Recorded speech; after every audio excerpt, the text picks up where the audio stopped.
What up, y'all?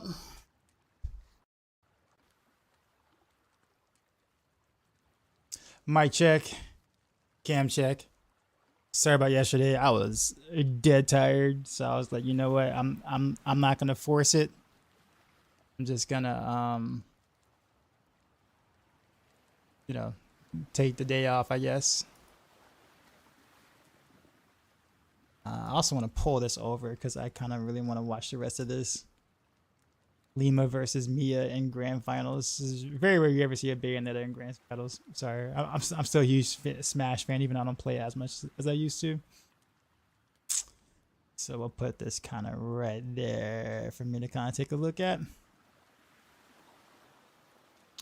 Anyhow, I think now that all the guys are updated, it's got the Shroud of Frost Death as the main unique now over Tyrio's Might. Although you still can use Tyrio's Might. I think people have commented, it's like, oh, so Tyrio's Might is bad. And I'm like, no, it's not bad. It's just that Shroud is better. It's like, well, how come you didn't do Shroud in the first place? I'm like, well, it was disabled, so I can't make a guy with something that you can't find.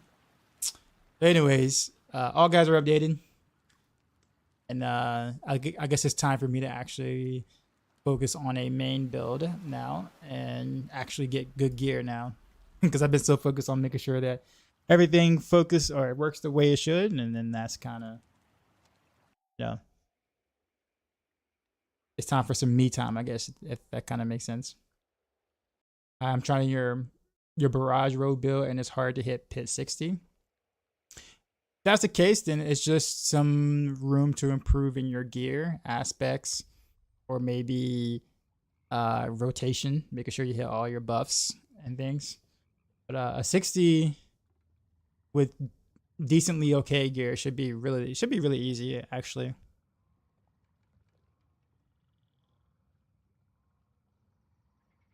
But I purposely, when I make the videos, especially the video guide to the actual guide itself, I always do it without like Korean gear, or I do it with pretty like okay gear. Like I wasn't maxed out. Most of my items were not masterwork to 12. They were mostly 8 out of 12, and I think a couple of 4 out of 12s actually.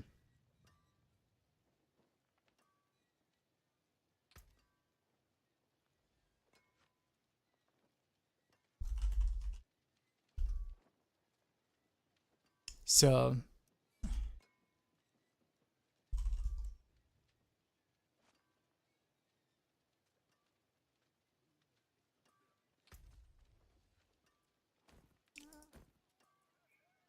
it looks like I'm being asked to join something already before I even get started with what I was gonna do.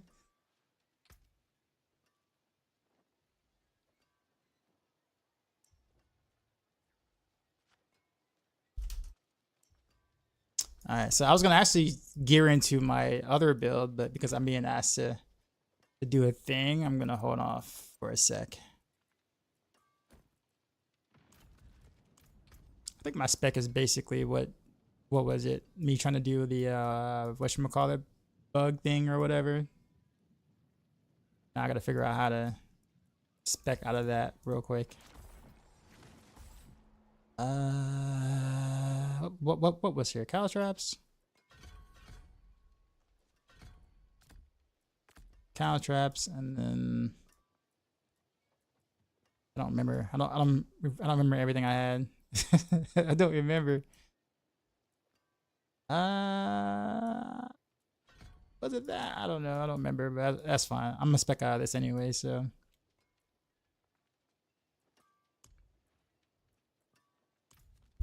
All right.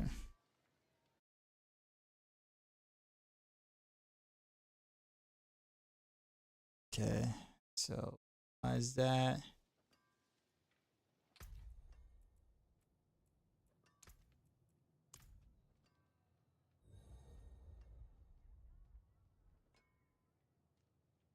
Yeah, just quick question. Did the Barrage build and have a lot of good gear, but having a hard time getting full res and suggestions?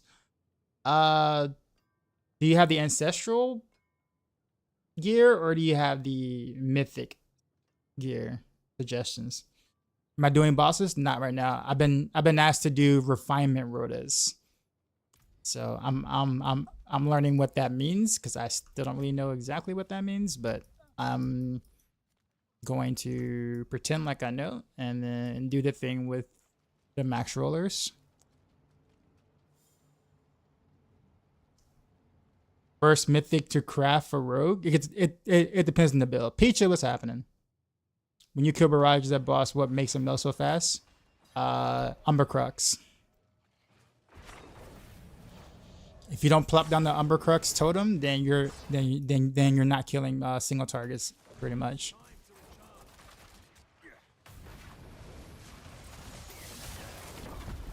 Did it change might for the shroud? Well, that's why. That's exactly why. So obviously when you, because keep in mind the Tyrios might, if you're following the build on Maxroll, I do specifically mention that. I said when you're using Shroud, you're gonna have a harder time capping resistances, right? So I made that point very clear.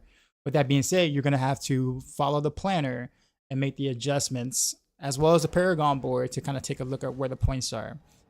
If you want an easy way to cap your resistances while wearing the Shroud chest, then I would suggest that you wear either Yen's boots, like Yen's Blessings boots, or you wear Rakonov's Wake boots. Because either one of those will give you a lot of resistances, and then you're able to cap basically pretty easy. Until you can get the right stats. Broadway says that I'm running this build currently in your final Paragon. Definitely a fun build. Cool.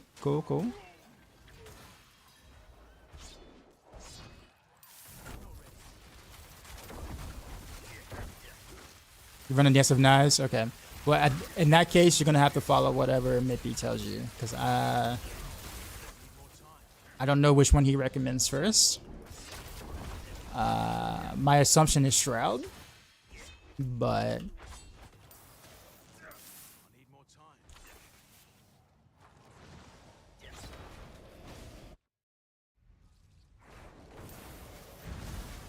is this Bronny James fans friendly? I haven't seen a single game or a single preseason game. Has Bronny even played yet? In any of those games, or like how's that going? Monte, what's going on?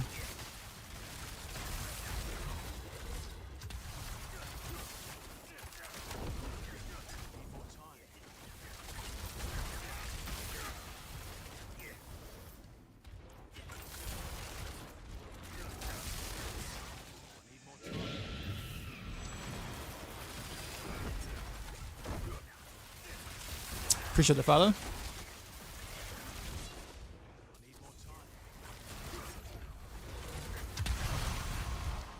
Yo, weapon throw looks kind of cool. I ain't gonna lie. I might have to make a barb this season.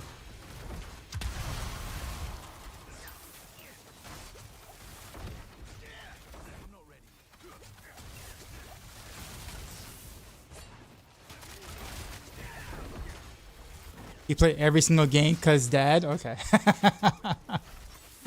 Fair, I guess. How did he do? I said, but I know. I might have slipped there. I don't know. Like that might be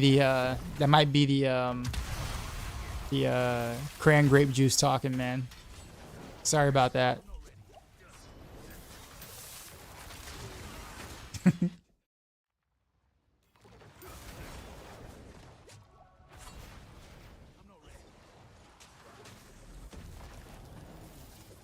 Yeah, just saying if you are, I got some. I got you. I after this, I gotta change bills after this. So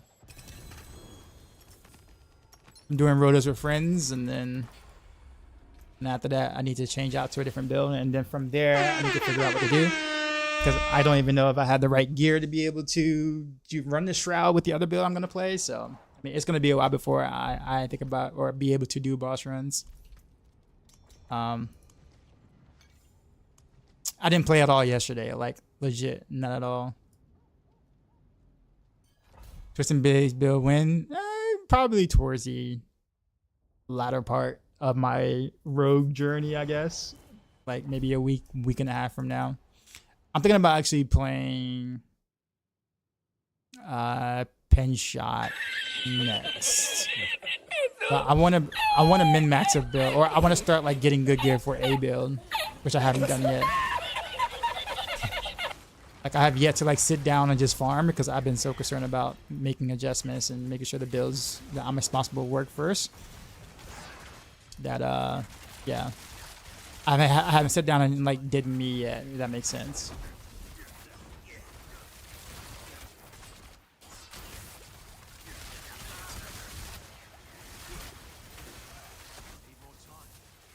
The pin shot's your favorite. We'll see what I can do with that. I no promises, but yeah.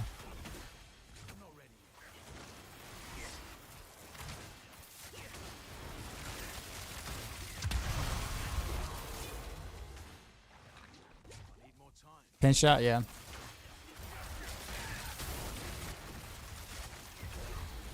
If I'm changing build, doesn't matter, got extra gear. Well, I mean, I pretty much got most of the things I need except for like ancestral amulet and maybe an ancestral rapid fire glove. So with +4 rapid fire, of course. Missing those two things.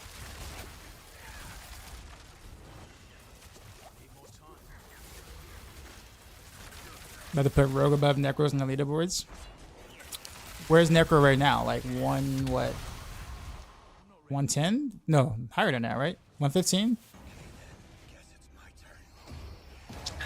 Right down for every time I heard someone say I'm going to gear out and make a strong pin shot build.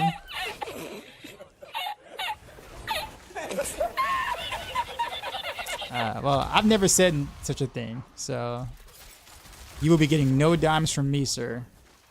I just said that I might make a pin shot build. I never said I was going to gear out and make a strong pin shot build. I just said I was going to play pin shot and see what I can do. I made no promises that it was going to be strong or anything of that nature.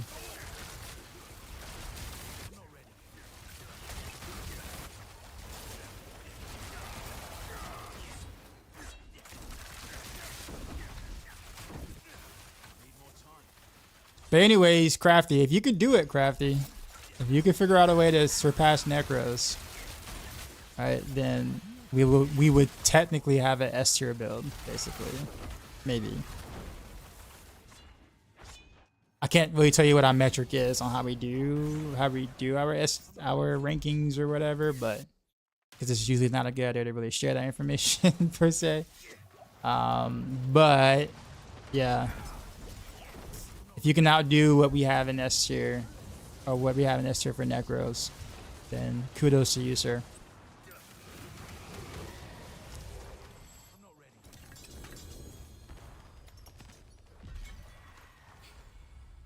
Crafty said, I'm going to push higher than you with that rapid fire. Good luck, man. I don't think you understand Crafty's dedication to the craft. No pun intended.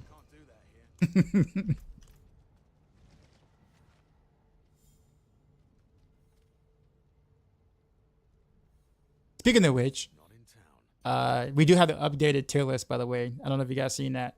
Like, it's actually like something I actually agree with now.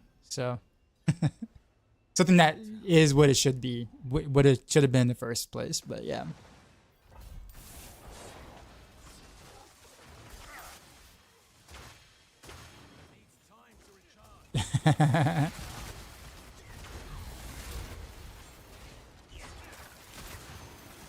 The same way. I think you might need a new bug for that one. Like, Mippy needs to get on it and find another bug to be able to try to abuse to get Dancing Knives a couple of more tiers. Mippy's been doing a great job of, like, you know, finding what he's finding, so it's only a matter of time he finds something new. Right? Whereas basically rapid fire is completely carried by trick attacks. So you know, Dancing Knives just needs a trick attacks equivalent.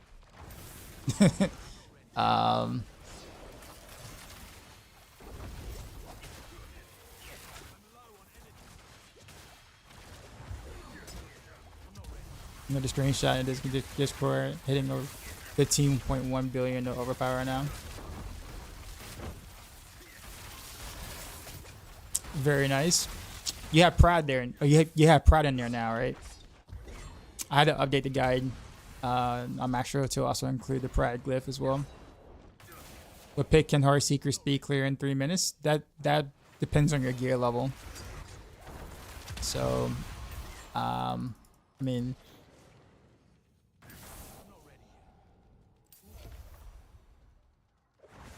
that's like saying, you know, how fast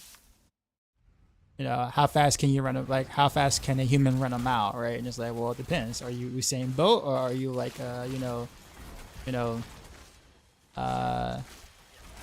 Twitch streamer? You know, what's your baseline metric here, sir? You know what I'm saying? Like, what are we working with? College athlete levels of gear. Okay. 3 minutes. College. Okay. Yeah. I mean, 70s in 3 minutes is realistic.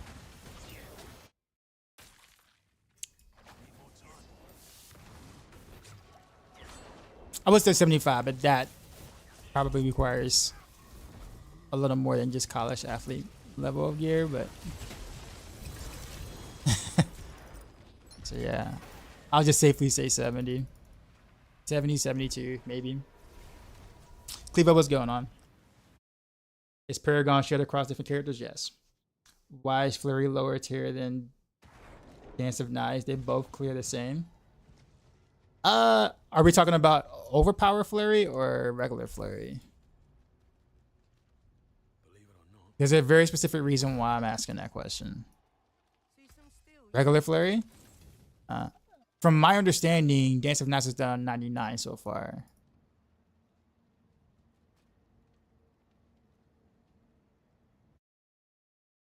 Or at least that's what I was told. I haven't actually like looked, but what I've been hearing is that it's done a 99 so far. Is Flurry there? I mean, if it is, I mean, yeah, we will definitely reevaluate. I have no problems with that. I'll be the first one to make mention of that, but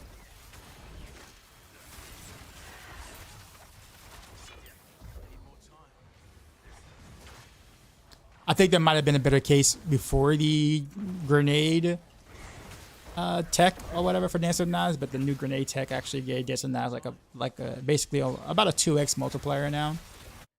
So a good like 5 or 6 tier boost or whatever. So I actually think, you know, Flurry and Dance of Knives were probably on the same page until that. I guess what I'm saying is you might need to find a new bug for Flurry. Like, did your 94 optimizations to do? All right, well, I mean, keep pumping at it, man.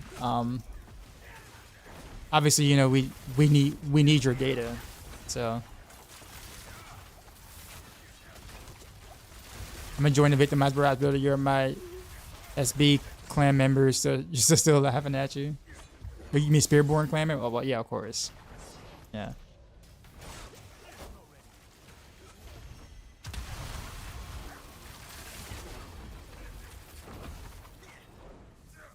Watching this Rogue gameplay made me so sad. This day all the classes aren't Spiritborn. Are you saying that in terms of like you like the gameplay, but just unfortunately the classes aren't nowhere as strong as Spiritborn, like not even close? Or are you saying the gameplay is boring and that all classes should be designed like Spiritborn? What's Barrage max right now? I don't know. I don't know of anyone who's really pushed Barrage, so I don't know. You gotta remember, we have such a very small sample size right now because not many people are playing Rogue. So like, you might got like 2 people representing like 2 or 3 different builds, and that's it. Like if it wasn't for Crafty, you know, Rapid Fire would probably not exist right now. Like he is single-handedly carrying Rapid Fire on the pit push part of things. Because I am way too lazy for that.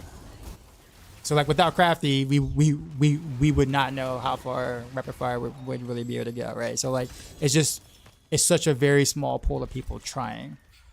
So like that's why it's hard to get data. Same thing for like things like, let's say like Flurry, right? Flurry is definitely in its best situation this season, but how many people are actually playing Flurry, and how many of those people who are playing Flurry are actually pushing Flurry?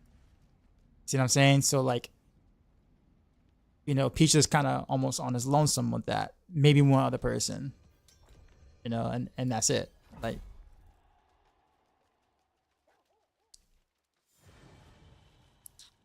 boss tier this season shouldn't be F. Well, I won't necessarily say that I agree with how we do our boss tier metric. I probably can talk about this one though. I'm not gonna talk about the in-game tier list metric, but when we talk about the boss tier metric, we are assuming 4-man carry and T4. So not what you can do solo. Which I mean, considering that boss masks are much easier to get now, so people can and will do them solo because you have so many of them, that I don't know if it should have been related. It should have been about 4-man boss tiering or whatever. That you can carry 4-man. Yeah, but the tier list isn't about can you. It's about how fast. Right? Like most builds can do. I'm saying most decent builds can do it, but the question would be how fast. So the tier list is basically broken up on speed. You know, can you do it before? I don't know, like X amount of seconds, right? You know, can you beat X boss in like 10 seconds or so? For like, I don't know, S tier or something. That shouldn't be placed in F. Okay, you can do it within 2 staggers with 4-man.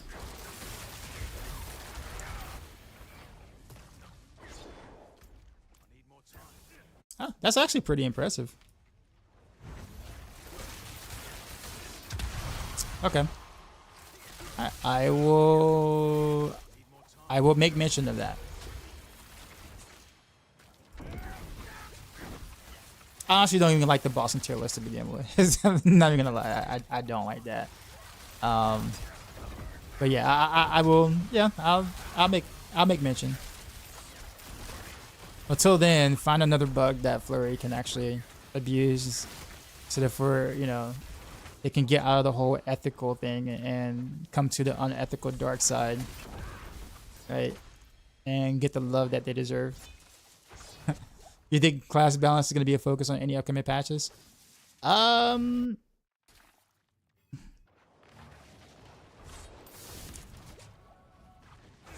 don't know.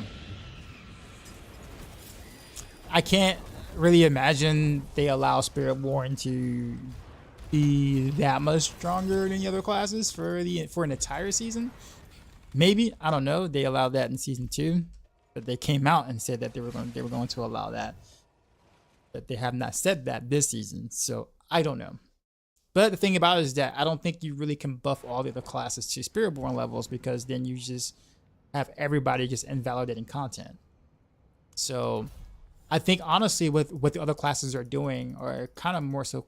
I think the other classes are actually kind of close in balance. Not like they're not balanced, but like the other classes that isn't Spiritborn are much closer to balance with each other than it's been in a while.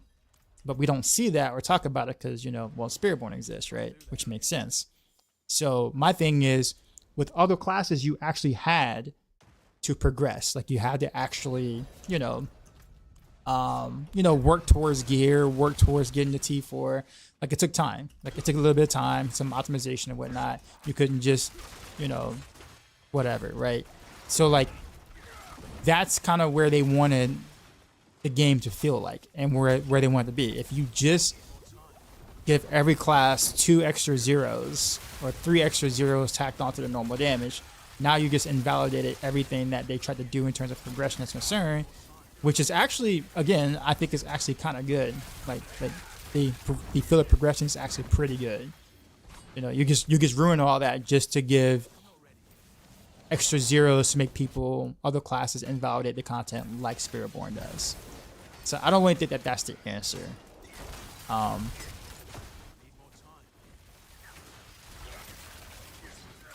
Well, Spiritborn is invalidating content. Well, yeah, I know that. I legit just said that. I legit just said that. Right? I agree that they are. But my thing is, I don't know if buffing other classes to invalidate content is going to fix the problem. Because now, how do you gauge what progression should feel like? The reality is, progression should feel like what the other 5 classes have went through. Right? Not what Spiritborn went through. Spiritborn was an outlier. Like they skipped everything that you're supposed to work towards in this game, right? But if you didn't play anything but Spiritborn, you wouldn't know what that progression feels like because, well, you skipped it. But the progression is actually pretty decent, and so I don't know if ruining it and then making all the content, invalidating all the content is the right answer for that. Because then people are going to complain, oh, I'm bored, I have nothing to do. Like Spiritborn players complaining right now. It's like, oh, I did 150, we should add more pit tiers. Like, oh yeah, seriously? Like seriously? That's a solution? Spiritborn players are bored, add more pit tiers? That's a solution? Like we're going with that now? You know what I'm saying? So like,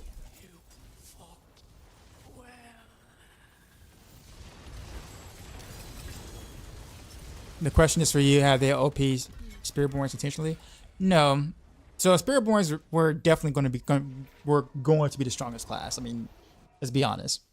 The bugs that were introduced were not on purpose. I don't know why people would think that they purposely, hey, we're gonna bug out that passive that makes Spiritborn 100,000 times stronger than any other classes in the game. Like that was not intended. But what was intended probably was them to be a little bit stronger than the other classes. A little bit. Like we're talking about maybe like a couple of pit tiers stronger. Like maybe 5 pit tiers stronger. So not the whole like 70 pit tiers stronger. Like that's way different, right? Way different.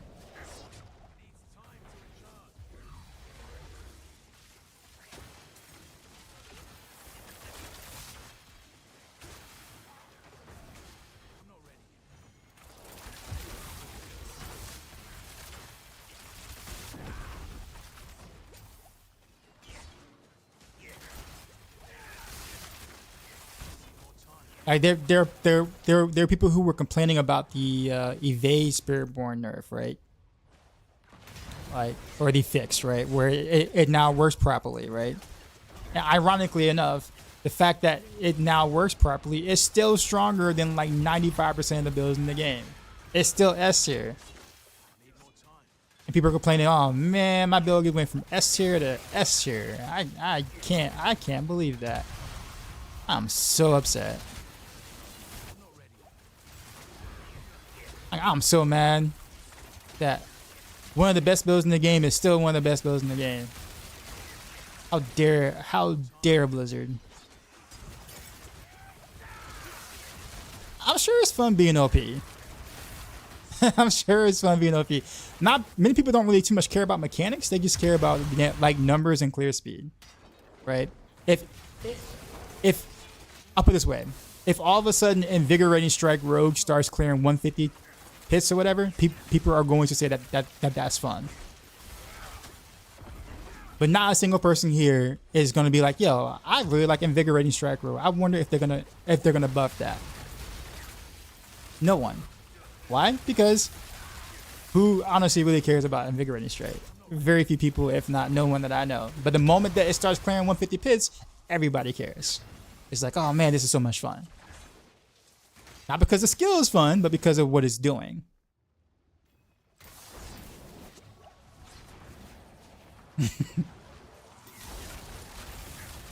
So I would say the majority of the player base will base fun factor off of a build's effectiveness, not necessarily what the build is actually doing.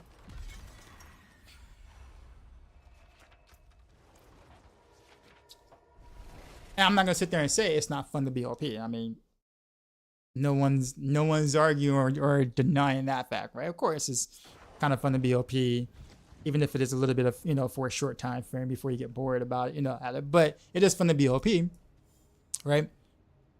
But it's like all mechanics take a back seat. Like hell, the whole Quill Volley thing still doesn't make any sense to me. No one talks about the mechanics of Quill Volley. Everyone just talks about how much damage it does.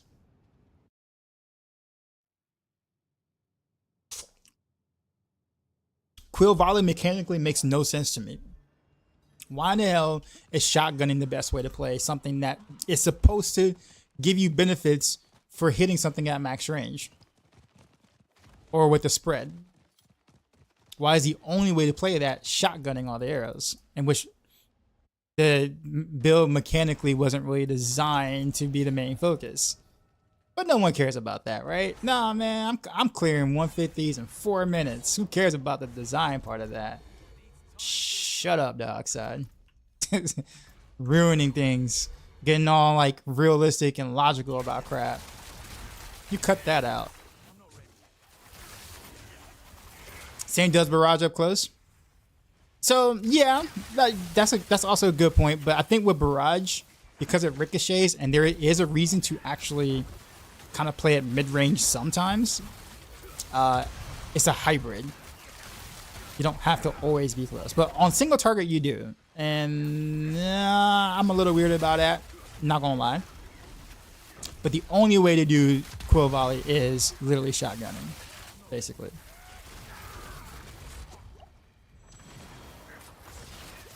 Do you know if Vortex has a cap size? I would assume 100%. I would assume that. If you do any more testing with the Yen's Guess and Not stuff, nope, I haven't done anything else than what you saw me do last stream. Like, I didn't even play yesterday. I spent time updating guys and I was really tired. And so I actually got some sleep. So I didn't even play yesterday. Yo, how to Heartseeker, Barrage, and Rapid Fire, what do you think is the best? It depends on what your goal is. What do you want to achieve?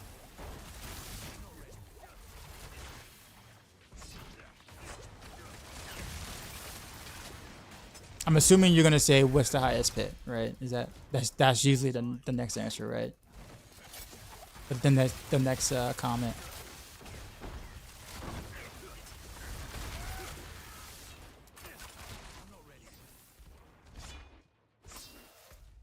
Run.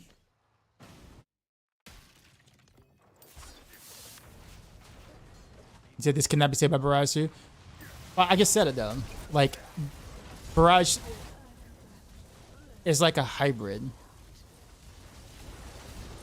Like, you can play that at mid-range, and there's a reason to do it at mid-range. It doesn't fall off if you play it mid-range, whereas Quill Volley, it kind of does. This is coming from someone who's probably played Barrage more than most. You shotgun only on single targets, and that's kind of really it. Outside of that, you play like mid to close range. So I like the fact that it's mostly a hybrid, mostly. If you try to shotgun everything, you're gonna miss some real AOE. Whereas with Quill Volley, you kind of really need to just gather things and then shotgun them, because all the arrows don't just go through the same way that like Quill Volley does. So.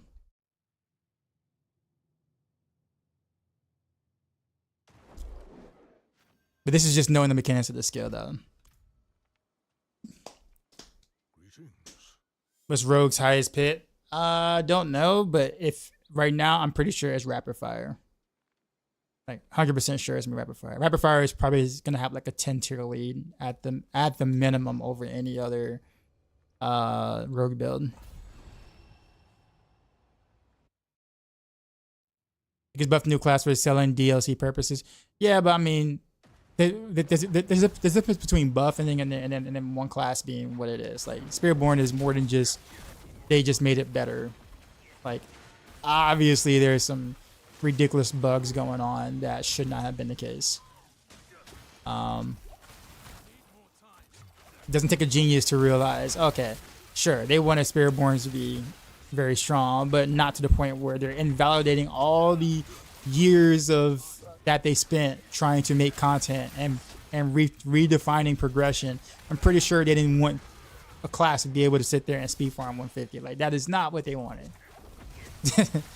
Like, I can only imagine like the people who design such things just like, well, damn, well, there goes the season, right? Like, they've already did all the content, everything, all the progression in like a week, right? Like, so that's it, you know, all that hard work.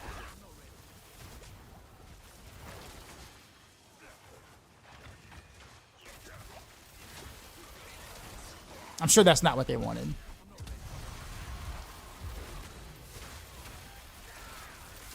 So, but that does require like thinking about the big picture and not just with DLC dollars. But for certain, obviously, they were going to make the new class a little stronger. Obviously, that's great for marketing, just not to nowhere near this extent. And I know there are some people who actually believe that, but nah, like nah, that actually makes it worse for them because now they have to make a decision. Well, what do we do? What do we do now, right? I don't think they want to be in this position right now where they have to think about nerfing the class, or you know, fixing the bugs or whatever. Like they don't want to have to do that, because now all they're gonna do is just piss off the player base. Where if they only made it just a little stronger, then everybody would just be happy for a long period of time. Well, now that's not gonna be the case. So.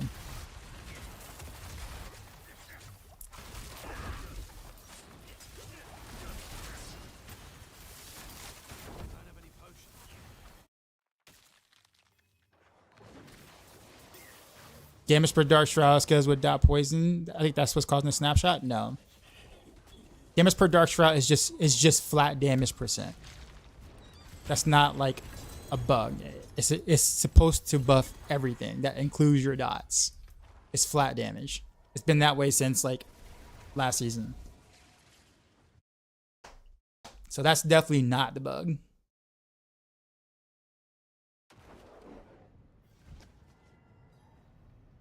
Those are the best company at balancing. Can't do it in well. Can't do it in D4. To be fair though, no company has really nailed it when it comes to like balancing any of their games, regardless of the genre. Like, there's gonna always be outliers and people complaining about what things should have been and what has not been. Would we have liked for it to not be this outrageous? Sure. Like, for sure. But, you know, again, this isn't really about balance right now as it is about bugs. The problem is bugs more so. It's not even about balance. You can't balance anything as long as things are bugged. So Blizzard's biggest problem right now is bugs. They have not figured out how to properly assess all the bugs in the game for the characters and builds or whatever. And I don't know if it's just because, like, I don't really know the real rhyme or reasoning for it. I'm not gonna sit there and say it's easy to find and squash all the bugs. I don't know. I'm not gonna pretend to know, but like at the moment, I think that really should be priority, because you can't have balance if over half the things in the game, you know, according to the builds you're playing, is based off of some, you know, a few bugs or whatever. So it's not even a balancing issue on Blizzard's part. It's a buggy issue. It's a bug issue.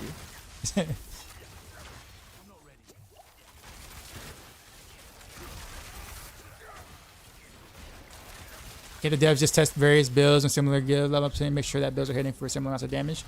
Not necessarily, because again, bugs. When they test things, they might not find the bugs that we find. The only reason why builds scale the way they do sometimes is because of bugs, right? Like, it could very well be possible that the classes are actually much closer in balance than we think they are if you remove every bug on every class. But we would never know that, right? Because bugs. So we have no idea what the metric is. We have no idea if they're close or not. They still could be far off. Maybe. But we can't know that. because bugs. You see what I'm saying? Like, imagine if all the Spiritborn bugs didn't exist. How strong would Spiritborn actually be? Would it be strong at all? Do we know these things? No. Because there's so many bugs involved revolving around Spiritborn that we don't know what the actual power level of the Spiritborn really is.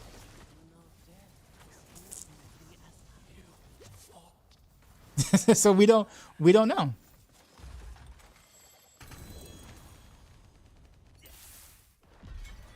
I mean, it'll be nice to know, but we simply just don't know. Hey there, I just did a T4 array. How do I get the cool mount or the cool new cosmetics? Honestly, I have yet to do that. This season.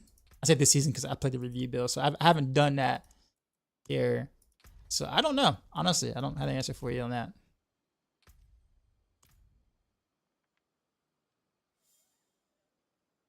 I guess different question is, how do I which aspect do you replace with Umbrus, if any in Heartseeker?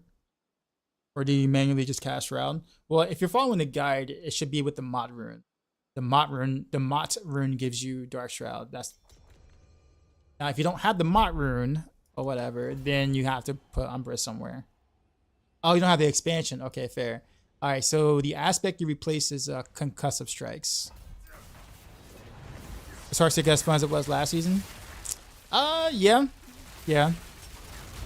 I do think that the victimized mechanic, the whole 0.5 second ICD is a little rough, and I kind of plan to go into a lot of detail to speak about that in feedback. I know why they did it, but I think it just doesn't feel. It just doesn't feel good. So maybe if they can retune the ICD a little bit, you know, maybe instead of 0.5 seconds, maybe 0.25 seconds or so. I think that might feel significantly better.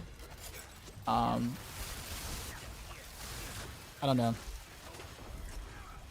Maybe that might not be enough for the servers or whatever, but maybe figure out a different way about it, or just redesign or kind of bring back somewhat of the original victimized design where it was based around your damage and not just weapon damage. So you're not feeling like you do nothing until the 0.5 seconds of victimized proc actually hits. That's kind of my gripe with it. It's still strong, sure, but I mean, it doesn't. I just don't think it really feels great. At the moment that I went from building Heartseeker from direct damage or whatever to just going pure out victimize over like that, it just felt different. Like, I much preferred my arrows actually dealing some damage, but Oren with the Prime, appreciate you. The real question is, that's the ring I posted in the chat? Nah, I have not. What ring was it? FPS, what's going on, man? He said, I enjoy the season's progression by running. Yeah, like, I mean, the game actually felt like you had to kind of work for it a little bit when you played other classes that were not Spiritborn.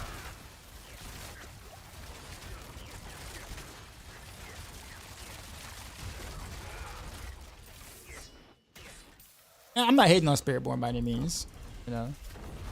It ain't Spiritborn players' fault. I'm just speaking facts. Respecting you and Mac for not streaming Spiritborn and staying loyal.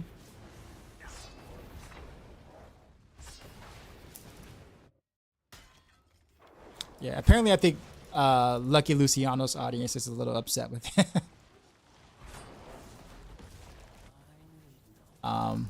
Because he's not making any real content this season.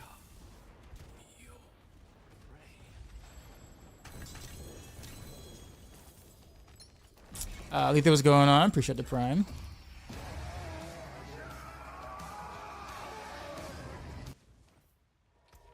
You notice that Zarya hasn't made anything either. That's because Zarya is just not happy with the game right now. It has nothing to do with Rogue or whatever. It has everything to do with like the way the game is yeah,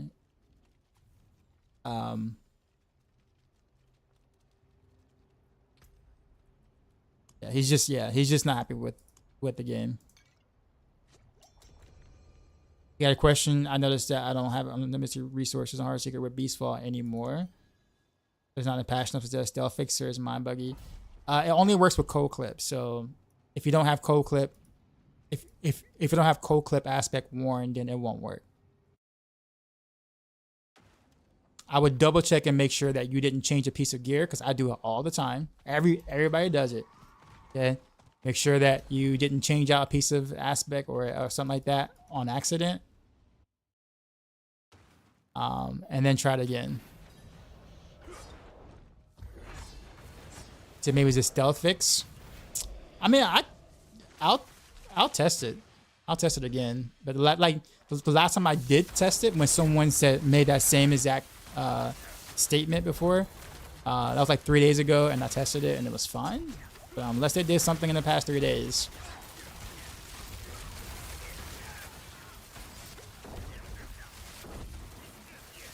I do have another question for you. Are you wearing the Crown of Lucian by chance? Elm?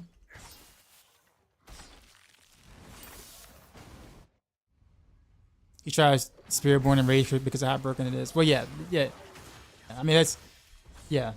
I mean, you were more straightforward than what I was, Peacher, but yeah, basically.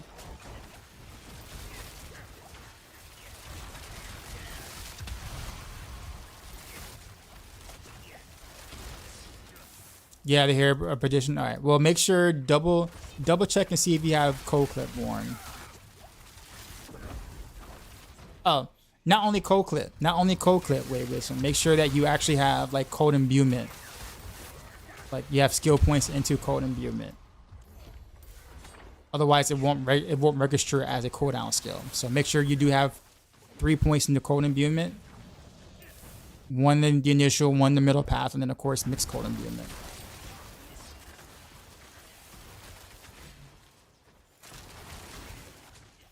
Think that's it?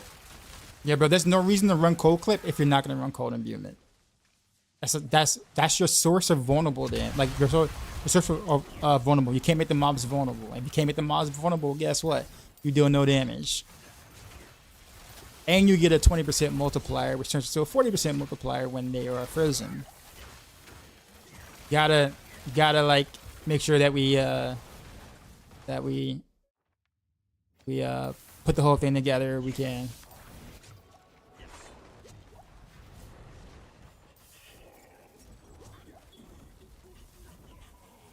OP class with OP bugs, nothing else to solve. Fair.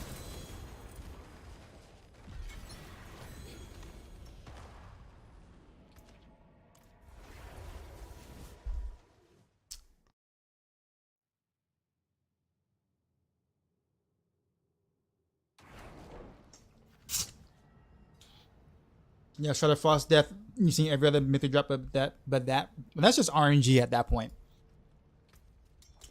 Sometimes it'd be like that. You might find 5 starless skies in a row, but it doesn't mean that the other uniques don't exist or the other mythics don't exist. It just means that the game is trolling you. And that happens to everyone, just in a different way.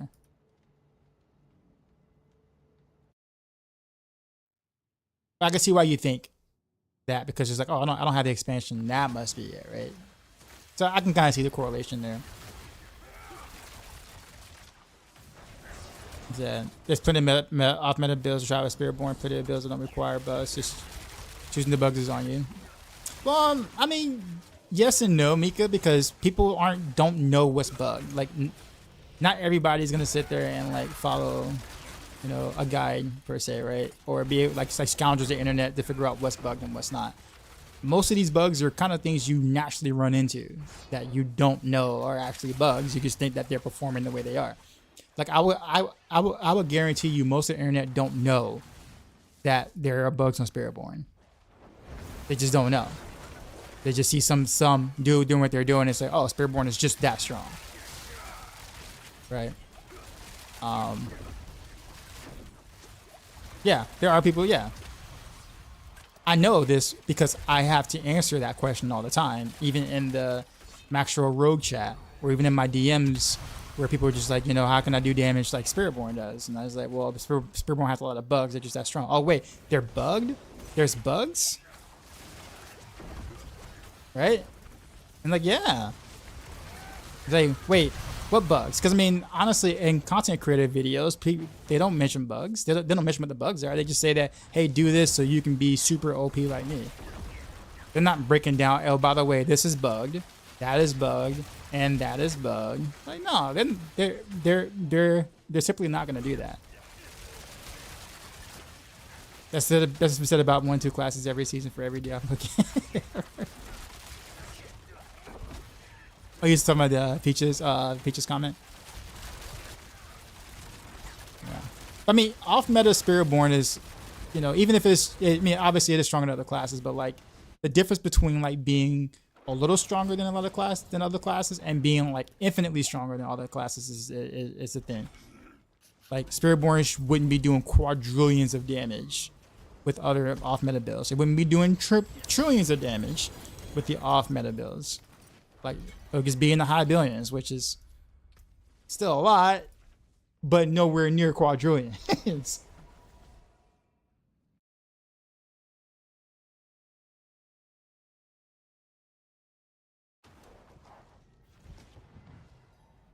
Every season having the top build's always been bugged though. Yep, it has. Yep, pretty much.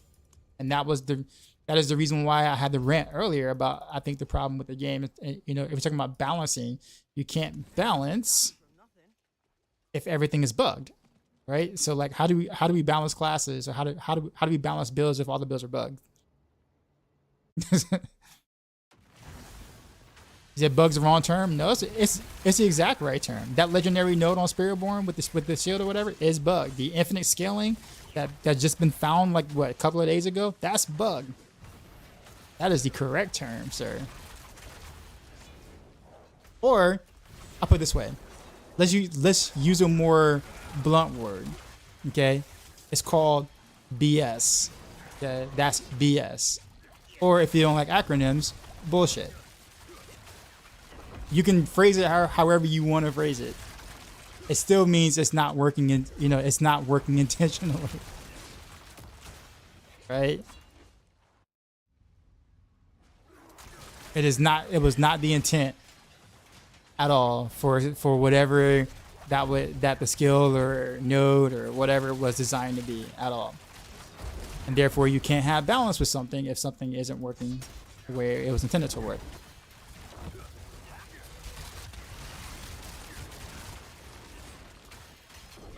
Big fan of your Rogue guys. Doxa, I play Rogue season 1. Thanks for doing the Rogue guys this season. I love you and Moody's content.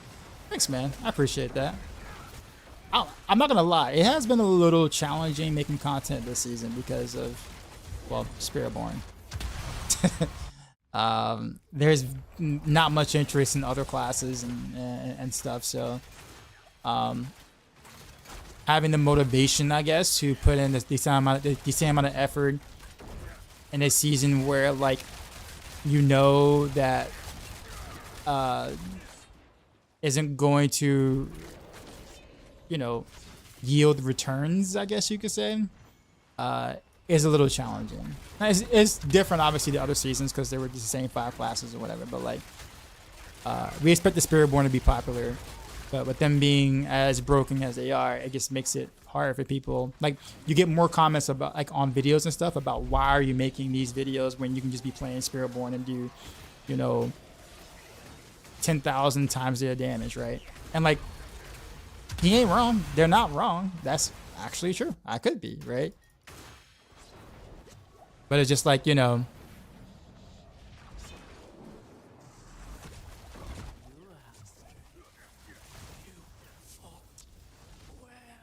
episodes people cried when they did a nerf patch. They're scared to nerf anything else. Yeah, along the bug fix. Meta build, so this power fantasy meta people wanted. So this is the cycle we are in. So you're not wrong. You're right. You're right. Ironically enough, though, people didn't realize that we were actually stronger in season 1 after the big nerf patch than before. So we were actually doing better in season 1 than we did preseason after the nerfs. But people was so caught up in, oh my god, you know, the numbers, they changed this, they changed that. That looks like a nerf. We're gonna be all weak or whatever, without looking at the bigger picture. Yeah.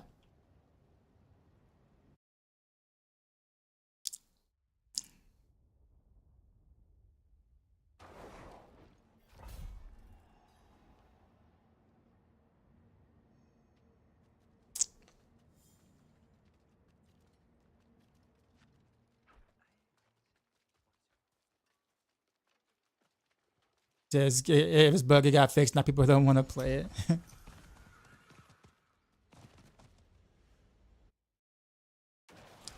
Back show many times the video is still good. People are still mad about it.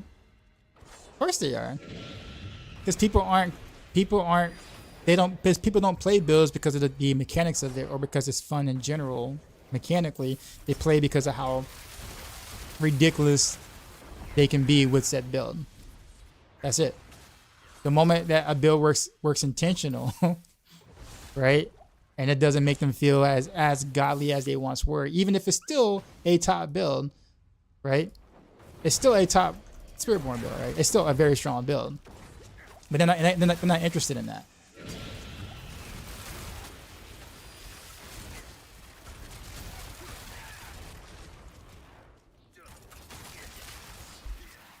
And like that goes to show you. That's the reason why I brought my example of Invigorating Strike Rogue. I tell people, I'm like, yo, if Invigorating Strike Rogue was able to clear 150 in 2 minutes, I guarantee you have almost every role player playing it. And then being like, yo, this skill is so much fun. No, it's not. That skill is not more fun. The skill that skill performed the exact same way before it started dealing quadrillions of damage, quintillions of damage. It's only fun because of the big number you see. It wasn't mechanically fun before. And it still won't be if that ever happened. People are naturally attracted to power. And I'm not blaming people for that by any means. But what I'm saying is you can tell if someone really mechanically liked the build or they were only bandwagoning because of the power, and that's it. Like there are people who like pin shot right now, right? Like people who generally like pin shot and ask, hey, can you make some pin shot builds? Because they want to play pin shot. They know it's not in the greatest situation, but they still play pin shot, right? Twisted Blaze. People asking the same thing about that. It's like, hey, I actually like Twisting Blaze. I actually want to continue to play Twisting Blaze. Are they in the Twisting Blaze builds? Like they like the mechanic of the skill. They want it to be strong, sure, but they actually want to play the build they want to play. But the people that you hear from the loudest are people who are just like, I went from doing trillions of damage to billions of damage, and now all of a sudden the build is not as much fun anymore. Go figure.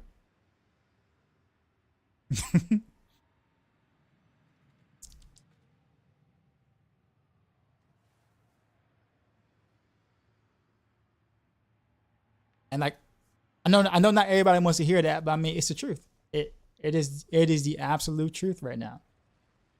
And like, you can own up to it and live up to it if that's how you write. Like, yo, I'm playing this because I like seeing like jillions of numbers. Okay, that's fair. I am not downing you by any means at all. I'm just saying that people base fun factor off of big numbers more so than anything else.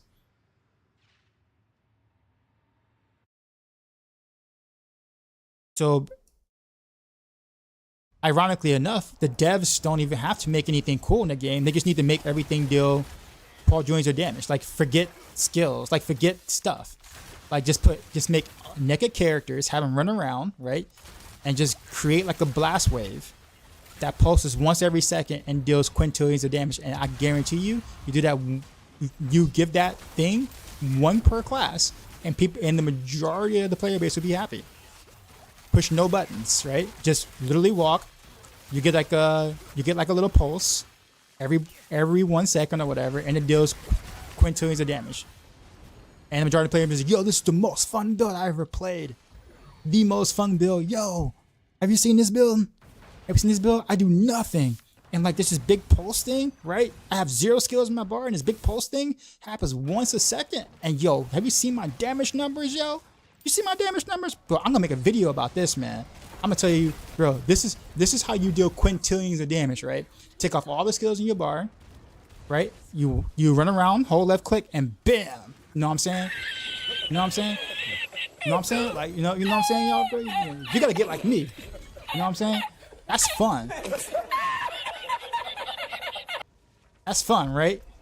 They can sit there and give that to every class, and people would be happy about it. Literally. And then you have people fighting, oh, well, whatchamacallit's build is better than that build because he used right click instead of left click. Yo, bro, I use spacebar. Spacebar is meta, bro. What you talking about? Bro, I don't even use spacebar. I got macros for that, bro. I can sit back in my chair. I just let the script do the work for me, bro. I don't have to move. You know what I'm saying? You laugh, but you know I'm right. You know I'm not kidding, because you can see it. You guys can imagine that being the case. It sounds silly when I say it, but it's the truth. It is the truth. I hate it. It's the truth, because you know it. You know it. Oh man.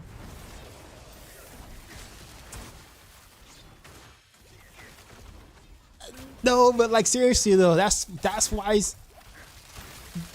Honestly, that's kind of why I feel like I'm playing the wrong game sometimes, because it's like I actually feel like I care about mechanics, right? Like how a skill performs, how it functions, how does it feel to perform said skill.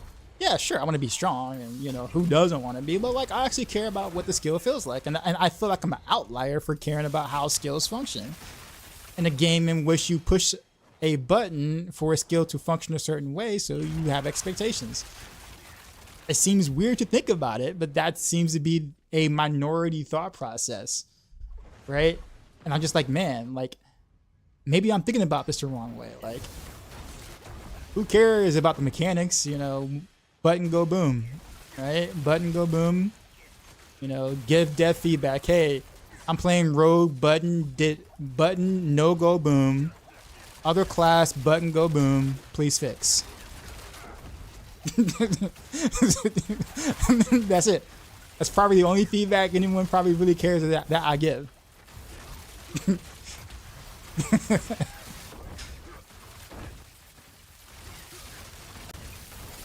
Endeavor, what's going on?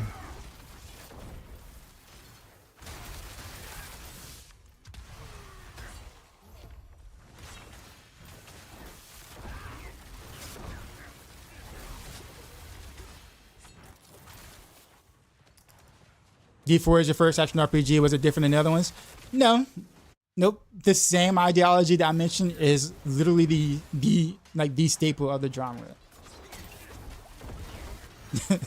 It has been like this for at least from when I played Diablo 3. It's been like that.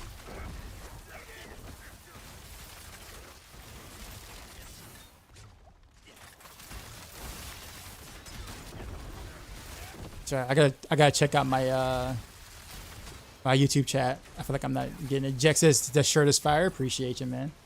People just want outscale a big number. For me, Spiritborn is the least.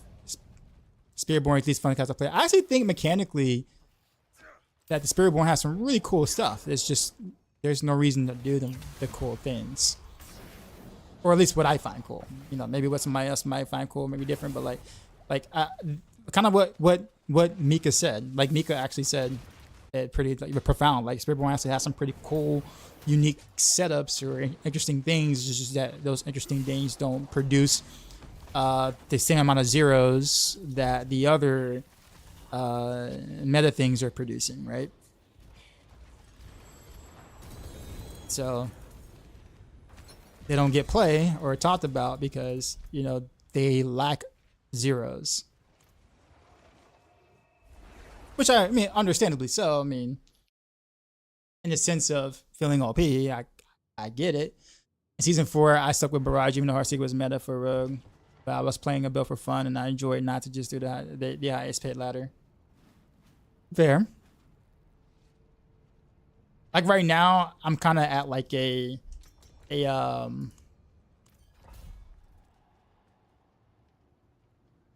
haven't decided which build which build I was gonna main. I think I might main Rapid Fire this season. Whereas, I mean, I play a lot of rogue builds or like that, but I think I might focus on.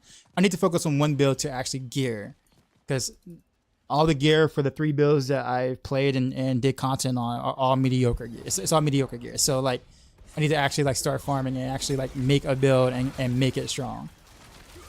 So that probably will be Rapid Fire this time around, most likely, because I think I did Heartseeker actually, it was my main for like the past 2 seasons. With some rapid fire sprinkled in. I actually did play a good bit of Barrage last season too. But I think I probably will end up playing rapid fire more this season. Mainly because as much as I like Heartseeker or whatever like that, I really wish Blizzard would take another whack at the victimized mechanic, the whole ICD or whatever, and try to make it feel a little more fun, I guess, for lack of a better word.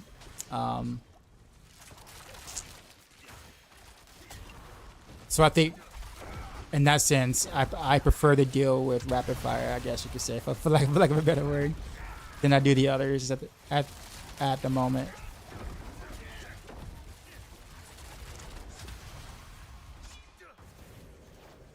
I'm 50 plus growing up till now, worked everything from the game, and now they give it all away like candy. I remember playing games where drop rate was 1%. Do that now and people be crying. Yeah, it's a different age of gaming. You know, what worked in D2 obviously would not fly today. And it didn't, because people cried, you know, say cried, but people were really upset about the drop rates of, you know, at the time called Uber Uniques at launch, when almost no one was finding them except for like a handful of people, right? But that's how the drop rate was in D2. Like it was exactly like that. And you know, people would constantly say D2 is the best Diablo game of all time. So I was like, well, if it had drop rates like that, then I guess D4 should have drop rates like that. And people were upset that it was like that. And so I was like, oh, well, okay. I thought, you know, you know. So I was like, the Ubers in this game were actually 100 times rare than the most rare item in D2. Does that include runes though? Because there were people that would farm for years and not get like a jaw rune, or like a Stone of Jordan. There'll be people who would play for a while and like never get a Stone of Jordan unless it was a duped item, right?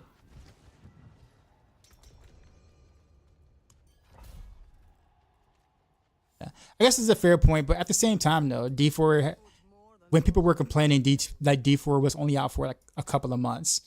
Imagine the people who were complaining about never finding a job room after a couple of years of playing in D2 versus 2 months of someone not finding an Uber unique.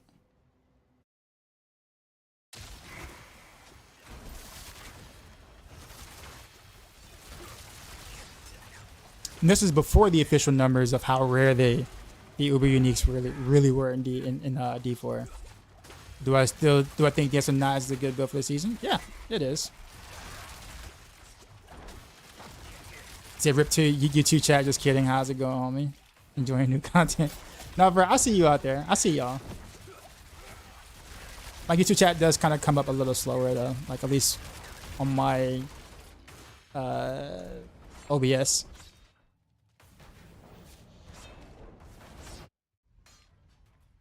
You said 1 million bail runs.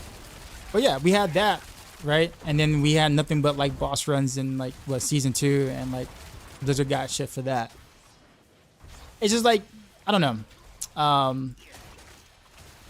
I don't think that's what people want nowadays versus what it was then, considering that like we're kind of in an age of nearly instant gratification due to, well, technology, right? Like, you know, technology advancements and everything kind of being at our fingertips. You know, it's just going to be different. There's always a more convenient way to do something, and usually that, you know,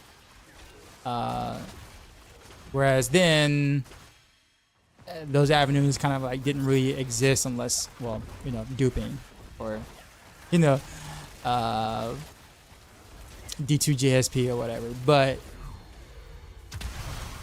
technology around that time frame, nothing was quick. I mean, we were all still playing on what, 56k modems or whatever. So like we were used to waiting for crap.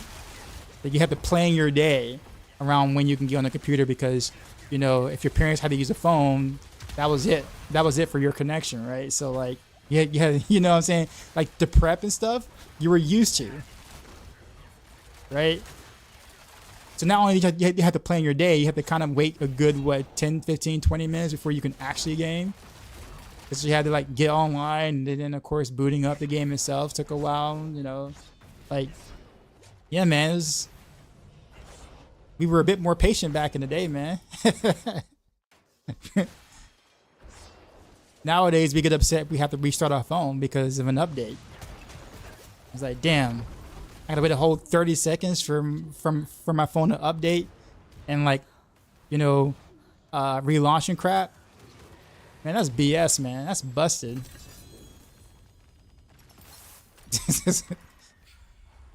But it's facts.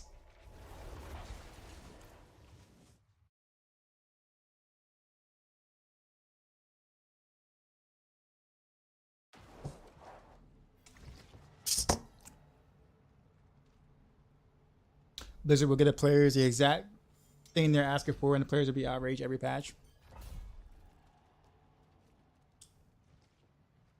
I have to make a phone call, but mom, I'm in StarCraft match.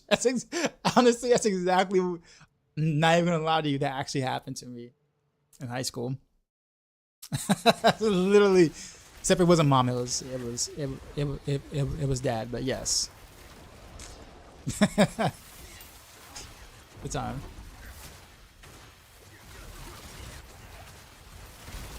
I played trial version of Guild Wars on a prepaid internet card. It was so slow that the card lapsed even before I played significant minutes.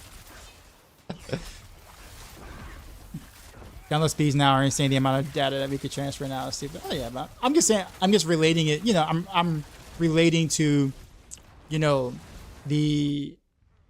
what we expect nowadays in today's era of technology, things being so fast, being able to get things so quickly, so easily, versus what it used to be when you were naturally had to be more patient, but you didn't know you were being patient because you didn't have any, like, you know, who would have known that we wouldn't have dial-up for modems in the future, right? Like who knew?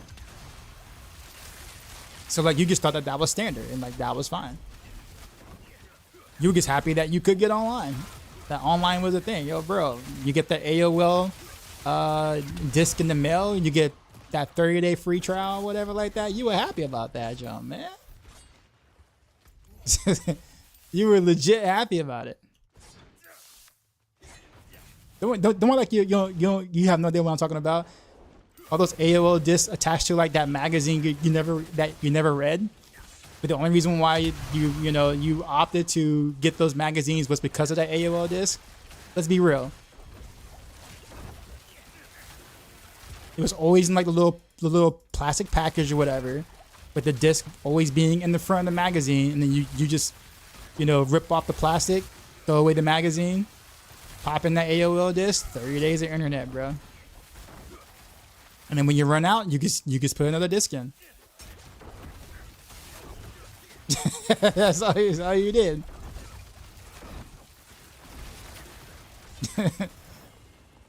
Oh, my bad, y'all. I don't know why I'm like over here. I'm coming.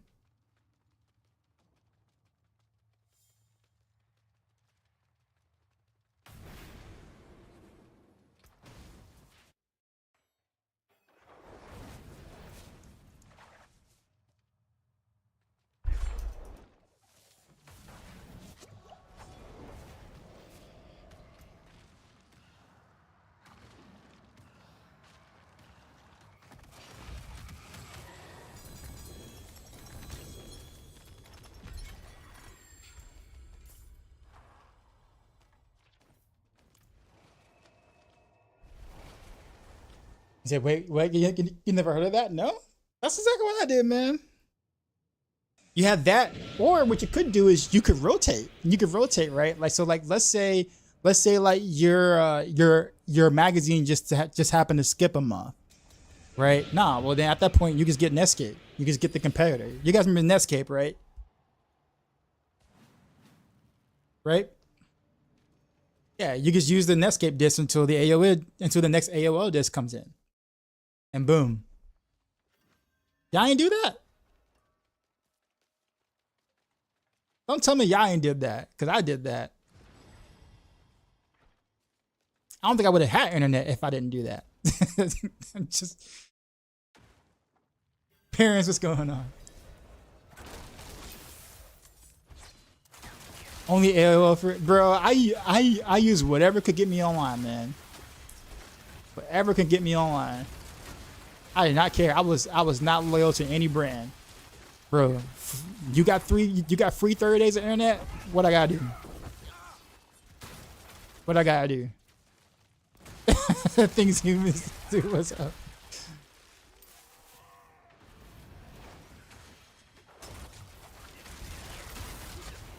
Yeah, I guess I'm saying all that. I know we're laughing, right? We're going back through like, you know, nostalgia lane, right? I get it, right? But like, I guess I say all that just because the age that we live in now with technology is just different, and you can tell. Well, obviously you can tell, right? And so the way that we game now, or the way that we approach gaming, is just naturally going to change as well. There's always more.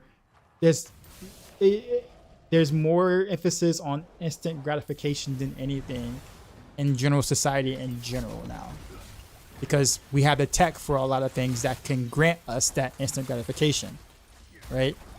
And so because of that, you know, you have companies who basically prey on that exact idea of instant gratification, aka free to play games, right? Like they prey off of that. It's like, oh, you want your stuff right now? Okay, sure. You know, for $49.99, you can get that shiny new axe or whatever that allows you to skip like you know 3 or 4 tiers of difficulty, man. You don't gotta grind. You can just literally just swipe the card, man. Swipe the card, bro. And then you can tell all your friends about how you did a thing they didn't do, and then your friends get all jealous, right? And your friends is like, yo, bro, I want that axe. Is that, well, how'd you get the axe, bro? I paid for it.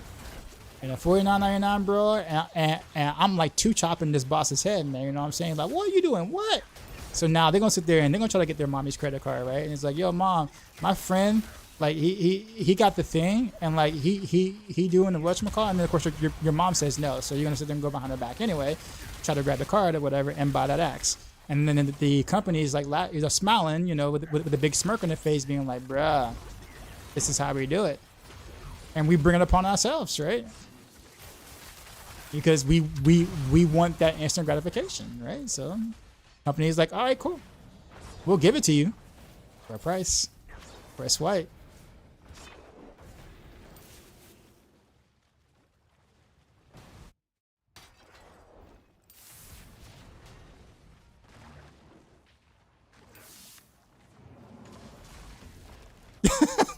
That's okay.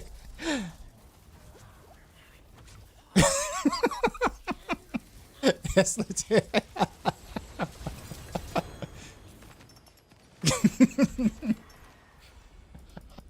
I love that. I love that. This seems awfully specific. I'm just crazy. Oh man. I mean, if I get in trouble, you guys will bail me out, right? Like you guys will bail me out of jail, right? Y'all got me, right? You just, you know, put all your subs together and just, you know, y'all got me, right? No. Who hurt me? Everybody. The world has failed me. DT. Everybody's hurt me. See,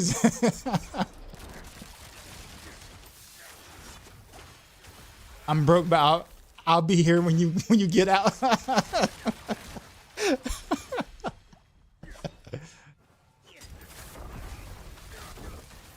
Any loyals in chat? Alexis, what's going on? Quick question: if I didn't have the expansion, what gems would I put in place? Emeralds. You just throw emeralds in there, and you'll be Gucci.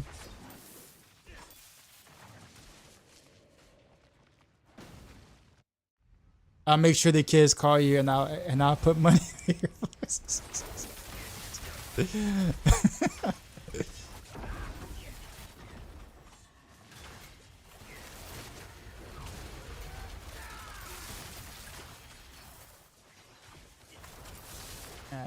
J-Mac is a real one. You know I gotta buy that toilet wine, right? Is that Is that what that is?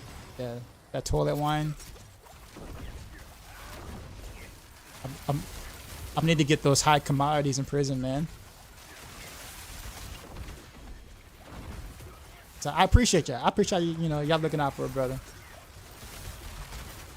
And you got Cisco playing. That's the right air for all this talk. Yeah.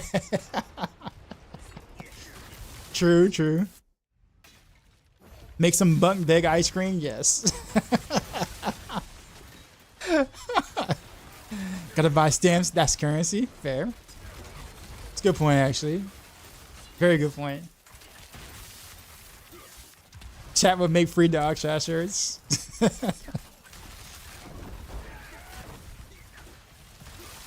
First call is my lawyer, not my Twitch chat.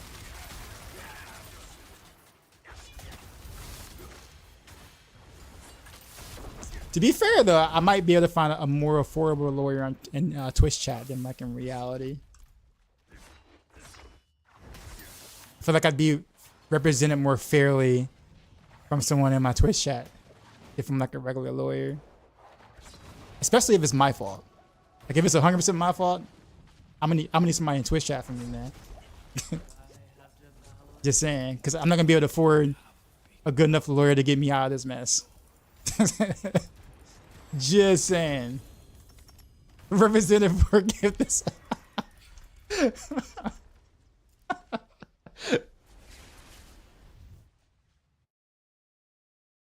Nah, but I'm telling you, man. If I get busted and I get a Twitch chat representative lawyer to get me out, bro, I'm putting you in the description. You're in all my YouTube videos. I'm giving you shout out, man. Telling you, man, you can make a business off of this, man. Like, yo, bro, let me tell you this, man. I had this one guy. Now I was talking about like, you know, getting free internet back in the day. I got busted, man, and this guy in chat, man, he got me out, man. He got me out. Just letting you know, man. You can find him on what was it, Fiverr? You know, highly recommended. You'll be in my description of all my videos every single time. I'll put like a little, like, you know, like a logo. You know what I'm saying?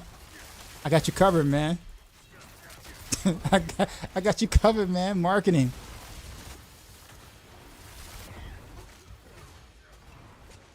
But this is a different layout. Way different layout than the other ones. I think that's called a scam. What? Scam? Nah. No. What? Me? Nah. I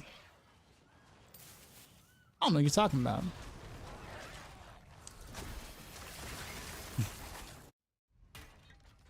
Which offer are you guys running?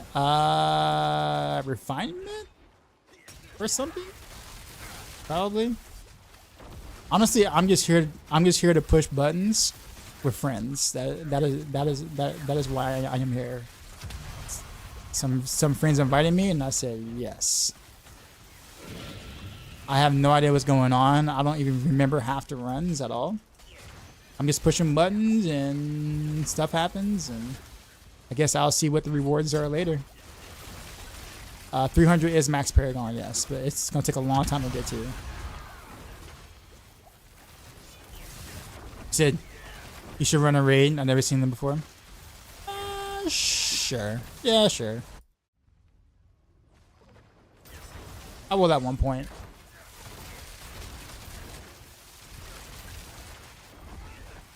It's sad you were just talking about pay to win. It turns out that the justice system's been that way the whole time. That's definitely a whole different topic, but yes, I mean, you're not wrong.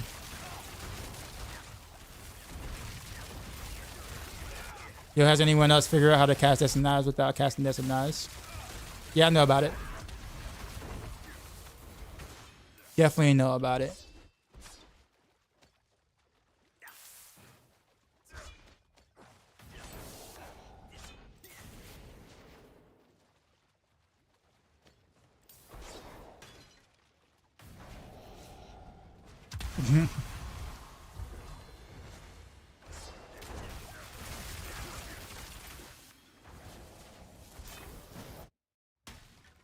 I'm planning on finally been staying with your dad, and he's very anti-game, so my PC's in storage. Oof. Alright. Don't worry, I'll hit up the trustee and get us some nachos. I didn't even see that part. Oh, this was a big chest thing. Wait, how come we got way more stuff this time? What did we do? What happened?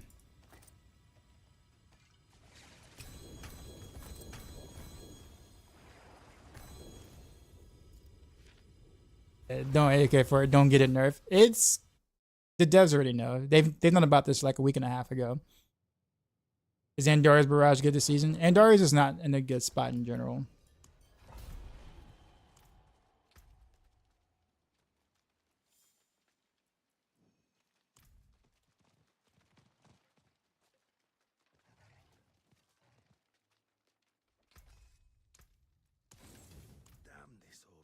Yeah, there's so many runs, or is there different offers?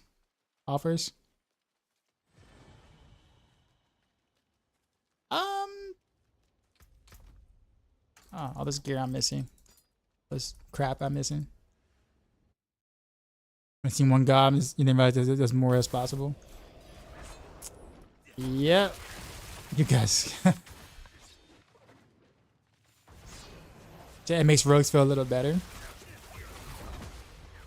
Not maybe, like I said, they know about it. It's just a matter of when do they actually want to fix the thing, like how game breaking is it, etc., etc. Part of me feels like a lot of the like bugs are will be addressed like maybe like in the mid-season patch or something.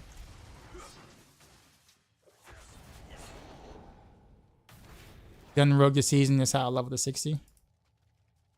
Oh, with the AFK farming. I guess it's efficient if you want to go do something else, sure. It'll be slower than actually doing it yourself, but yeah, sure, you can. Or you could have done it that way.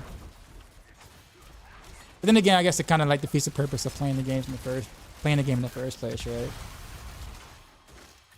Not knocking you for it, but like when I think of gaming, I think of, hey, I had a crappy day dealing with, crappy people most of the time. Like the typical work market. I mean, my days aren't that bad usually. I deal with the students, which really aren't that bad. But generally speaking, you're just like, man, I just want to sit back, kick back, kill some demons or whatever. So the thought of me not actually killing demons kind of defeats the purpose of me wanting to kill demons. But I get it though. I get it.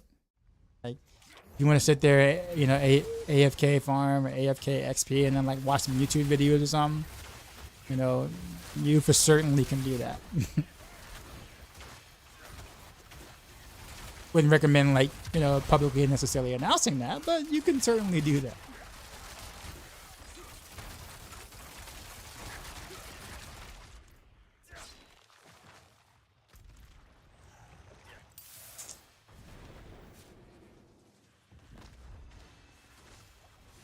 You curious to see what the Dance of Knives fits best with? I mean, it'll be basically anything victimized related. But I've already tried it I tried it at the end of the last stream on Friday. So if you want to like pull that up Friday night towards the end of the stream, you can kind of see what I did with it.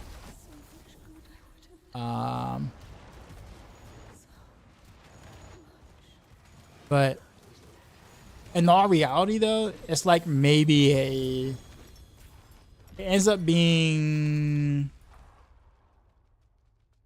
like a 20-ish% buff on Barrage. It might be a little larger on Heartseeker just because Heartseeker doesn't have to give up as many multipliers, or not as many important multipliers.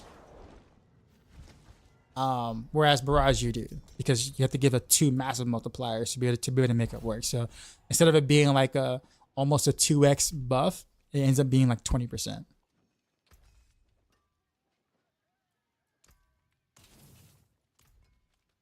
Am I playing salsa in the background? Play a little bit of everything in the background, J-Mac. You notice? You notice.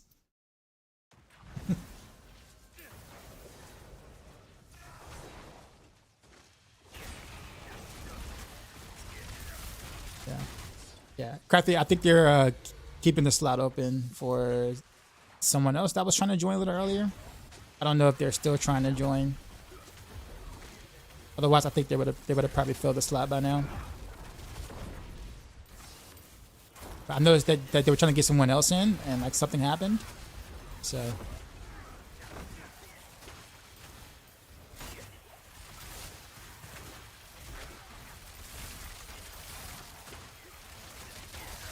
You don't speak Korean with the flow site. XO is the yeah. I actually like, so people might find this a little weird or a little more strange, but like I actually really do like K-pop. I think K-pop, and like even if you don't necessarily care for the content of the song, like the song itself, whatever, the production value of the music is so freaking good. Like as a musician, someone who, you know, does music for a living, it is a lot of the production value they do is crazily unmatched. So like even if you don't really care for the lyrics as much or the band itself or whatever like that, the listening experience to the music, the beat, what they do, and how notoriously like detailed they are with their production, it's just absolutely insane. So like it makes for good like environmental listening, where I'm just kind of like, you're chilling and you're not, you know, really paying attention to too much of the content itself. So it's like great for streams in a sense, whereas like not everybody's listening to the words or whatever, but it's a great listen. Yeah, the production value is like insane. Like groups like New Jeans or whatever, same thing. Like it's just so good. Kiss of Life, XG. I mean, I just, it just floors me like how good their stuff just sounds.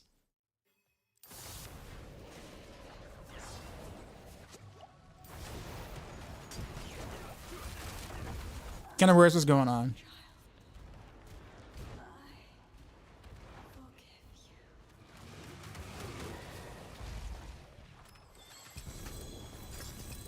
Hey, we got some multi GA items here.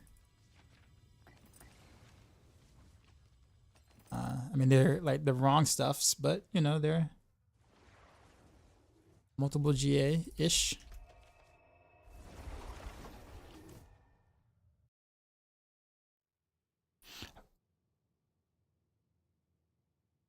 But yeah, Turtle Hop, just expect something like that to be nerfed though.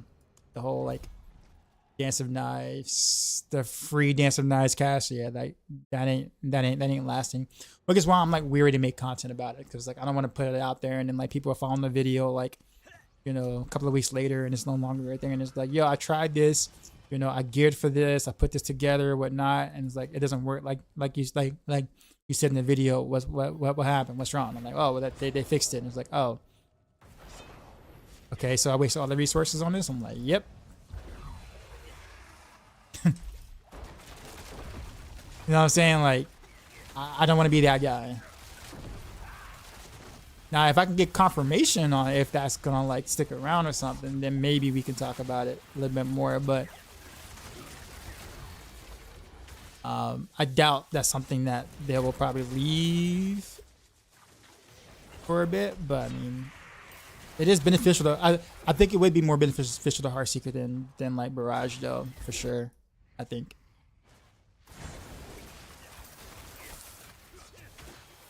Maybe I will play around with it a little bit more after I do these runs with Heartseeker. I just didn't like the whole activation part of it, because like it would happen like, you know, sometimes I'll try to activate it or whatever, and then it just wouldn't activate. And be like, bro, what happened? It could be a skill issue, but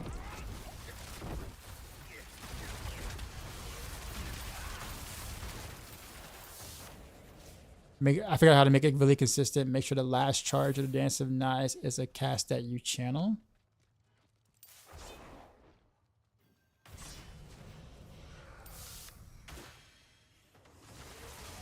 The better you build, the harder it is to do consistently. Oof.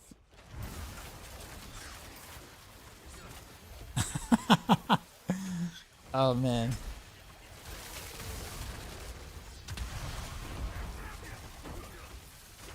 I guess then a part of me too is like do I really want to like really truly like invest a lot into a build that or a setup that I know is not gonna stick around?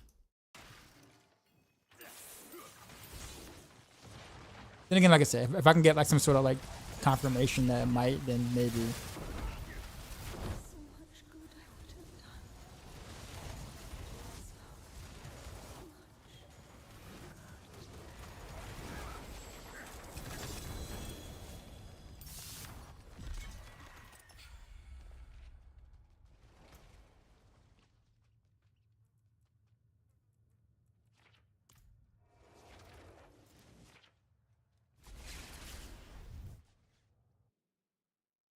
Catch a last charge, then I evade, potion, imbue, then shadow step.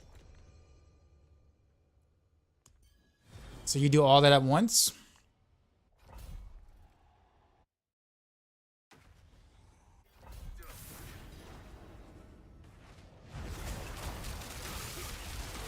But wait, why would evade works? Like if you just hit the evade button, evade can do it as well? As well as potion?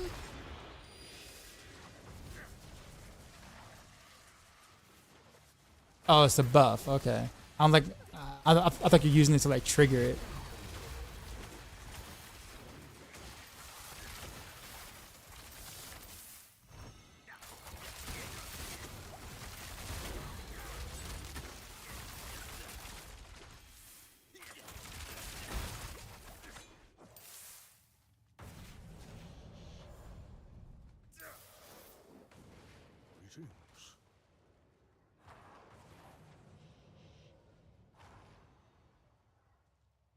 Yeah, imbue and shadow sets in your pocket. Well, there's like a up to 60% chance to do it. So like if you do both imbuement and then shadow step, right?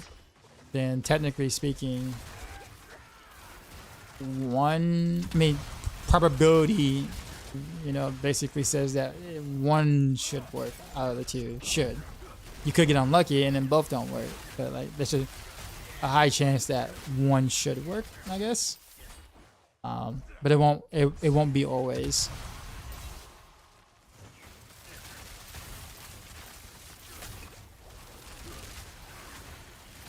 To trigger you only need imbuement. Well, yeah, I mean, I'm just saying in order to make a trigger, yeah, have a higher probability of it triggering, I guess, since it is only a 60% chance.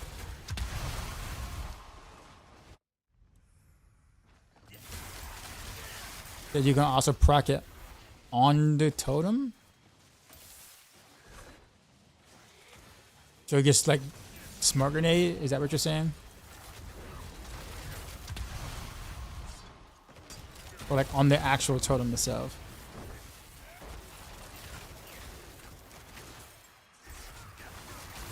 Oh yeah. Well, I mean that's what I did. I did poison imbuement and smoke grenade because that was on my bar. The only two that was on my bar.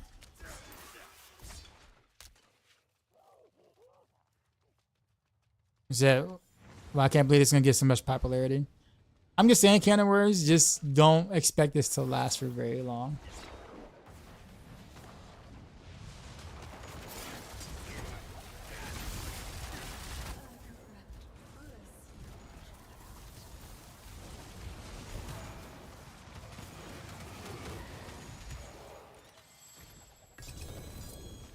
But like I said, if I can get some sort of confirmation of some sort, then.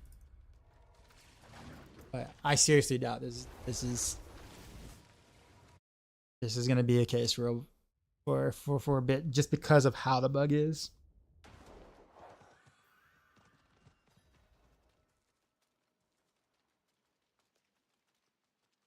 But it is a nice like 20-ish% buff on Barrage.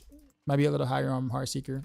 Maybe I'm thinking Heartseeker is probably, I don't know, 40-ish something, 40, 45-ish, 50%.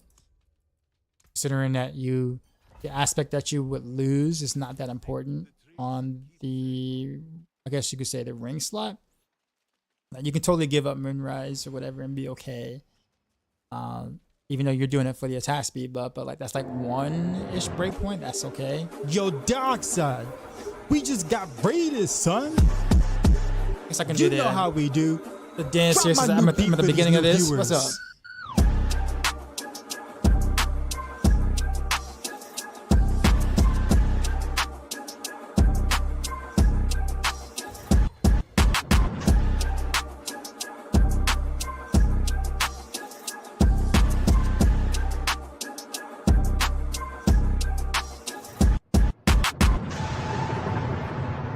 Sheezy out.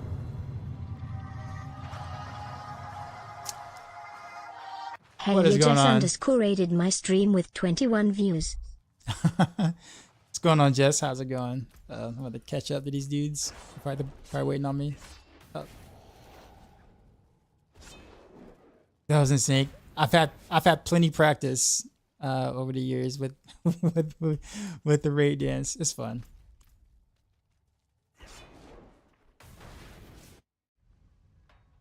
But welcome. I'm not really doing much of anything besides some Undercity farming with some buddies of mine.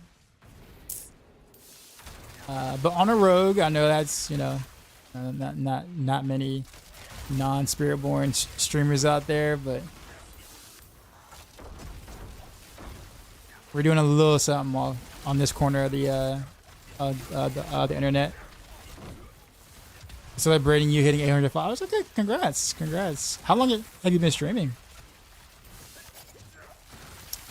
Was good? Spiritborn is not real. What tributes am I using? I'm not using any. So like, I'm literally just piggybacking off of their tributes and just running.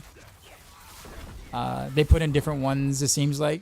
So initially it was refinement, and then it was something else at some other point. So I have no idea what they're putting in. I'm just hitting the accept button, you know, right clicking some enemies and just going along with it. What class would you recommend to someone that's brand new to the game? Well, that's a hard question, because normally I would ask about archetype. Like, what do you see yourself like playing?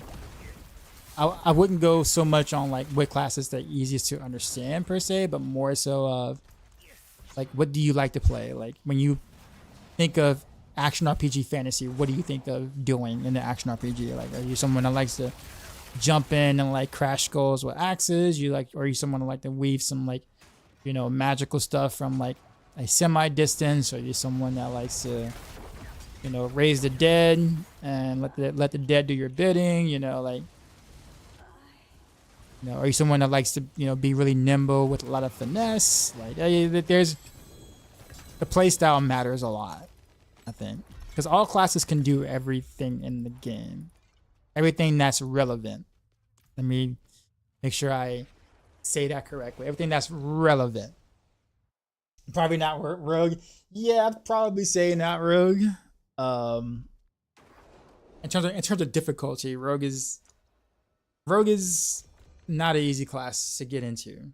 But if you like the archetype, if you like Rogue, you like what they stand for, go for it. I'm a Rogue main, and I do Rogue Maxroll guides, whatever, so I'd be the perfect person for you to talk to. If you do ever choose to go Rogue, you can I'll answer all of your questions and anything regarding Rogue. So at least if you want to go that route, you'll have a source that you can kind of go, oh, okay, well, I'll play Rogue, Docs, that will help me, kind of sort of thing.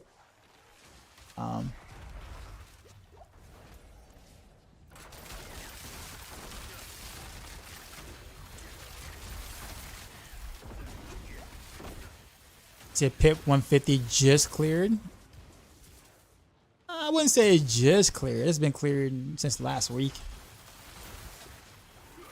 150 is being cleared in 4 minutes now. 3 minutes now.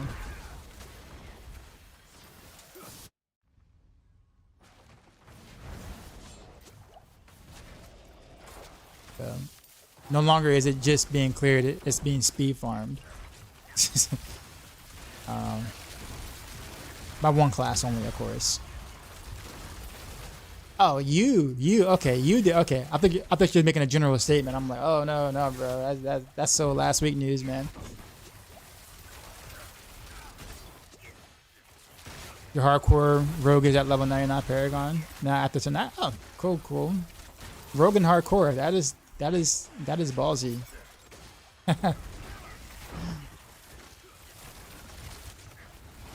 Guessing Nice Rogue is pretty chill. Yeah. Well, I probably wouldn't recommend dancing Nazro to someone who's new though. Yeah, like because if you don't know how to do the snapshots or you're not used to doing it, it doesn't do it. You do very little damage. So I don't know if I recommend that to someone to a brand new rogue player.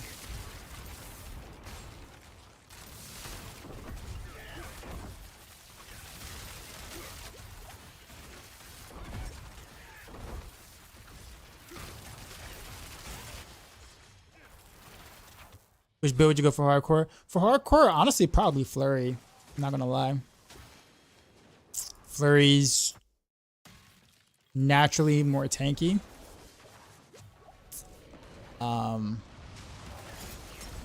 Clears pretty well. Probably the best position it's ever been in any season. Do you know the highest pick clear outside of Spiritborn? I think it's weapon throw barb, right? If I'm not mistaken. Or was weapon throw barb.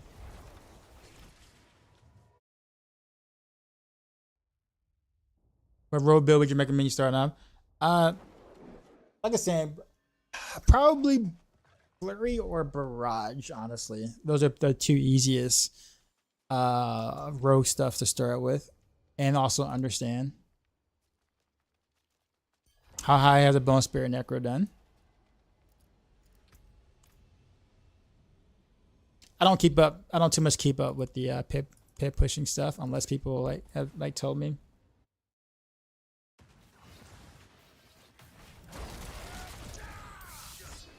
Your own random chaos. I didn't even think I'd live, so I didn't look up. That's even crazier. That's like wild.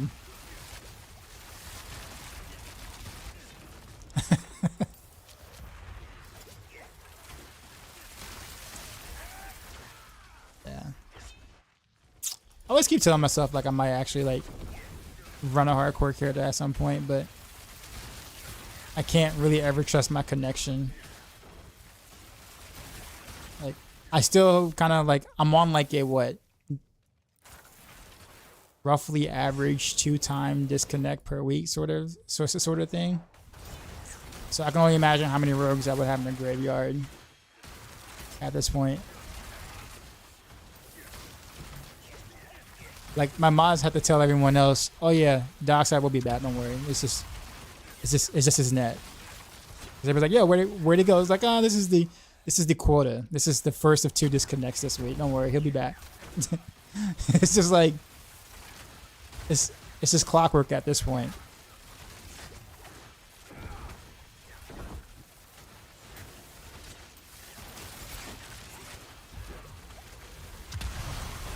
Hardcore making physical twisting blades. Yeah, that's something. Cause you gotta be up close to play, like up close to play with twisting blades. At least with Flurry, you can kind of play like semi close range and be okay. Like, you know, play on the outskirts of the Flurry, but yeah. So you think there's disconnect protection now? I don't trust that.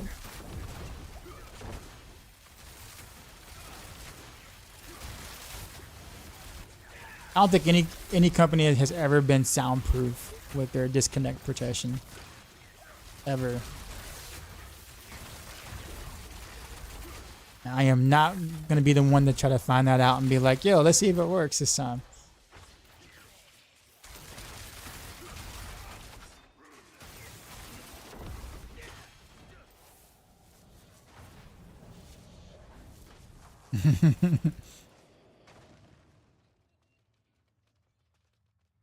for my boss materials, I am honestly just playing with friends who are doing stuff.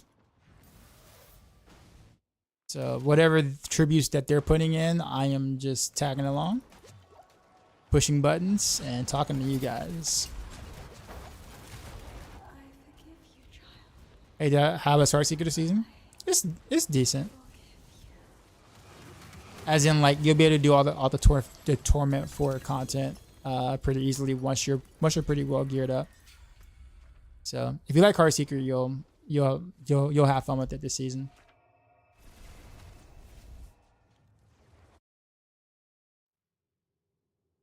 I accidentally pressed Conduit Shrine. Ooh. You fell for the trap, man.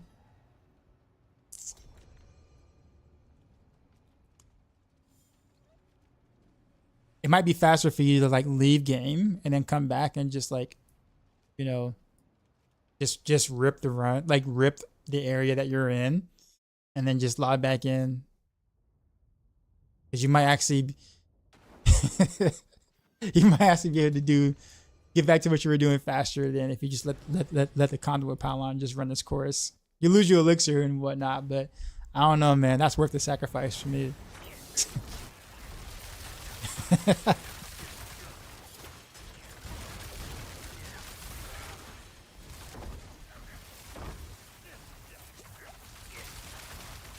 But anyways, after I do these Undercity runs, I'm probably gonna put back on my rapid fire stuff, and then I'm gonna like actually like get good gear for it and things, so I can actually like, you know, do stuff.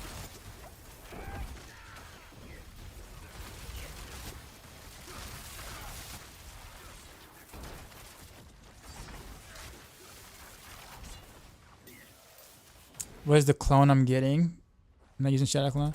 Oh no, that's the after image for Barrage. That's all it is. Like you shoot Barrage and like it stays, and you can move afterwards. So it's just the after image. Part of the skill.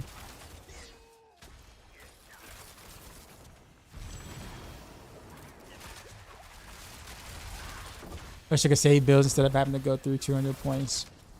Plus points for the Paragon boy. Oh, you mean like, you know, save setups or whatever, like an armory? Yeah, we've been asking for that since, well, last year.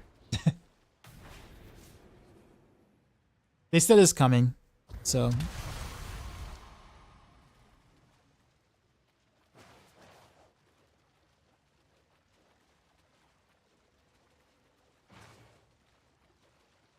Kill them all. What's happening, man? Bro, where everybody go? I can. So real talk, y'all. Real talk. Why is it so?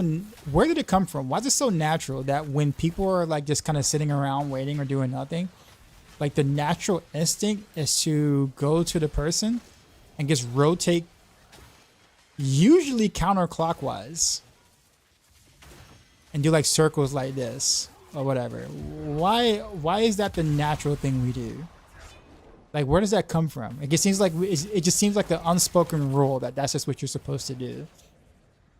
And you know it's the unspoken rule because when you do it, they do it too, as if it's like, oh yeah, bro, that's right, yo, we gotta do this, man. See, look, see, exactly, see, exactly. You see what I'm saying? Proof right there. We just do it, right? Like no rhyme or reason. It's just the thing. Like where'd it come from? It's just like who thought of that? And we're just like, you know what I'm saying? And it's like, and like I'm very specific because it is counterclockwise most of the time. Counterclockwise because most people are right-handed and spinning to the left is easier than spinning right. That is free. That's true. That actually makes a lot of sense, actually. Yeah, that's just what we do. That's just, you're a clockwiser. Boo. Boo this man. Boo. Okay. Anyone know what bargain I need? A sign of respect. Anyone know what bargain I need to do for skill related affixes? Uh,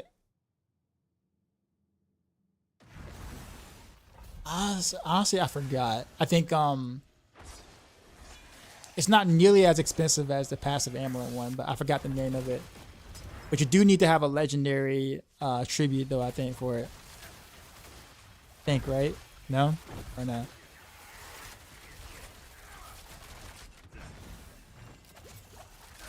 It's like when you're on the hold on the phone and you doodle like squares and shit. Yeah, I mean, I guess so. Yeah, I guess that's fair. But Hybrid, tell me this, man.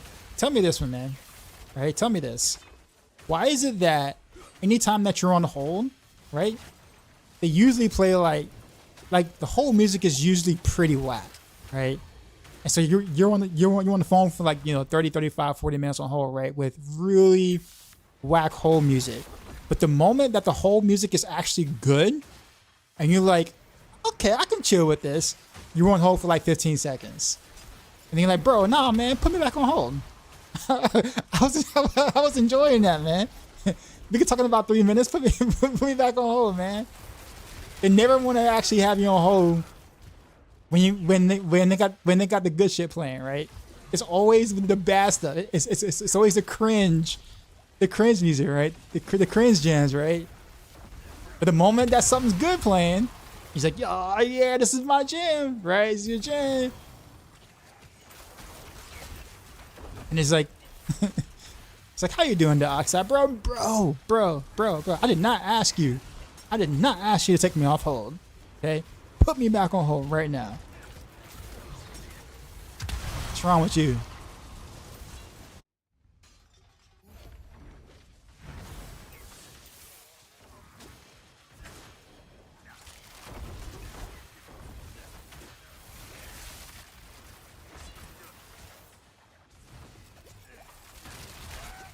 Do you like the song Fragile by Tech Now? I do. It's on my playlist.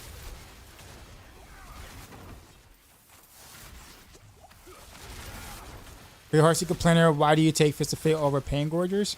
Pain Gorgers, you have no way to really proc Pain Gorgers in that setup. Or not like a decent way, but Pain Gorgers itself doesn't scale with Victimize. That's why. And the Fist of Fate unique affix does matter. The 300% does matter because Victimize actually takes that into account. I kind of wish it didn't, but it does. You would only use Pain Gorgers if you weren't going Victimize. Like if they ever buffed close quarters combat for it to scale multiplicatively with, you know, the glyphs and other things, then I actually would make a close quarters combat Heartseeker build actually. Like I absolutely would do it. But because it doesn't scale like that, then it's like, well. I actually think a direct damage Heartseeker with Pain Gorgers would actually feel kind of cool. It'll be less intuitive to play. You know, like Victimize is considerably easier to play. I do think that close quarters combat with some of the buffs that we got will actually be kind of neat on Heartseeker. But did everyone actually forget the new key passive? Oh no, we didn't forget. It's just that what are you gonna do with it? Okay then, guess it's my turn. I might as well say something in the artist by the name Atmosphere, aka Slug. Okay. Cross-eyed Darth, is that they get a buff for Iron Check yet? Not that I know of. Lord Nitro with the sub, appreciate you. Yeah, see, like this song right here, right? This song's a banger right here, right? And I guarantee you, this song will come on like a hold when you're on hold for a call. You'd be pissed because you know they're gonna answer. All right, Jess, you have a good one. I appreciate you rating in. You have a great night.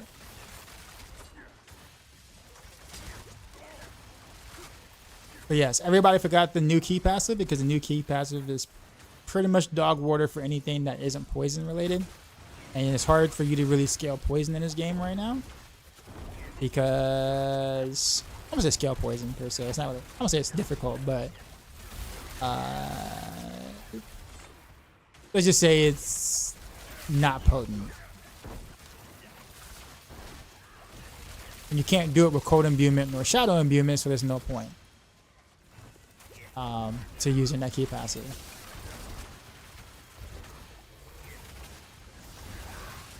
The funny thing is, if it worked with the passives of cold imbuement and shadow imbuement, I totally would have did it with Heartseeker. Like that was my initial plan. My initial plan was to actually do that with Heartseeker, and then do cold and shadow imbuement, and then use mixing cold imbuement and mixed shadow imbuement, and how the alchemical mixture, admixture buff both of the mixed passives or whatever. But because they don't work that way, then I had to build it with Victimize.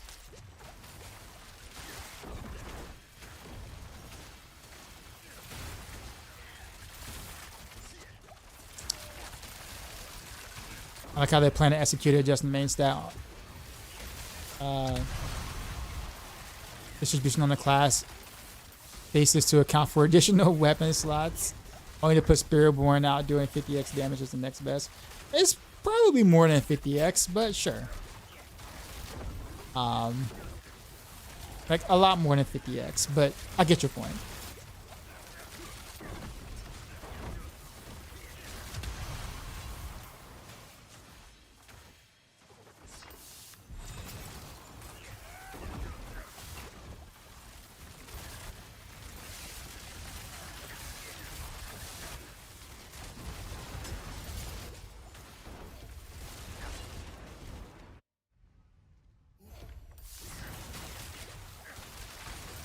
I didn't even check my mats. I don't even know how many mats I actually got from doing these.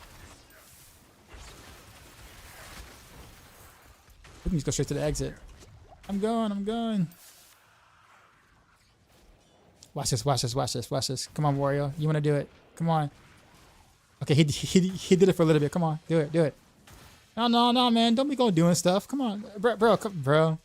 We don't need you. Come on, let's do it. Come on. Yeah, there it is. Tell you, man. It's just an unspoken rule. You got to do it.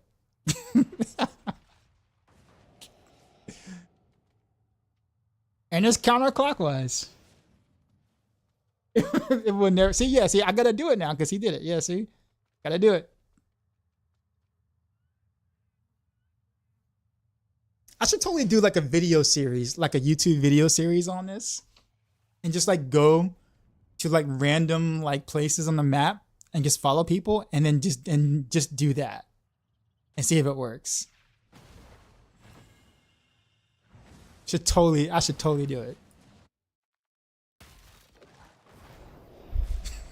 I got all these like really cool YouTube ideas that I say cool, but I kind of like silly YouTube ideas that I think will actually be pretty cool, but I'm just like way too lazy to actually get it started because I think people won't watch me.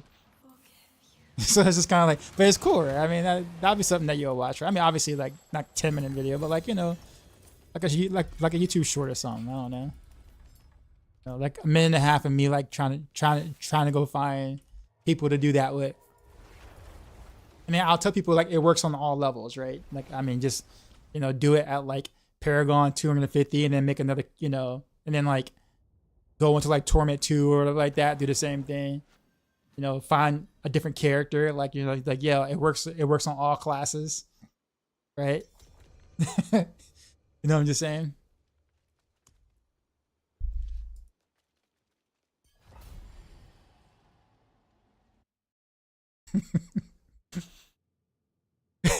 I'm doing it now near Whisper Tree and some random did it by accident. We never think about it, but it be like that though, right?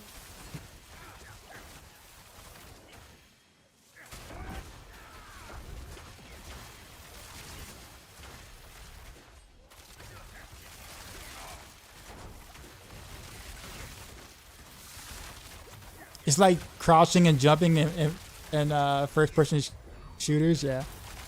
That's very true, yeah.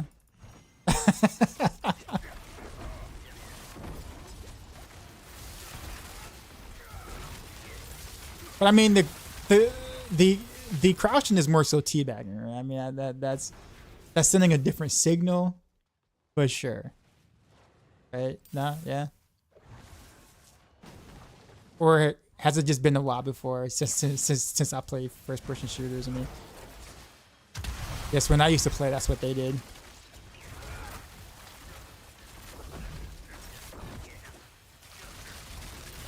Hey Docs, and your Heartseeker playing why face a fate over Pangorgers? Because Pangorgers proc doesn't benefit Victimize at all. So like, since you're not really dealing much damage, then the Pangorgers proc won't do much damage either.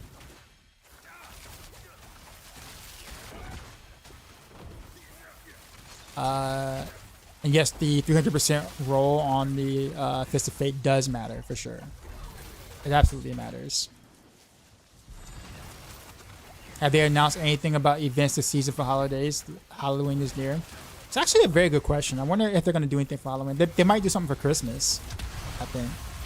Because, I mean, the season ends, what, January 20-something or whatever? 26 or something? I don't know. Somewhere like towards the end of January, right? So I guess they might just do a Christmas event that might start like, I don't know, November. I think it's probably a little early for them to do an event just because the season just launched. So like 2 weeks ago. So although I think it would be cooler to see a Halloween event versus a Christmas event because you know Diablo. Let's just be honest, but yeah, I don't think they. I don't know. Maybe.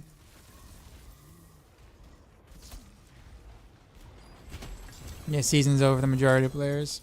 Yeah, I mean, if you play Spiritborn, probably yeah. In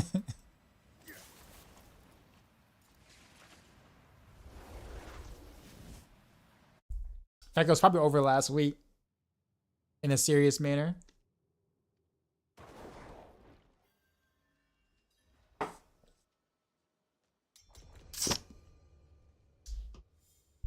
Rogue Nation only. Word.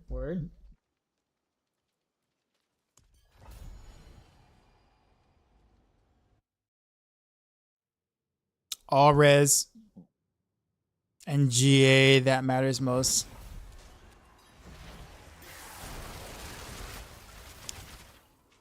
The lucky hit chance is the only thing that really matters, Blake, on the Fist of Fate. The other stuff is good to have. They're like nice to have, but they're fluff. In fact, actually, I would love a lower lucky hit chance on the random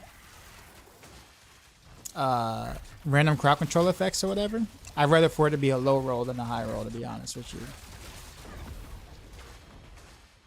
Only just because if I'm speed farming or even like if I'm pushing, if I accidentally freeze or stun something too quickly because arrows are bouncing everywhere, like let's say on like Barrage or whatever, then I ended up like making something like crowd control too early, and I end up and I risk making them unstoppable before I get to them properly. So I'd rather for a lower roll on the chance to proc random crowd control than the high one.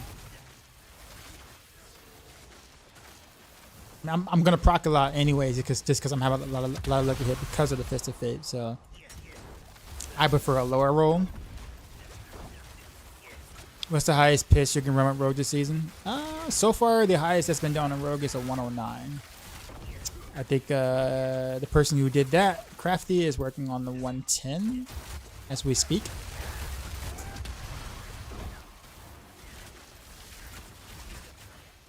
But just understand that just because Crafty is doing a 109, that doesn't mean that anyone playing a Rogue on that build will be able to do the 109.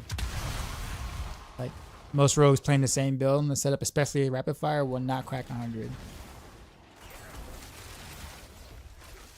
With the same build and even same gear setup. So what Crafty can do and what most other role players can do, there's a difference when it comes to Rapid Fire, that is.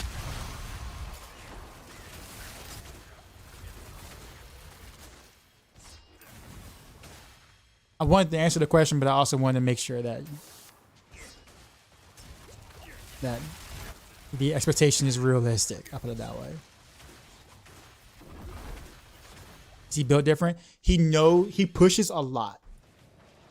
Like he's I would say probably over the lifetime of Pit pushing since Pit was in existence, he's probably have literally done probably over what 20,000 attempts over the course of the past couple of seasons, like in total. Like I wouldn't be surprised if it's like more. So like if someone has done it that much fishing, of that much experimenting, looking at things, not passing, obviously, like you're going to know more. You're going to understand what's a good scenario, what's not, right? So like he just has way more experience than like 99.99999% of the players do. So he simply knows more. Not only that, but rapid fire is not an easy build to play. So even if you know your shit, being able to perform a rapid fire spec versus like performing like, let's say, a Dance of Knives or a Barrage or a Heartseeker spec is way different. Rapid fire is definitely more challenging. You have to understand how to take advantage of trick attacks, because if you don't, you really won't. Like if you do not know how to take advantage of trick attacks, you'll clear like 20 tiers lower. Like there's just things that you have to know. So just the sake of saying, oh, I want to play the build that can clear 110 is kind of disingenuous, because sure, you can put together that build, right? You can farm for it, put together that build, but chances of you being able to perform it to a level of 110 and having the patience to fish for the right scenarios is a way different thing. So there's, a build potential, and then there's reasonable expectations. And there's a big difference between the two.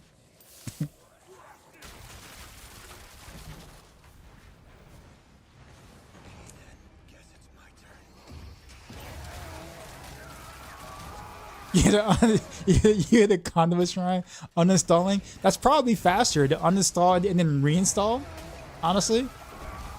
And then start playing, and you still might be able to like get done doing what you were doing faster than having that conduit shrine. And Dusty with the 5 gifted subs. I see you, bro. Oh, 4 gifted subs. There you go. Love you. Enjoy your mount.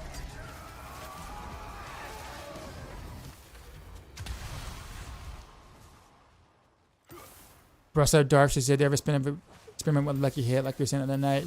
To me, it feels like you don't really benefit past 80 or so." I haven't done anything yesterday, so I haven't done anything more than when I talked about that stream. That's something that I'm probably just gonna have to give my findings, or my initial findings or initial hypothesis to, like, let's say Ava, and then have them like do the proper test, because Ava knows how to create the scenarios and the testing of the proper testing environment to be able to know if something is working a certain way. Like that's literally all he does. Like that is his niche. So like it'll be a lot easier for me to provide the hypothesis and why I had that hypothesis, and give him like any experience that I've had so far with said hypothesis, and have him break down the thing. Why don't they just make Conduit always one shot? I mean, at this point, you might as well.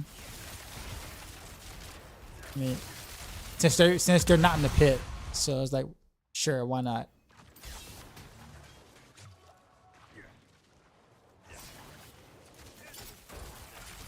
I say Makuna is probably on the same level when it comes to pushing. Yeah. Makuna, I guess maybe when he wants to. Like if he truly feels like it, he will. I think it's been kind of on and off in the recent though. Like, but in season 4, he was blasting it. Season 5, he kind of just like took it back. He just didn't really, I guess, care about it as much anymore. And I'm wondering if it's just because that like the strongest push build ended up being rapid fire, and You know, I don't think he wanted to make a rapid fire rogue to compete. And it might be a similar case this season, whereas like I think he'll push, guess if not as far as he possibly can, but I don't think he really wants to gear up a rapid fire set to keep going.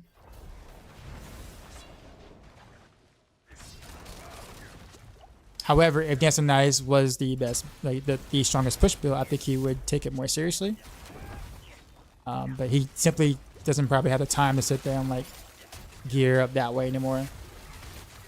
Season 4 Gauntlet probably burned him out too.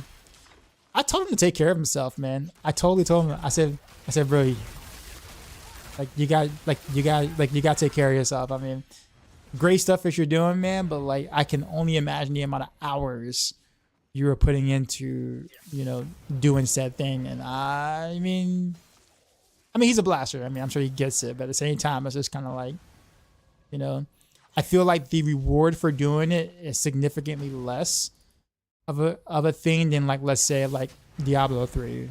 Not saying that Diablo 3's these rewards was any like better, but at least there was an official leaderboard per se, and there was more people like competing at the time trying to do the thing. So it felt a little better to put that kind of hours into pushing, even if it still was kind of empty calories at the end of the day. But in D4, like, what do you really have? You know what I'm saying? Like, so it's just a lot of effort for more of a, for not a, it's just not a popular thing. It's not popular because of the amount of effort, and also some real money trading stuff. But we won't get into all that. People don't want to compete with those who, you know, potentially may, you know, pay real money for their gear to be able to do said things. Also the dupes too as well. Like we look at some of the clears right now. Appreciate the follows. We look at some of the clears right now on like the third party leaderboards right now, and like there's been a lot of people talking about like these people with duped gears, like 3GA everywhere gears or whatever. And like ain't no way you got that quickly this season just from farming. You know, they're like Paragon like 230, 240 or whatever with like 3GA. You know, ain't no way. 3GA, 4GA, nah.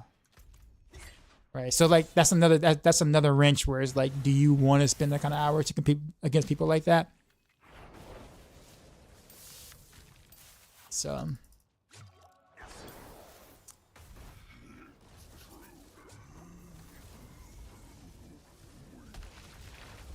what do my stats look like? Yo, look at all these materials I got. Oh, we're gonna really master it now, man.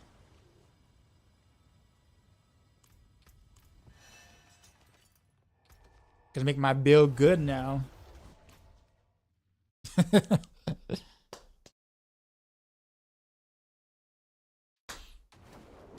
Crafty. There's also not just Makuna, but Ace of Spades too as well. Ace of Spades.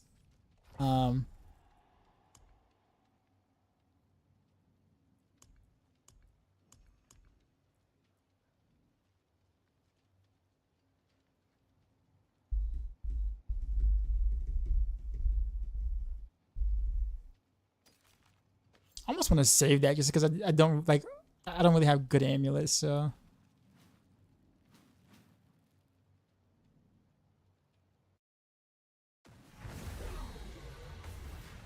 No! My game bugged out. I'm bugged. No. No.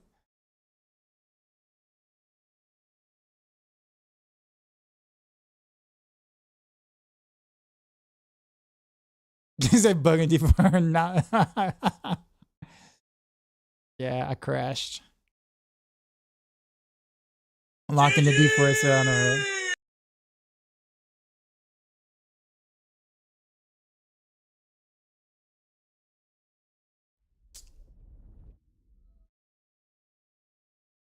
Still, he's about. Oh, of course, sir. Of course, there are.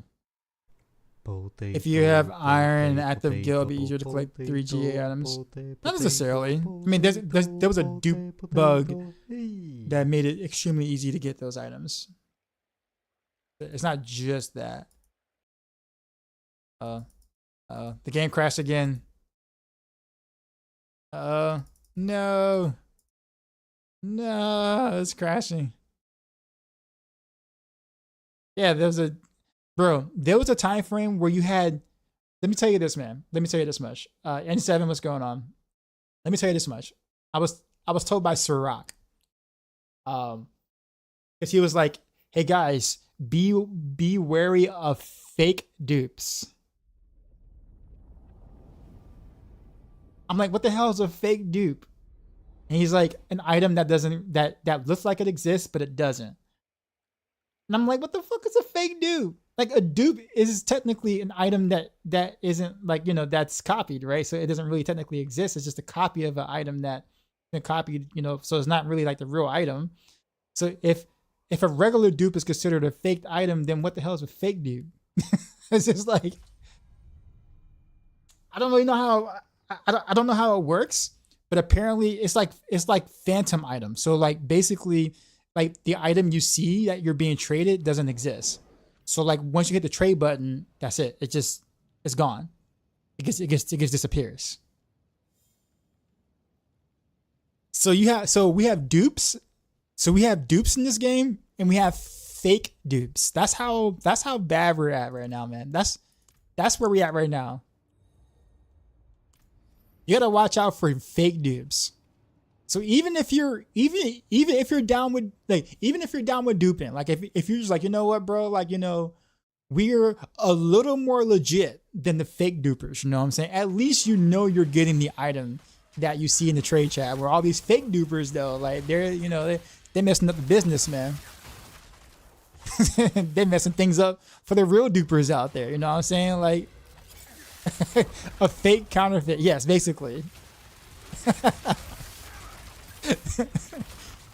That is where we're at in terms of the state of the game when it comes to bugs right now.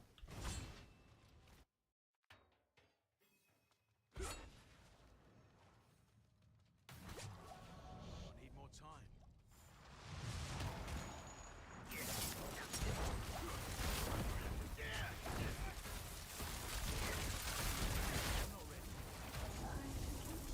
Yo, what up, Parallax? I'm just saying. I'm just saying. I think, you know, I don't speak for everybody, of course, but man, they gotta, at some point, man, Blizzard gotta, like, you know, figure out some stuff, man, with bugs, man, like, cause never in my life would I have I ever had to explain to someone what a fake dupe was. Never thought that would be a thing.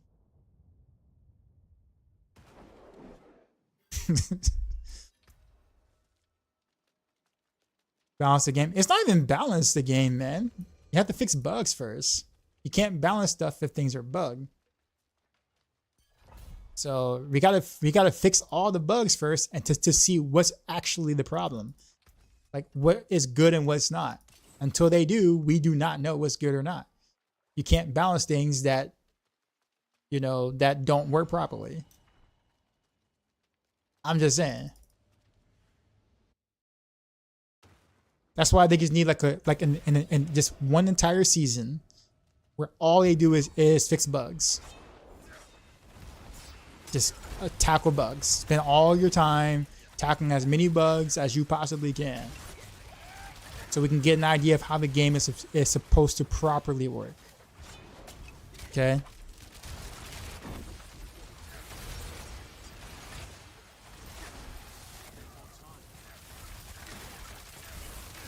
You know what I'm saying? Like, how do you target dupers when there are fake dupers out there, right? Like, you know what I'm saying?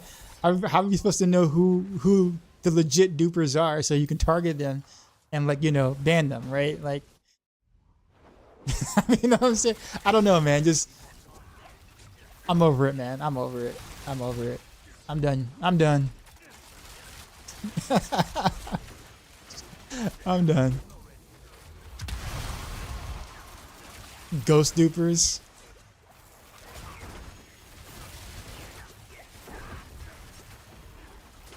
I'm sad right now listening to.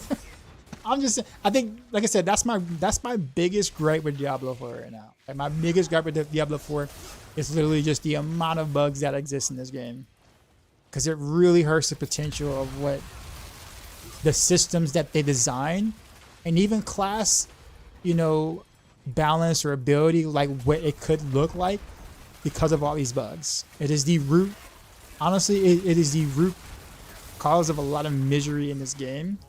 Not that the expansion is bad. Like, I'm not saying that the expansion is bad. Like, I think like they did a good job with the content portion of it and being able to add different things and quality of life. So like they've done a good job with the expansion, but I really think what's holding stuff down is just bugs, stuff that just don't work properly, things that are just or work in the sense of where it just ruins the progression of your systems, aka bug builds on Spiritborn, like it just, or ruin the servers, right, aka evade, where people couldn't play the game anymore. Like, there's just way too many of that happening, and so it really brings the game down to like it almost just feels like Wilson to me sometimes. Like I look back at Wilson, I don't know if anybody remember Wilson's launch and like how bad that was, right? Good concept, great concept. Beta was fun. It was actually really good, and then the game released, and Jesus Christ, the amount of bugs. It wasn't fun anymore at that point.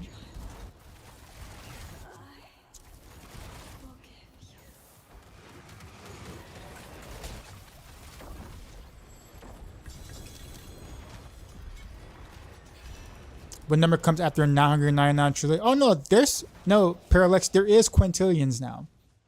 Like, because they shorten the damage numbers now, or they shorten the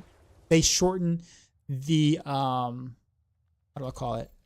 They shorten the actual display of number. So I've seen numbers that are like where you see 10,400 trillion basically. So you see like a 10, 473 T. And that's obviously, quadrillion at that point, like 10 quadrillion damage. So, yeah. But at least we can see him. It's stupid though. The quintillion numbers just go up, yeah.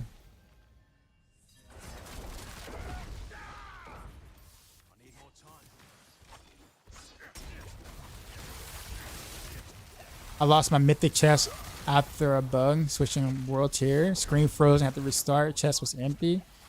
And one of my ring was gone too. Just 2 empty cells. Really? Huh?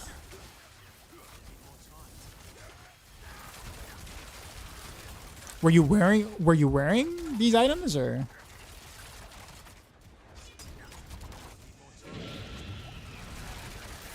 That's crazy. No, they didn't add a Q. They didn't add a Q. They just kept it at T. T is the highest it's going to display. They did not add a Q. So if Spiritborn finds like 1 or 2 more bugs, then we're gonna start seeing like 1 million T. And then we're back to numbers looking too big again, just so only Spiritborns can reach that number. So it'd be like 1 million trillion damage, basically, is what the number would read. Did this disappear Gary sounds like the villager's remains bug? I've heard about that. How about hear me out and reduce crafting costs by 50%? Well, I guess you could go that route. But even if you reduce crafting costs by 50%, if there's a bottleneck that isn't reasonable, then you'll still run into that bottleneck eventually at some point. It just means that you'll run into it 50% slower.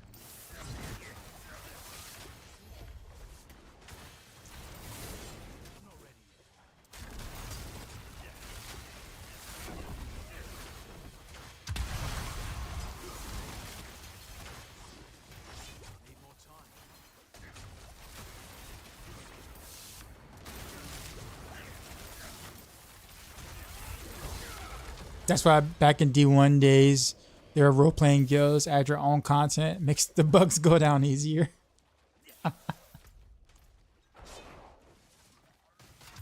Tom says you hear is breaking the game, the Villager Remains bug. Can someone explain more about that? I've heard a little bit of it, but I don't know exactly what it's doing. 10,000 rawhide day free. We just need a rawhide stimmy check. Like a daily login, basically, though. You log in once a week, you get 10,000 rawhide. Make it truly a MMO.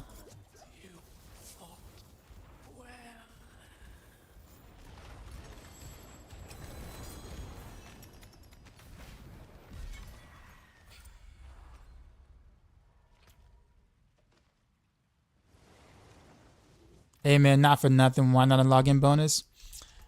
I think the reason behind not doing a login bonus is, if I remember correctly, I think it's because they don't want to make players feel like you have to log in a certain day to get a certain something. So like if you have different login bonus every day, like a daily login bonus where you have to, schedule your login because it's the thing you want, then I don't think they really wanted that.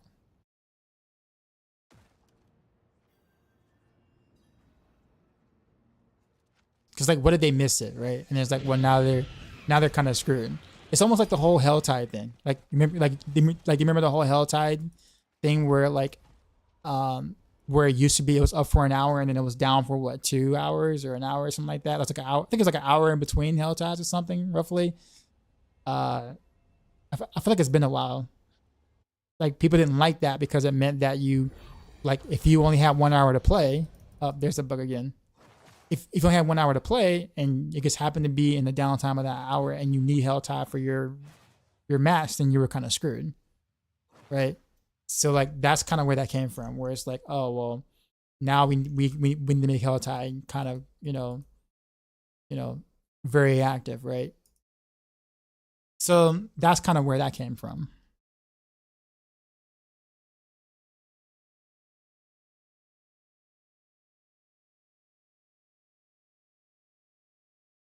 I'm out here proud that I'm hitting 360 billion in a single cast, and Spiritborn over here hitting quadrillions. I don't think it's the cost that irritates me for Masterwork. I think it's more the fact that I cannot farm both rawhide and chunks efficiently while also getting. I guess, yeah.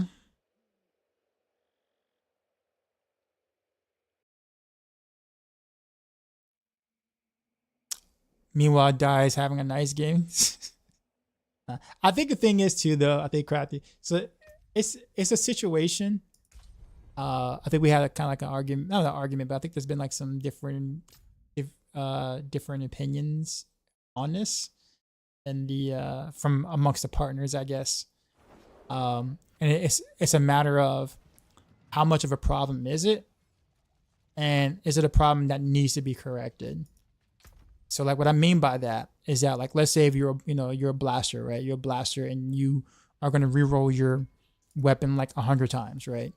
Yeah, you're going to run into that issue. And it's a big problem for you because that's what you like to do. But when you think about the rest of the population, like the other 99% of players that isn't going to do that, like, is it a problem that they should potentially solve for the 0.1% of players? See what I'm saying? Like, is it really a problem, or is it a bottleneck for someone who's legit looking for perfect masterworks? So I think that's kind of the thought to it. So I mean, what is the downside to fix it for people who like to min-max? Honestly, you're right. There really is technically no downside. However, I think what they wanted to do was give you a reason to have to go farm materials. If everything is kind of given to you easily, right, then you have no reason to ever like think about, oh, I'm running low on this, let me go do a certain such or such. Versus, oh, well, we're swimming in everything. You never have to think about your materials at all. So I think there's probably a balance between the two they kind of want to hit. Do I think the balance is good right now? Probably not. At the same time, I don't know if the metric should be I reroll my gear 100 times. I'm out of iron chunks after spending 8 hours of farming, right? Like, I don't know if that should be the metric for the change, but I do think that they do need to make adjustments. I'll put it that way.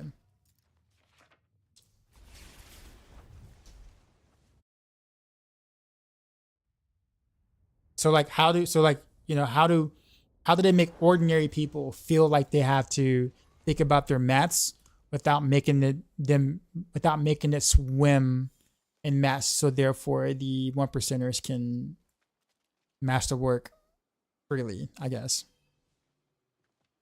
That's the balance they have to hit. And that's a hard balance. Like, that is not an easy balance. That is a hard balance.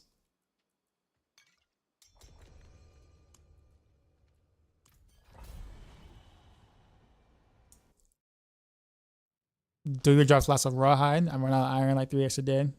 Yeah, some people have iron problems, some people have rawhide problems. So it's like, it's not even like, it's not consistent in terms of which mat is the actual problem. It could be both, right? It depends on what person master work what item that day, right? Like, if it's an armor piece or whatever, then you're gonna run out of rawhide. If it's a weapon, you're gonna run out of iron chunks. So, you know what I mean? So, Yo, Dark Side, we just got Asian hop raided, right son. with the raid. Let me see if I can get to a safe spot. You real know quick. how we do. Drop my new beat for We these got new it. viewers. We got it in. I'm not safe though, but I'm gonna die. It's alright.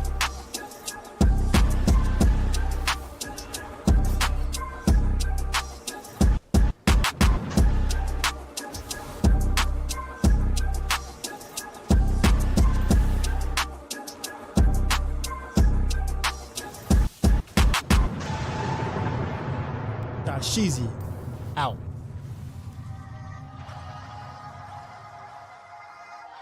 Asian hot wife raided my stream with 70 views. The things we do for the raids, I know, right? What is going on? Asian, how are you doing? How's your night been? I've been talking about random things underneath the sun because I am legit just following some friends who are doing Undercity and popping in random tributes that I don't even know what they're popping in half the time. But I'm benefiting by playing, so here we are. Kind of like legit on autopilot basically. I'm here for it because, you know, I've gotten a lot of mats from doing this, so totally worth.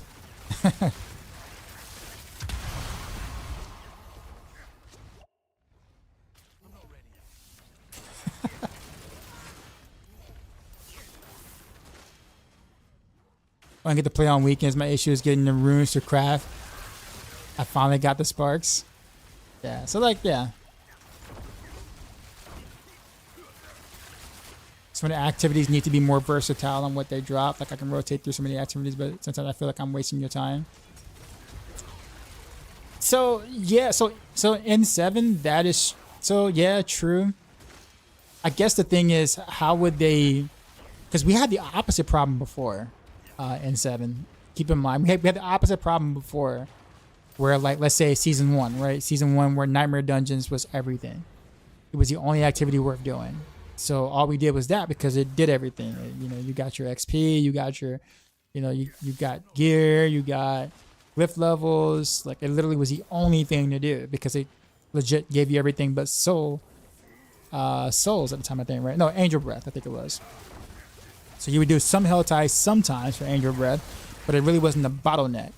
So all you did was just Nightmare Dungeons the entire time, and people were bored out of their minds doing just Nightmare Dungeons, because that activity gave you everything. So, well, I'm not saying you're not fair in your assessment. At one point, do we feel like, okay, well, if I give a little bit of this to this activity, or whatever, then you give less reason for other activities to kind of exist.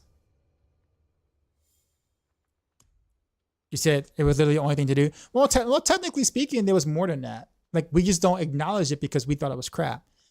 You want to know what I'm talking about? There were side quests. I mean, why would you do it? But they existed, right? There was legions. We didn't do that. There was world bosses. We didn't do that.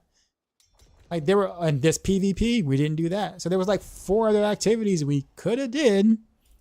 You just did not have a reason to, because why? Right? That's all it was. So there was more, there was technically more to do than Nightmare Dungeons, just that it just wasn't rewarding. And they were kind of boring. So, like, we forget that there were stuff. We just didn't do them.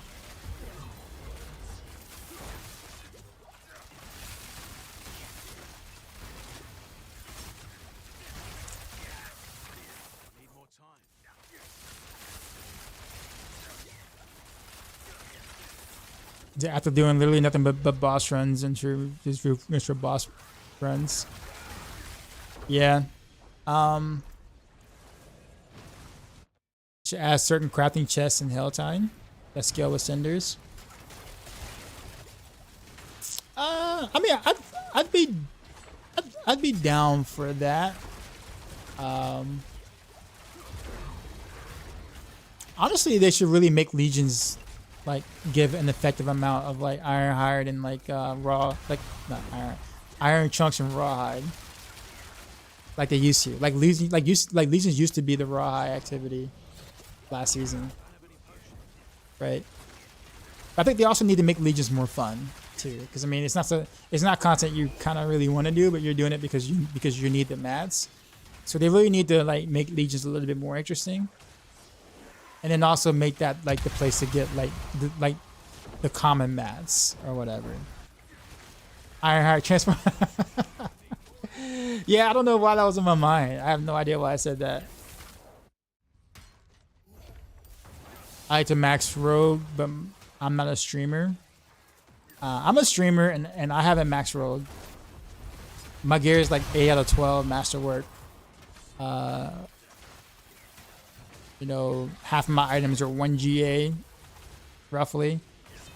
And the other is like just not ancestral, so no GAs. But I got you. He said, but seeing how much further you can be the Spiritborn, oh well then yeah, yeah, I got you. Not going to max Paragon. But there's legit no reason to max Paragon. None. There's nothing in this game that requires you to be max Paragon for any particular reason. Nothing. There's no tangible benefits other than saying that you got it. And even the people who are going to max Paragon, even if you play Spiritborn, it still will take you a while to max Paragon. Like a while. Right? But the benefit of you maxing Paragon is like very small. And even so, it won't change anything that you do in terms of the content that you play. And it certainly won't change anything if you're Spiritborn in Pit, because like you'll be doing 150s without 300 Paragons. So like it makes zero difference in the Spiritborn at the end of the day. It's like, am I going to do 150s or am I going to do 150s? Which one?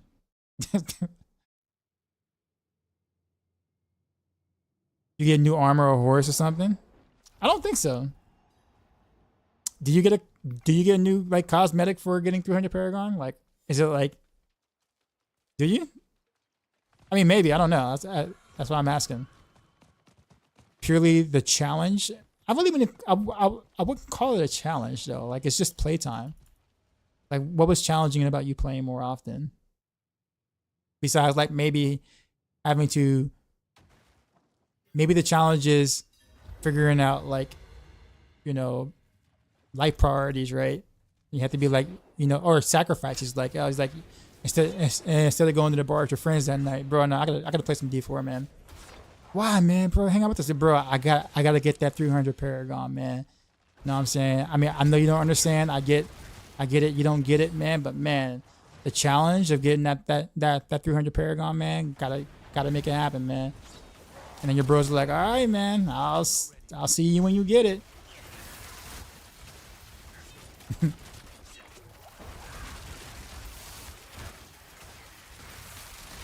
The the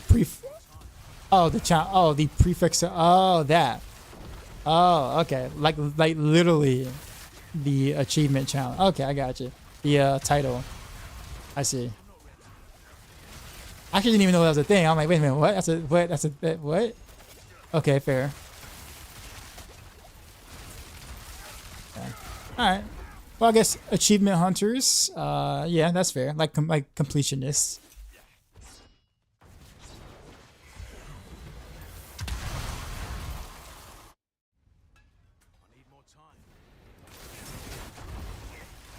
I don't know, man. I feel like achievements in this game, like in a game like this, seems a little, I won't say weird, but like, think about it. Like when you see somebody with a title, do you like a title for something like let's say Lilith, or, like the whole like title that came along with beating Lilith like back in season like preseason, season 1 or season 2. Like, do you look at that and be like, good job, or do you look at that and be like, who carried you? Or which class did you do it with? Or which broken build did you use? Like, I almost feel like no one looks at that title and was just kind of like, yo, that's that dude right there. Yo, he he totally mastered that Lilith fight, man. I don't think anyone looks at that title and thinks anything like that at all, right? Like, it's a title that people wanted. People wanted the title. Right, that's partially why people were asking for carries towards the beginning of the game, because they want the title. But it's like, what does the title represent? Because I don't remember ever walking around looking at anyone and being like, bro, that person right there, yo, that person mastered that Lilith fight. Nope. As that, my first thought was, who carried you? Like, which streamer or whatever did you give gold for or go to get that? To get that title. Like that's my thought. So like these titles and stuff, like for achievement purposes, sure, but like I wish they had more meaning. But with the way that the game is played now, the way the game is like, it's hard for those things to have real meaning, because no one really thinks that not say no one, but like it's just not one of those things where it's just like, yo, look at that dude, and oh, yo, this Harry Potter, by the way. A DPS Harry Potter. What's going on, bro? Not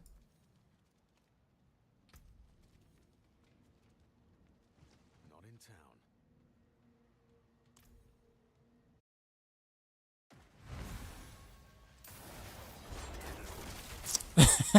You know what I'm saying? Like I just think, I don't know.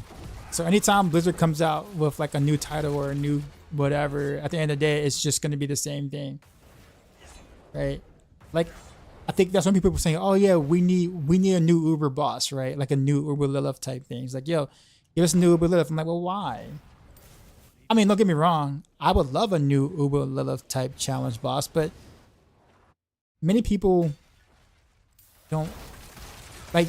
I was like, you'll have people be like, yo, that'd be cool to have a new one, but I guarantee you, a lot of people are not going to learn the mechanics and just be like, I just want the title. People aren't gonna really want to try to fight the new Uber boss. They just want the new mount or cosmetic associated with the new boss.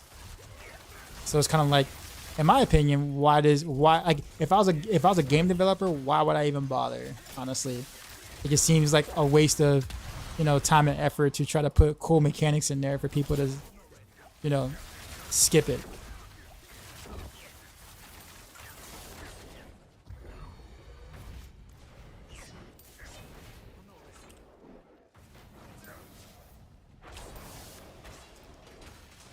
Like I said, I'm not. Let me rephrase this. Like, I'm not bashing the people who, like carries or whatnot, or like would rather get whatever. I'm not like saying that it's bad for you to do that. What I'm saying is the title that comes along with it just seems to have a lot less meaning due to things like that. At that point, it's a paid title, right? Like, who did you buy this title from?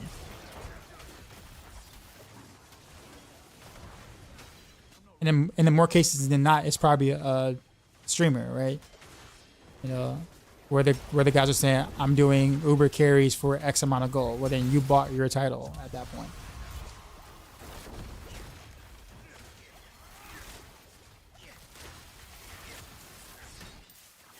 So, which is fine, like if you want to, but it just would be nice if there was a way for me to look at a title and be like, yo, that's actually pretty cool. That's all. And maybe I would care more about achievements and stuff if that was the case, but it just feels meaningless, kind of. Because anyone can get it. It's only valuable if you only see the title rarely. Like if you only see like a few people who have the title, then it means something, right? Just like regular market, right? Like if something is rare, it has more value. But if everybody has it, then it has no value. It has very little value, right? If everybody walking around with the little title, then like what value does it have?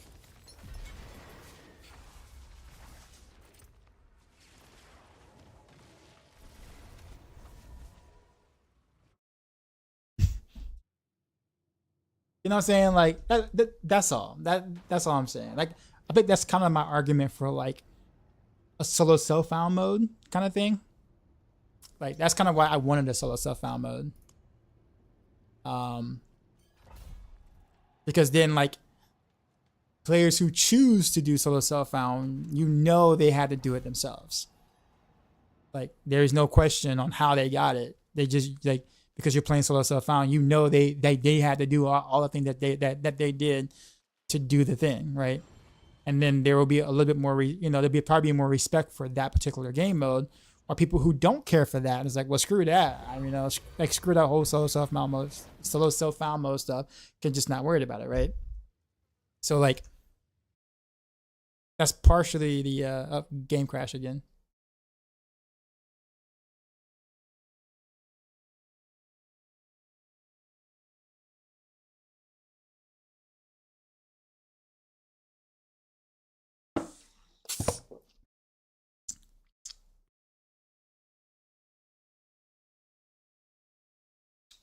It's not what most want, but I'd be up for a raid type challenges like Lost Art, but I know that's not the D4 community.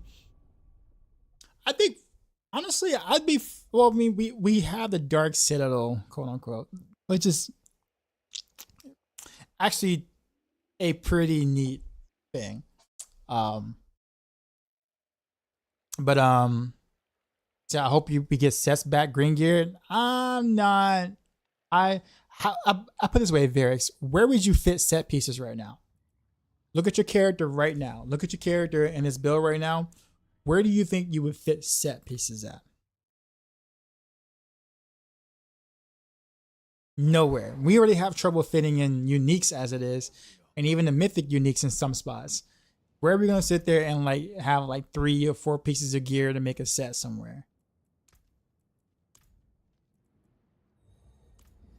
And chances are you have to make the set OP because it's taking up 4 slots of your gear or 3 slots of your gear.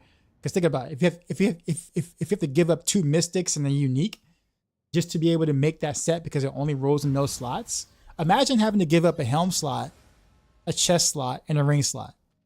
And let's just say hypothetically you're playing Rogue, right?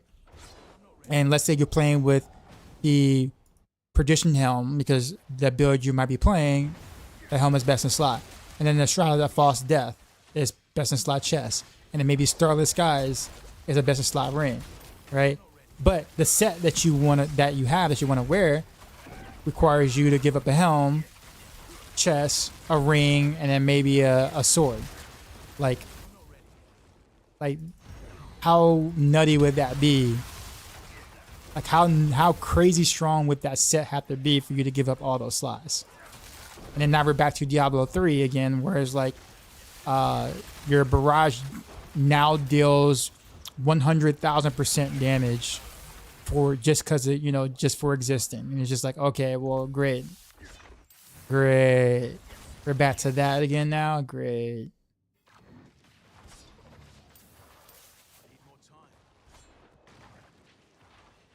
I'm enjoying the Dance of Knives a ton more than that preparation exists. Oh, you mean the fix to it? Yeah, that was a really good change they made.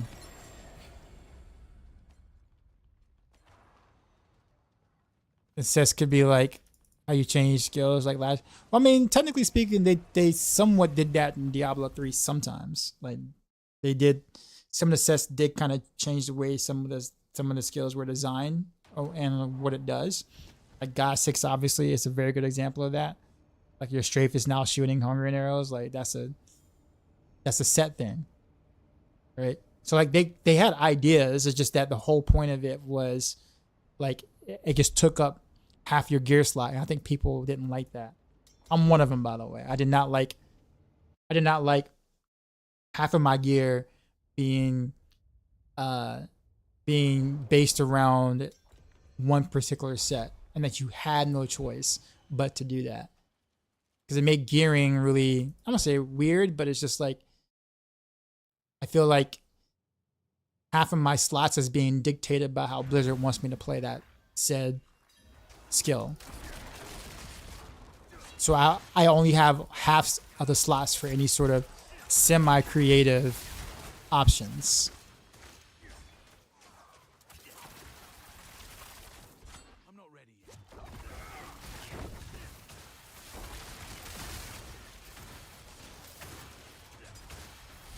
Yeah. I honestly don't think that I honestly would not want I would not want sets to make a return.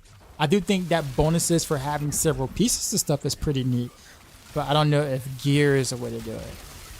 Like I don't know, like make it in Paragon. Like, you know, you take a certain cluster of rare nodes or whatever, and it makes a set bonus. Like it makes a bonus or whatever, or like you can sit there and like really make the Paragon board be more of that way without giving up gear slots to do. Yeah, it's not really about being OP. It's just about stifling creativity. Like that's all. And D3, literally every build was basically curated by Blizzard because of what the set piece told you to do.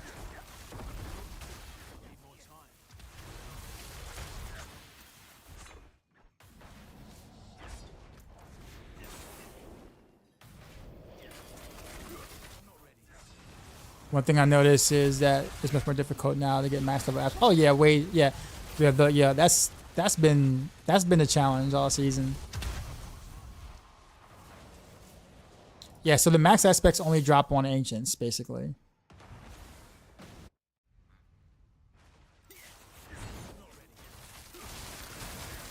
Beyond the USA Hey die, is your build currently stronger than Knife Dance? So I'm running Barrage right now. The build that I'm going to be doing in a serious manner is going to be Rapid Fire, and Rapid Fire is pound for pound, Rapid Fire is the strongest rogue build. It's not the most efficient farmer though. Dance of Nas is just a faster speed farmer in any and all scenarios. But if we're just talking about like numbers, damage per second, you know, output, then Rapid Fire wins that competition. So if that's what you're talking about, if that's what you mean, then yeah, Rapid Fire is it for that.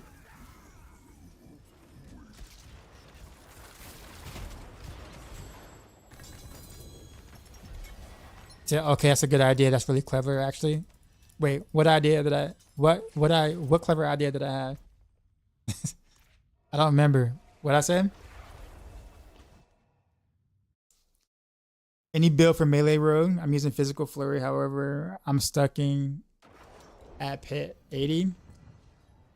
I mean, Flurry's actually doing pretty well. Like Flurry is doing better than we thought it was going to this season, actually. So if we're stuck around pit 80, some of it could be rotation based, or it just could be you just need better gear.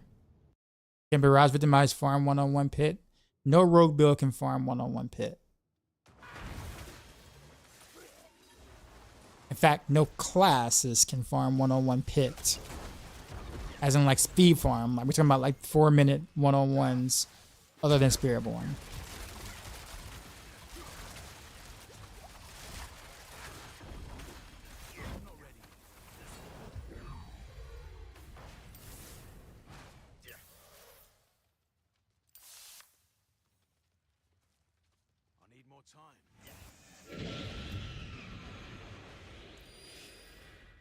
Appreciate the follow.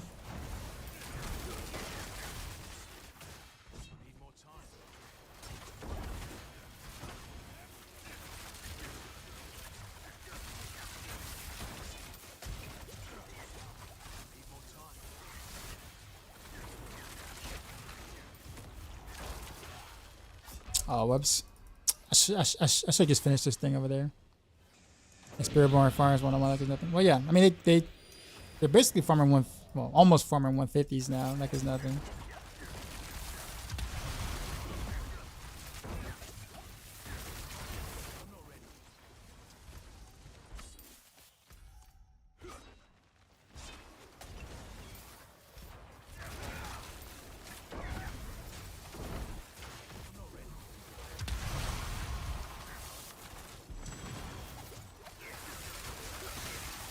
Oh, Seth locked behind Paragon. Yeah. See, like that'll be a great place to do it. I think. I like that idea.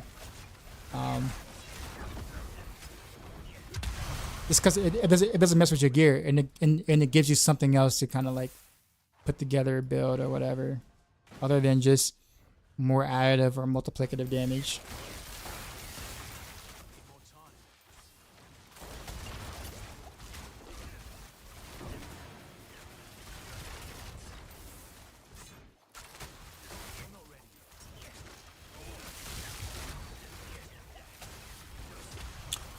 You know what I realized though? You know what I realized in the recent though? Even after the evade fix or whatever. You know what I like didn't realize as much until like in the recent? That like even after that fix, it still becomes pretty like difficult to play with Spiritborns and Helltide or whatever when you play certain builds. Because certain builds rely on me hitting things in order to generate energy. And if Spiritborn like legit clears the entire area, like, you know, one swoop or whatever, then like my build doesn't really function because I'm not hitting stuff. So stuff like Barrage and Heartseeker are actually kind of harder to play in Helltide whenever there are Spiritborns around, because you legit just can't hit anything for energy.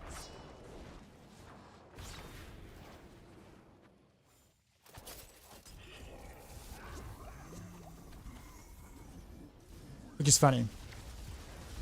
What do you think gonna happen if they didn't nerf other character and nerf Spiritborn so we can get our glyphs to 100? I used to carry me max out rogue glyphs. Honestly, I don't know. I honestly don't know, sir.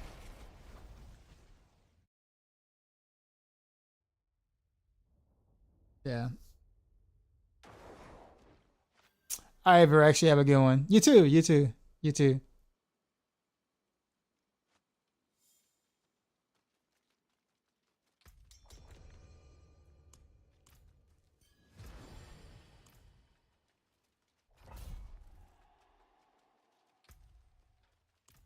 I have to salvage here real quick.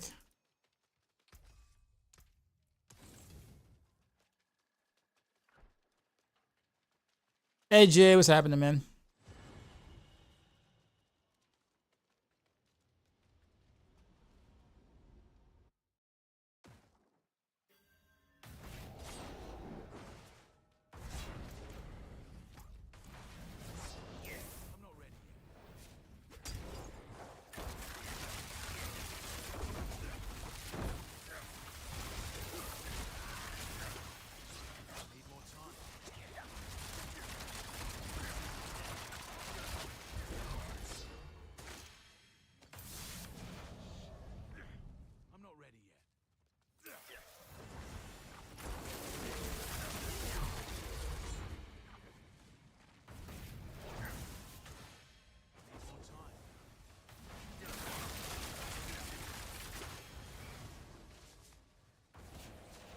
Try and RA's vicious with this build.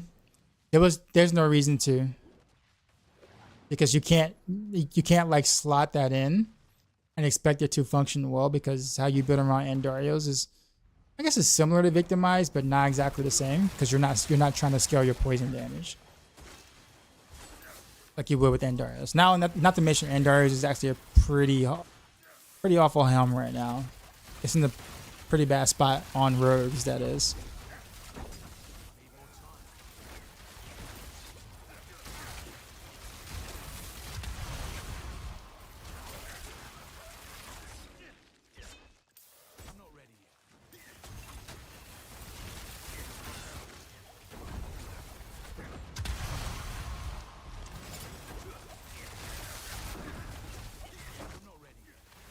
So unlucky that's the helm you got this season.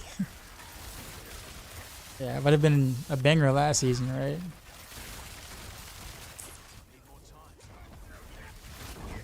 So could you use Nameless Cow? Oh yeah, absolutely.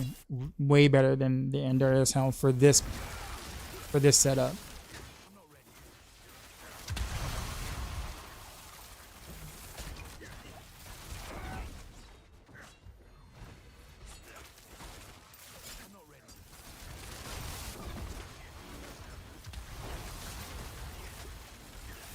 Can this build do high pits? It depends on what you call high pits. What is high pits to you? 100. With really good gear and quite a bit of fishing, like a lot of fishing, yes.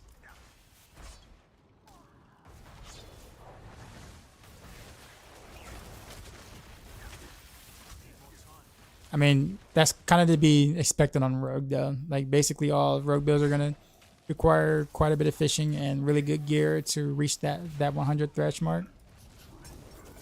And even then you may not get it, just depends, you know.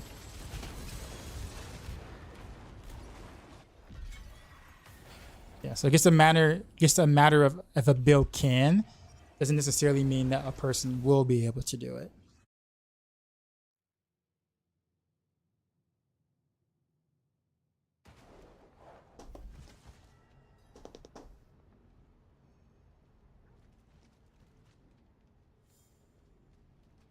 Hey, what's good? What's a good build you could take for farm, but for boss damage too? Yeah. Any of the top row builds. So, Rapid Fire, Heartseeker, Dance of Knives, Barrage, Flurry. I'd stay away from Pen Shot because you said boss damage, so no Pen Shot. I mean, any of the 5 I just listed is fine.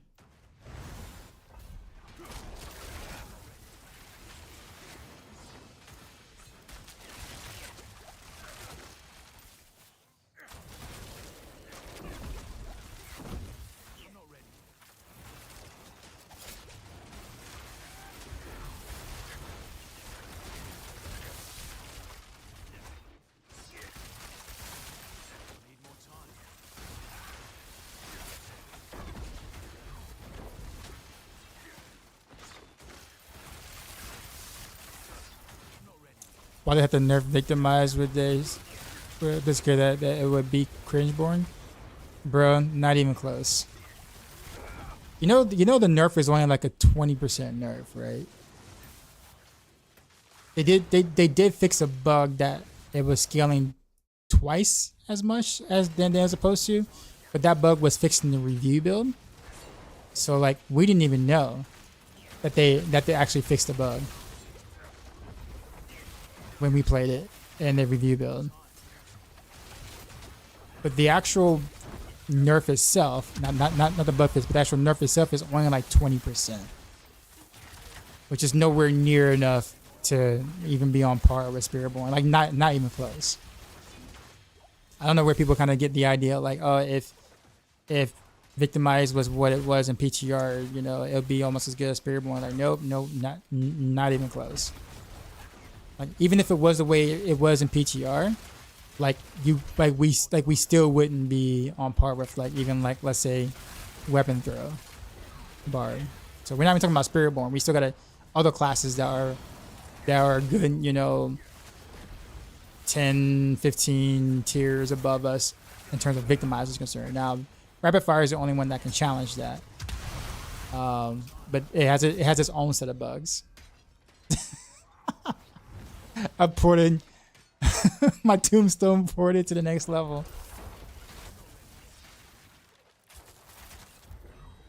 The Spiritborn is actually just casual doing so, but Rerogue had to put 10 times effort. That's every class though, Farm. That's every class.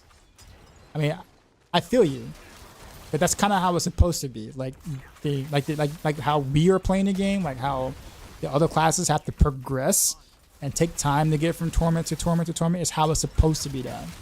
Not what Spiritborns are doing. So like, make it sound like what we're doing is the bad thing and not the thing we should be doing. And what the Spiritborn is the thing we should be doing. It's actually the opposite way around. Have I made a Spiritborn ability chance? No. Nah. I mean, I have a planner, but I haven't. I may make a Spiritborn at some point. Because I do like playing the class. You guys are ballsy running Undercity today. There's a major bug going around where you can get reward 404 no matter what. Even if you clear 100% all 3 levels. It's really not that big of a deal, honestly. You said it used to be top? What used to be top, Lord Shadow?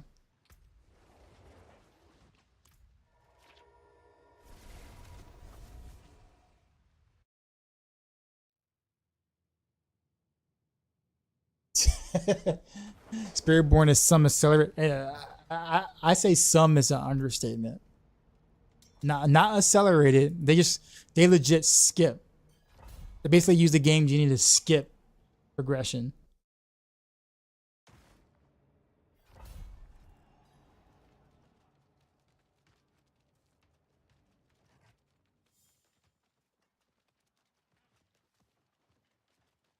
He's got GA Scoundrels, Ring of Sky, GA Sky Hunter, and GA Kyler Nameless all in less than an hour. So that's your build now. Congrats. This code imbuement for a boss. Wouldn't poison be strong for bosses? Poison is only strong if you can build into it. You can't just naturally put poison imbuement on and then be like, all right, let's go. Like poison imbuement requires serious investment. Like you have to literally invest your entire character around poison imbuement. And so with the new Dance of Night setup, you just can't do that. So it's just not worth it.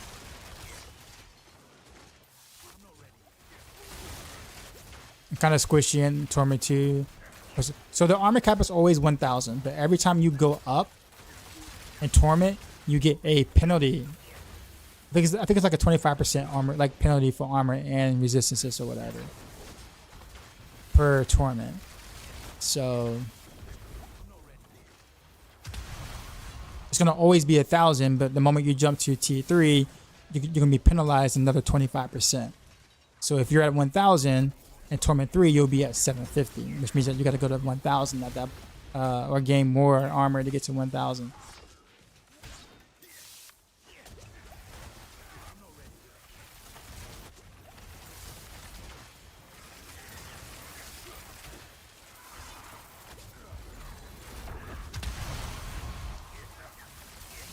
He said, wow, Game Genie. Went way back on that one. Yo, Game Genie was goated, man.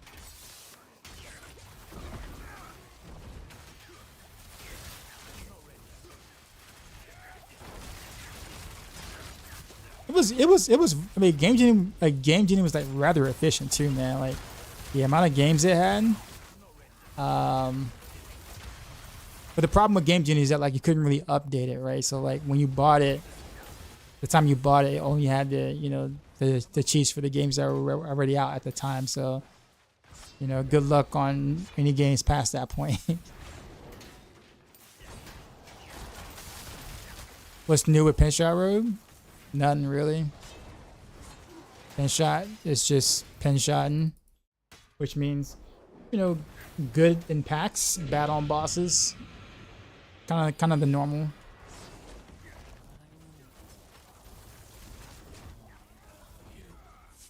What about rapid fire? Same old, very, very good burst damage. combo point related, of course. Best hit pusher because trick attacks is just broken still. So it's that pinch shot isn't good. It's not that a pinch shot isn't good. It's just that it can't. It's just that it always. A single target is always bad. And the other builds can basically do AoE, like decent enough AoE where you don't care that pinch shot has good AoE because other builds can pretty much take care of their own AoE. And that's been pinch shot's bane for a while now. Problem is pinch shot can't solve his boss damage, whereas other builds can solve their AoE mostly.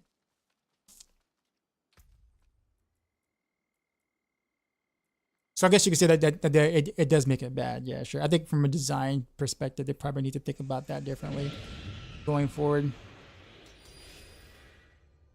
I have a question.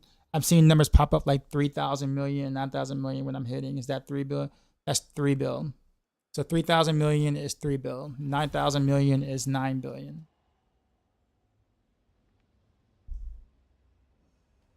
Yeah. 3 trillion is 3,000 billion. Blizzard numbers, right?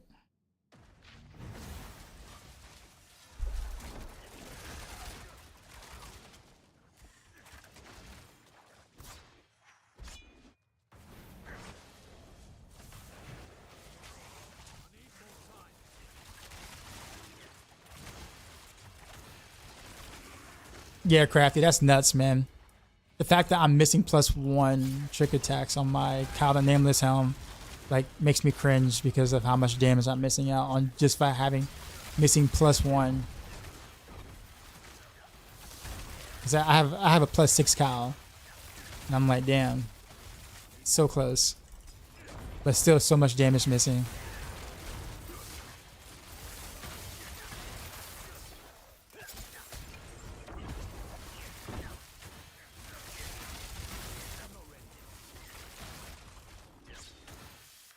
Sorry guys, I'm coming. I'm not ready yet.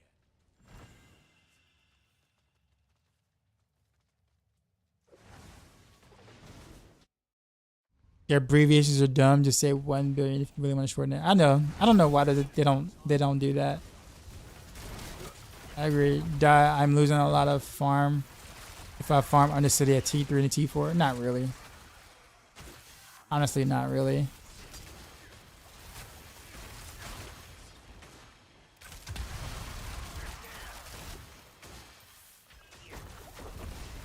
However, I mean, I probably wouldn't be farming a lot of Undercity until T4 probably, because you don't really need to do Undercity to get the stuff you need for your gear to make it into T4, if that makes sense. So that's something that you probably can save for later, like save your good tributes. Like the good tributes or whatever, I would save till later. Like you might can just use some magic or rare tributes or whatever. But like I would save the good ones. The T4. Just because you can get everything you need everywhere else for your build. Trick attacks is just crit damage, you know? Why it's so OP?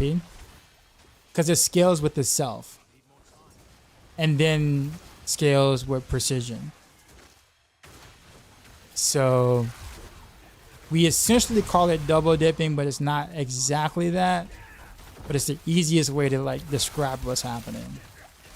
It scales with itself, each rank, which is quite bonkers that it does that.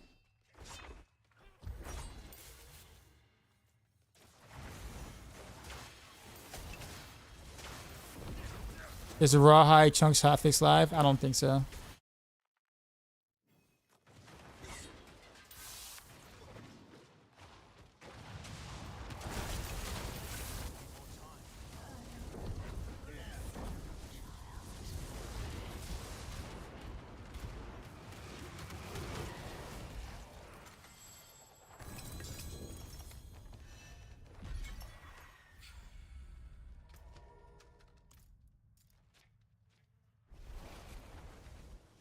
Yeah, like I said, it does more than just feeds into precision. That's the thing. But they like the scaling upon it itself also feeds into precision. So it's like a buff of a buff going into another buff that just all scales. That's what makes but that's the problem, honestly, with trick attacks. Honestly, with trick attacks being bugged, because it feels great when you're attacking something, like when you're attacking enough targets to be able to proc trick attacks. Often, it feels like you're dealing massive damage. But the moment that you're fighting a boss and there's no ads, or a single target and there's no ads, it feels like ass. Like, it's so bad. You lose so much damage when you're fighting just a single target and there's no ads. So it's a crutch where, like, it just feels awful on precision builds right now. So sure, it's a lot of damage, and sure, you'll like the pretty numbers, but you'll hate sitting here, be wondering why, like let's say on a pit boss, or a pit boss on, like, I don't know, 95 or whatever, it's taking you forever to kill because it has no ads, but it only took you 5 minutes to get there. Even though rapid fire is supposed to be a good single target skill, it's designed to be a good single target skill, but then yet has problems on single target without ads.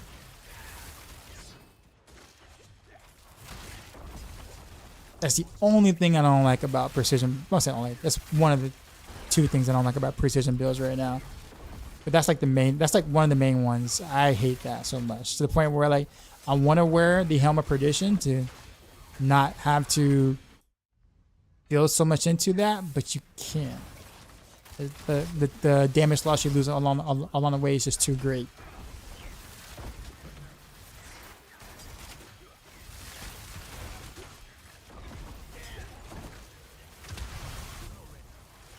Which has better DPS? You mean, like, damage per second? I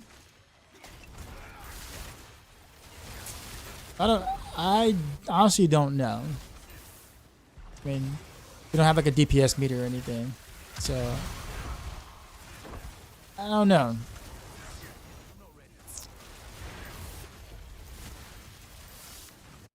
I would think that they're really close.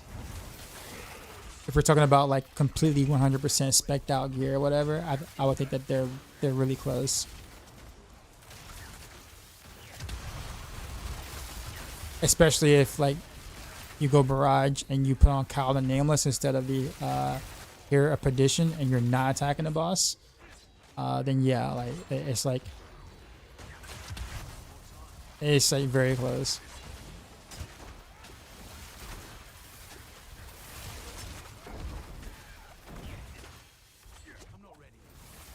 I need you to clean this class up for range, bro. I try to make comments all the time, every season.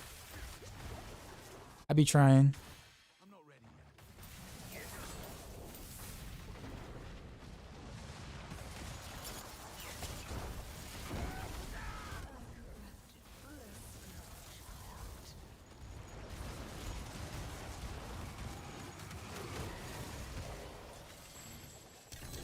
So we're saying about the Spiritborn's fat trail play T for Ubers and Horrors today with 2. Really ridiculous. And they're 50 Paragons below you, yeah. Sounds about right, huh?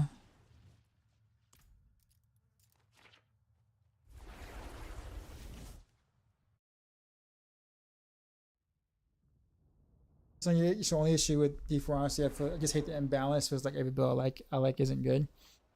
It'd be nice if they actually clean up all the bugs, so we can know what's actually good and like where things actually stand. That's my biggest gripes. Sure, there are definitely builds that can use the help or whatnot, but until we clean up the bugs, we don't know how much help they actually need.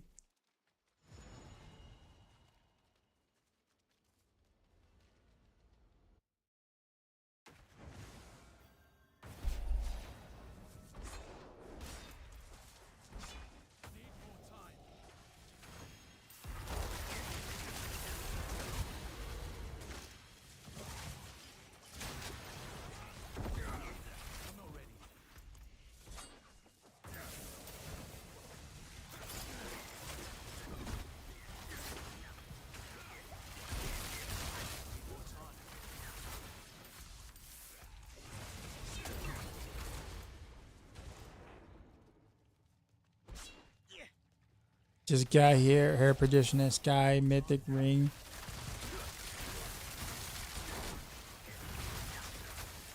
I fought the Barrage, but Maxroll, I'm struggling in T3 where and such and that, but I was at least killing on T4. Any change on Barrage? So I'll put it to this way, Bobby. If you actually masterwork and you were building towards Dance of Knives for a bit, right? And then you just switch to Barrage, right? Then chances are your Dance of Knives gear and masterworks are probably better because you spent more time on it. Therefore, it's probably going to perform better than just a switch off. I mean, that's kind of normal, right? That's like, you know, saying, hey, you know, I'm an athlete, right? I've been playing basketball for 5 years, but I just started playing, you know, and I was really good, right? Started playing football for a couple of days, and like I'm not doing as well. What's up? Well, might be experience, might be a whole, you know, sure you're an athlete, but it's a different sport. You know, compared to 5 years of basketball in which you were, you know, you spent time and you know, learning how to actually play the sport. You can't just jump into football and think you're gonna do this as well. Like you like that wouldn't be a fair comparison to be like, oh man, I don't like football now, or I think football is bad. Like, no, just maybe. You know what I'm saying? Like, also making sure Maxroll did not change. No, I mean, no, it's not anything to change. It's just literally just a matter of like chances are you have better Dance of Knives gear, which you should. You spent more time on Dance of Knives. Better masterworks, better GA items on the proper pieces, better amulet, which is also very important. Your glyphs might be better on Dance of Knives than on, like, so, I mean, there's a lot that goes into it.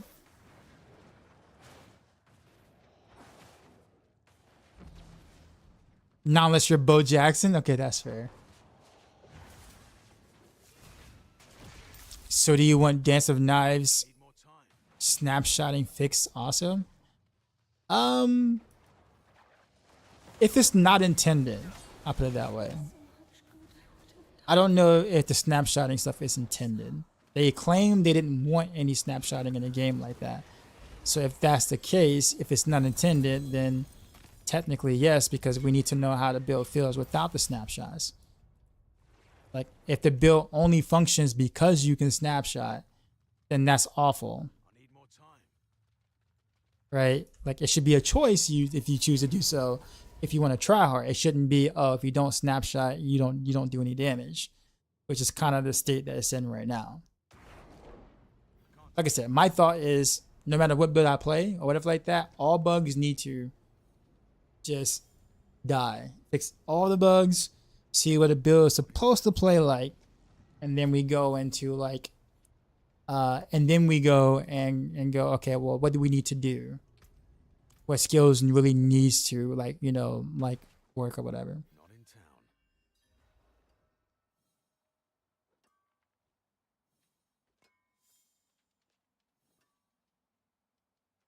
Not in town.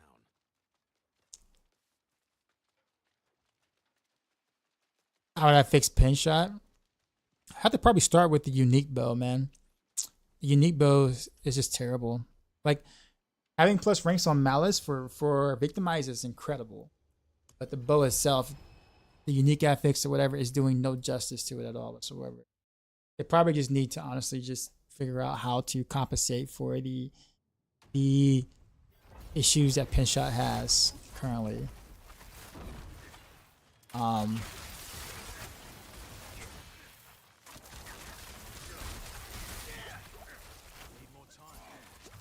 But to go a little bit further than that, though, it might be a little bit more complicated, simply just because, like, there's just a lot of overlap on the Rogue class right now. So even if we did make the Eagle Horn good, you still gotta, like,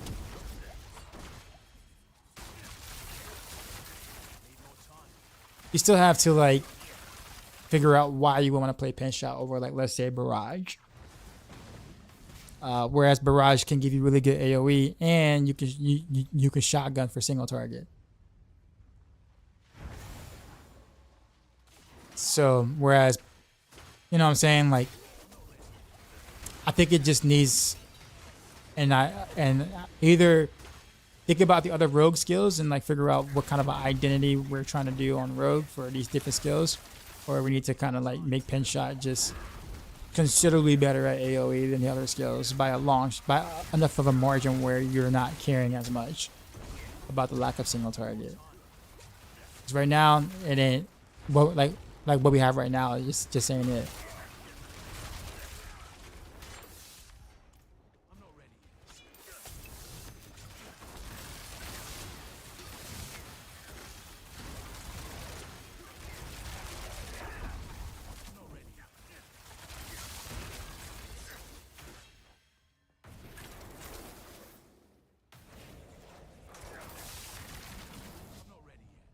Like the pin shot cleaves instead of seeks out. Well, then that'll just be like a single shot barrage, right?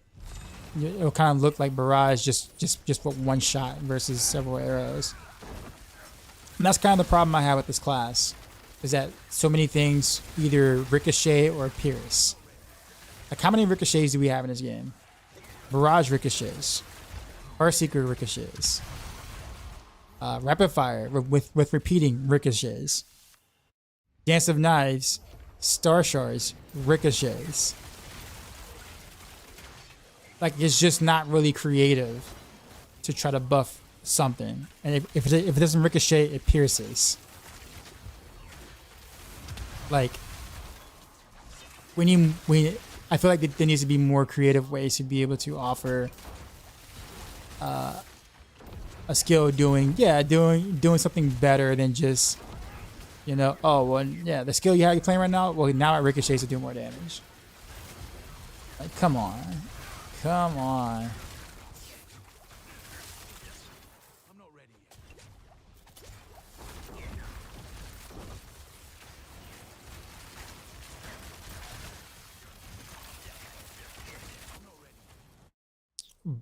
Barb Whirlwind Snapshot too. Actually, they actually removed a lot of the Barb Whirlwind Snapshots, Steve. It used to have many more snapshots, and they removed it.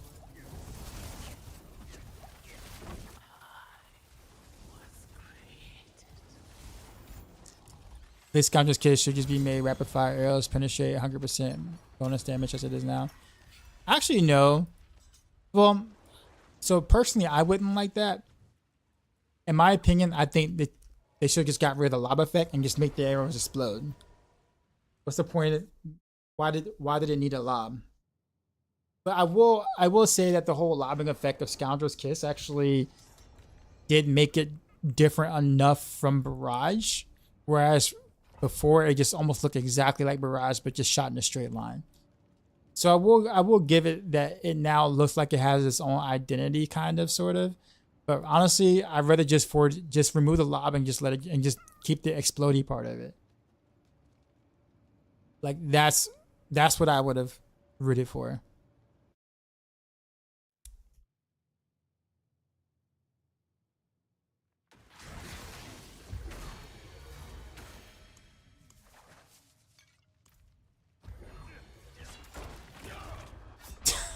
I walked right into that. Oh man, like, I saw it too, right? I saw it and I'm just like, you know, that's not gonna hit me. And I just kept putting my mouse in that direction, right? Yeah, that's not gonna hit me. Like, bro, that ain't gonna hit me. And then boom. I gotta laugh at death like that, man. The whole like get good skill issue deaths. Those are hilarious. Rogue is on the gray spot in the pen. Well, I mean, here's the thing about Rogue. I feel like in terms of like class design, it's not in a good spot. And the fact that we have to rely on so many bugs just to be able to, you know, have builds that can do stuff in the game, it's just awful feeling. With that said, though, rogues happen to be pretty much one of the only classes in the game that's had multiple high performing builds each season. Whereas other classes usually will have like one really good build and then the rest of the builds kind of suck. Usually, whereas rogues will have like 4 or 5 that you can choose from to play every season. And so like that's part of what makes rogues kind of cool, because it's like, oh well, you have multiple builds that function well. So it made for like a pretty somewhat diverse build class. But it's all based around bugs. It's all based around bug key passives, and the like. So the thing is that once those things get fixed, if they ever do fix the bug key passives, which they should, and they hopefully will, then you have to really think about the design of Rogue at that point and like what to really buff, because everything is going to perform massively like underneath the threshold, with the exception of maybe Flurry. Because Flurry is probably the only kind of ethical build we have ish. Flurry's got his own stuff, like a couple of things, but nowhere near what Rapid Fire or Barrage or Dancing Knives or those kind of things have. So honestly, if they fix all the bugs, I think Flurry might actually be Rogue's best build. No lie.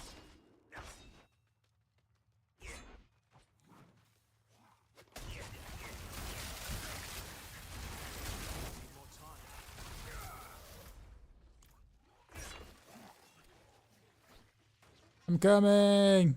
Wait for me. Wait for me.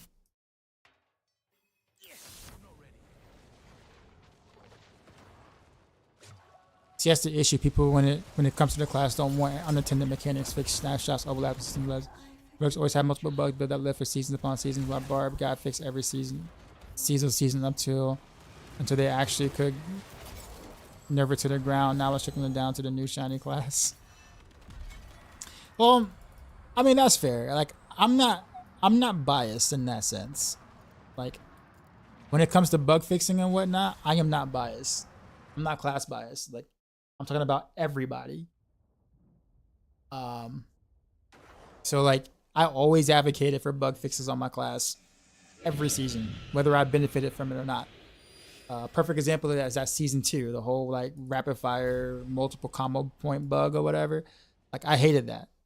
Like, I wanted that fix. Sure, did I benefit from it? I did, but I wanted that fix. Like, so every season, I report the same bugs or whatever, saying, hey, this is still a bug.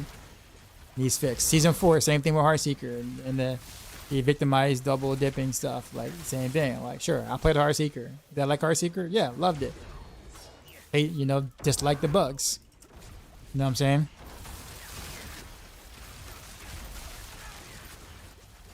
How many times have victimized bug? Well, victimized bug, like, but victimized has always been bugged since the beginning, but it was only bugged in the positive way season 4.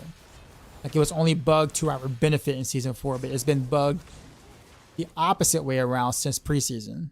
It's kind of funny, but yes, Twisting Blade, same thing. You're right, Twisting Blade, same thing. I advocated for bug fixes for that every season. But the thing about it is that it needs to happen.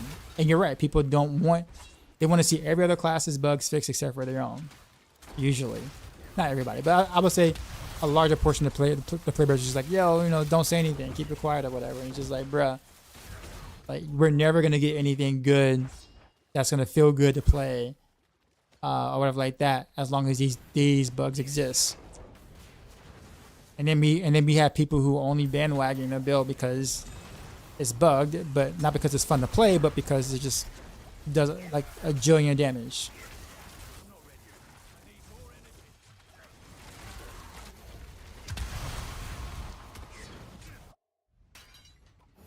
Where they made pin shot do way more damage to first target, instantly did less the more targets it hits.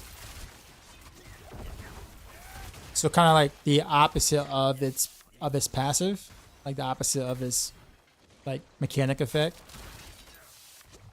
Would Boston be fixed? Probably not. I wouldn't call it boss. No, I wouldn't say it would be fixed, because then you have to think about like how long the boss fights are. So like if you think about, let's say, pit pushing, for example. Not that many people, you know, really do pit pushing, but imagine you're fighting in a pit where like you get down to like the last 25% health and you're not dealing much of, well, I don't know. It would need to be more than 500%. Now I'm actually thinking about it. It would need to be more than 500% for that to like be good for pen shot. That's an interesting thought, though. But I guess you have to make like the Eagle Horn do that, if that makes sense. Like you can't give it to pen shot as a base thing. You have to kind of make Eagle Horn do something like that.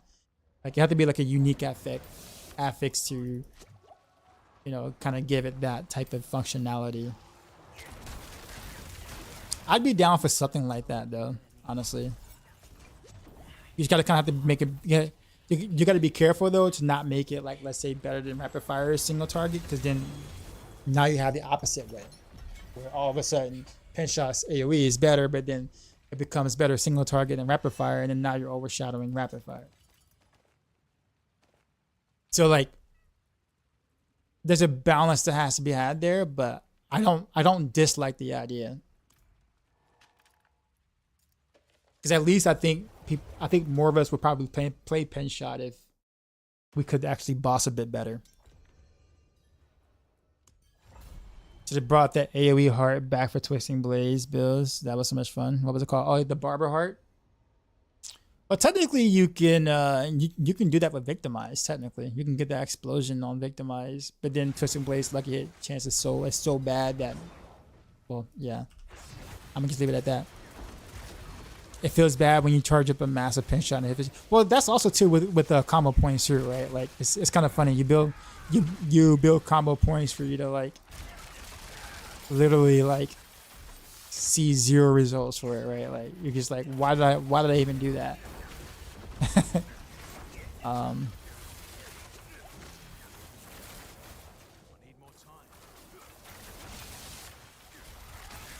I think what you could do though, honestly, if you really wanted to make pen shot work kind of this season, you can. So here's what you can do, honestly.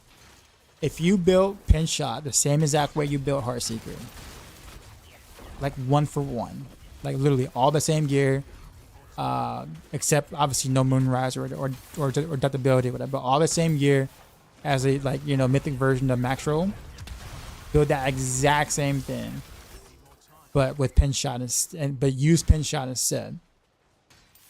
You could actually make that work for pen shot, but add Heartseeker to your bar.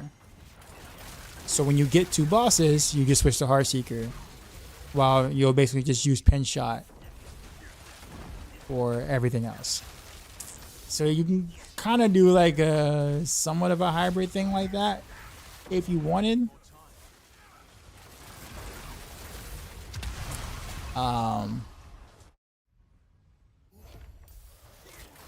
You find someone not playing Spiritborn. Yeah, so yeah, you can just you can do like a hybrid like that. I'm actually thinking about possibly doing something like that just to kind of see how well that works. But it should, in theory, it should work, because literally all you're doing is, you know, I guess at that point you're taking the Heartseeker build and then you're just adding pen shot. Now your breakpoints would be a little different because you're pen shot versus Heartseeker or whatever. Or actually, it might be similar because Barrage and Heartseeker are basically the same breakpoints. So maybe pen shot's probably in the same category. But yeah, just take a Heartseeker build, add pen shot instead of like maybe cow traps. Yeah, and that's it. And then you just basically spam pen shot. No combo points or anything. I guess you, yeah, no combo points. Because it's not, yeah, combo points wouldn't be as much fun. Yeah, you can spam pen shot into the masses for massive AoE or whatever, and then you get to the boss, spam Heartseeker. So that's one way to kind of like walk around it. Or I guess what you could honestly, instead of pin shot, sorry, instead of Heartseeker, do Barrage actually. Like technically speaking, you can just do pin shot and Barrage. So like you can do pin shot for everything, and then you get to the boss, do Barrage. But you have to have the Umber Crux though, of course. So like that'll be. But I think you I mean you would want the Umber Crux anyways. Well, with pin shot because you pierce. So you want Umber Crux with pin shot. So yeah, actually yeah, you just go Barrage pin shot basically if you want to play pin shot. Kind of.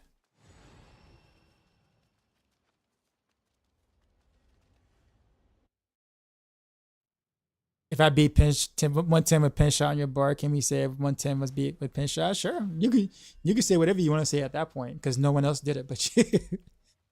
So you get to invent whatever build it is. You can call it you can name it whatever you want. Craft fire or craft shot. You know, pin craft. I don't know. Nah, don't do that. That's kind of cringe. But I mean, honestly think it is kind of cringe to like name a build after yourself or whatever. I know some people have done that, and it's just kind of cringe.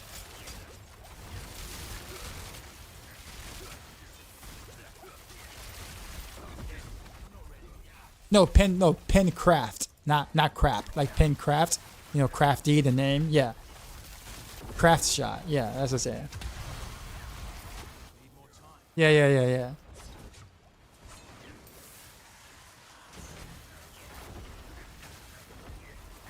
My boy pin shot, look at what it's turned into. It's just a knockdown source. I'm sorry, Kurt. I'm trying, man. I'm trying to think of other ways to kind of like, you know what I'm saying.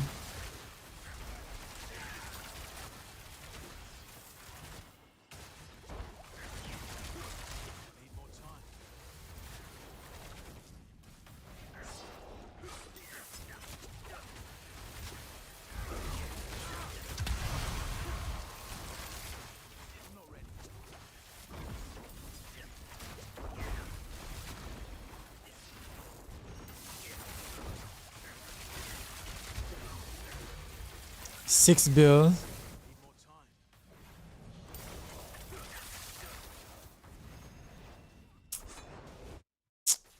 Did you just throw on pin shot with your combo points precision?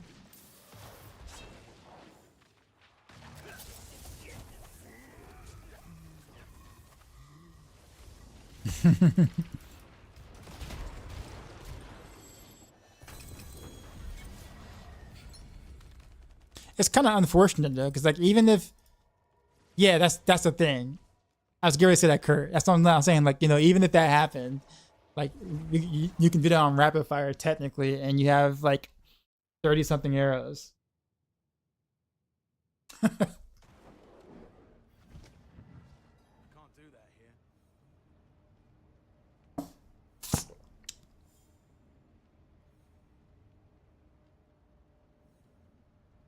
Yeah, I mean, I guess if you can spare at the beginning of a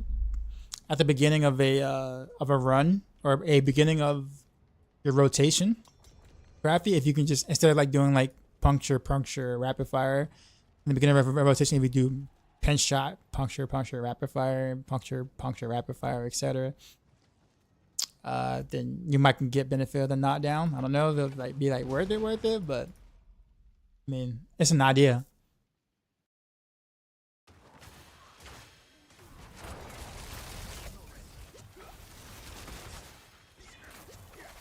Have you changed anything recently, Crafty, or nah? Like, have you updated your planner or anything?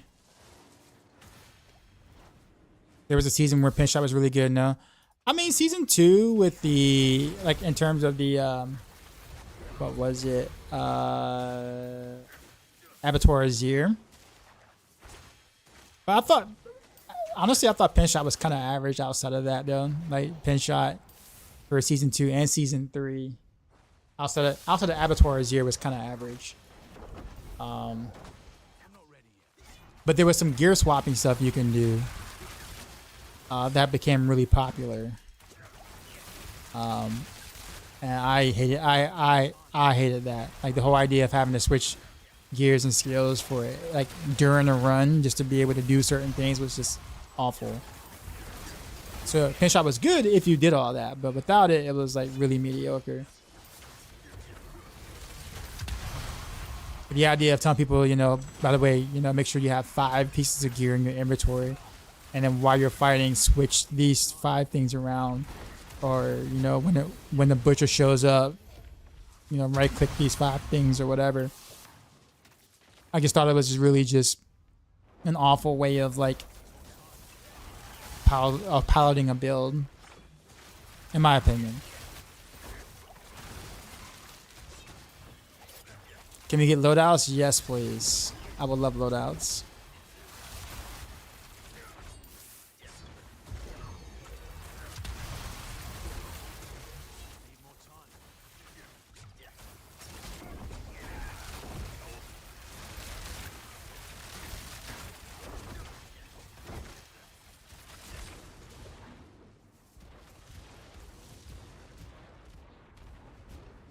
Actually, how would I proc vulnerable with Pinshot? Like, it was easy with Heartseeker because Cold Clip and Cold Imbuement, and it's easy on Barrage because of its passive. Every 3rd Barrage is vulnerable. But how would I do it on Pinshot without like a roll somewhere? I mean, I guess you could do a Cursed Touch though, I guess, right?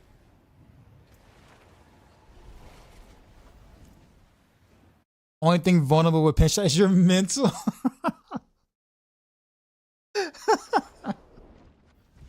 Okay. Says season 4 had Pinshot beating out Heartseeker at the end. Well, yeah, yeah, because Victimized was just insane. Of course, you know, Pinshot's lucky hit was just better than like, you know, Heartseeker's. So it kind of made sense. Not kind of, it did make sense. I'm gonna actually try something. Let's do that real quick, since I don't have to really try that hard for this. We can actually make some adjustments real quick. Let's do oh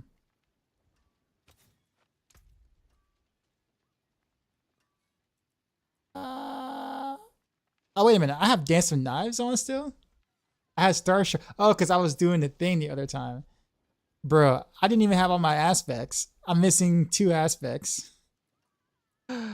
What? I'm glad I went back to check. I'm like, wait a minute. I legit missing 2 aspects right now. Bruh, I'm bad at this game, yo. I'm bad. You guys should not be following me for any particular reason. And I write build guys too. I don't know why you guys follow those things, bro. I don't know. I'd be questioning life right now. Okay. So let's do conceded, I guess. And then what we got here?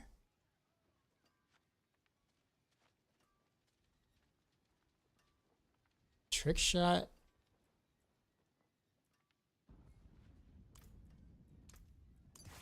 And then we do a curse.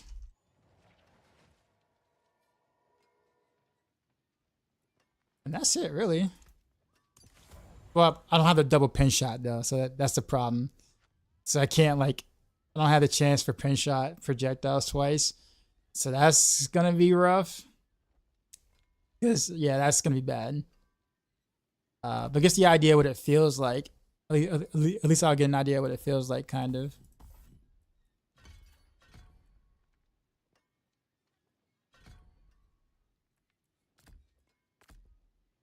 And that's kind of really it, right? Yeah.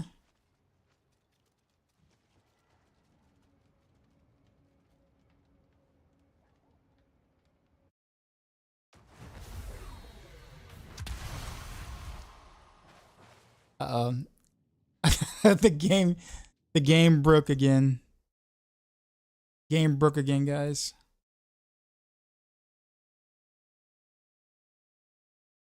The moment I decided to try something different, the game's like, nah, bro.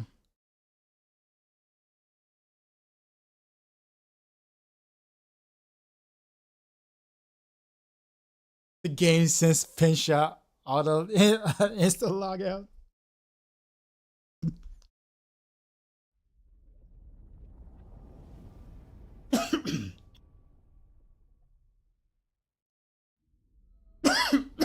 Sorry.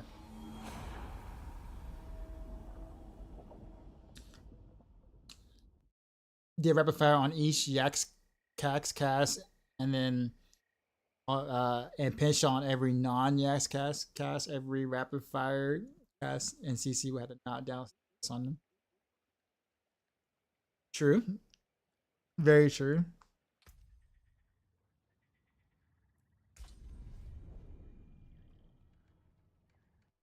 That'd be like really difficult to keep up with.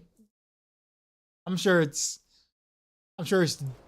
doable technically, right?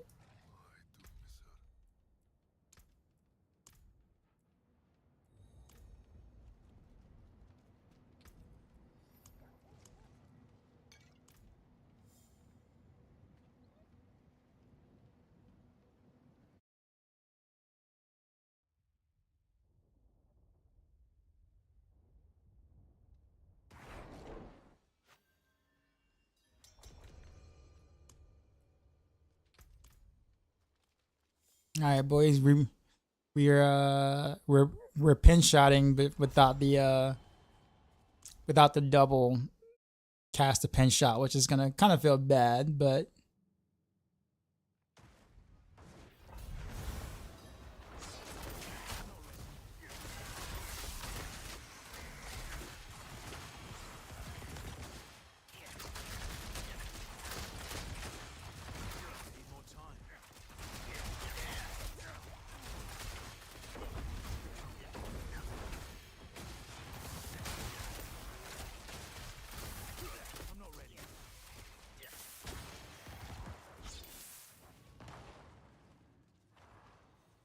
go.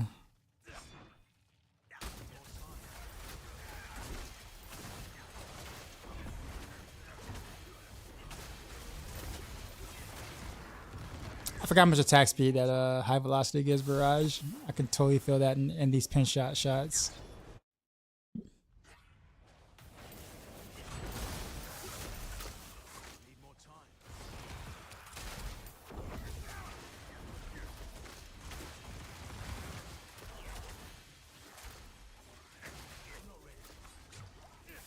Tell the Spiritborn to stop killing everything.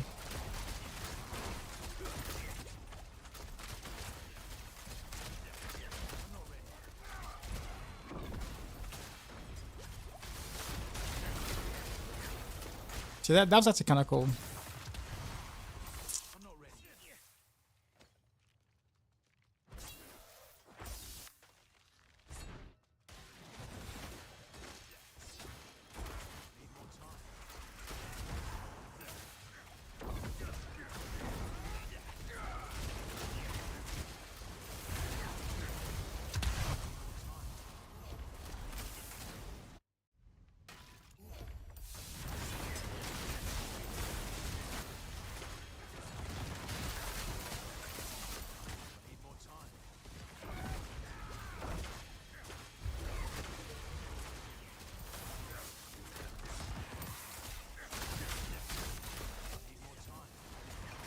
That's actually pretty good. That was actually what had a couple of was like 6-7 bill hits right there.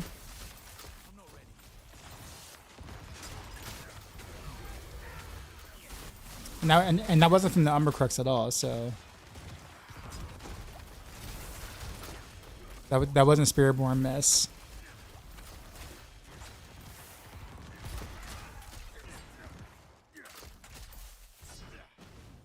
I don't have this. This is Sal. Don't. Yeah. This is legit me sort of memeing a little bit. but also trying to figure something out.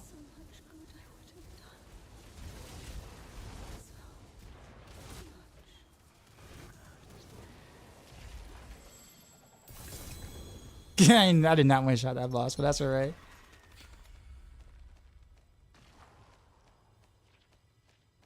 Okay, so like the lucky hit chance obviously difference. Even I'm not doing combo points, right? So I'm not scaling the lucky hit, which I could, but like even given the shot that it's at, like it's basically the lucky hit of like Heartseeker actually. Now that I think about it.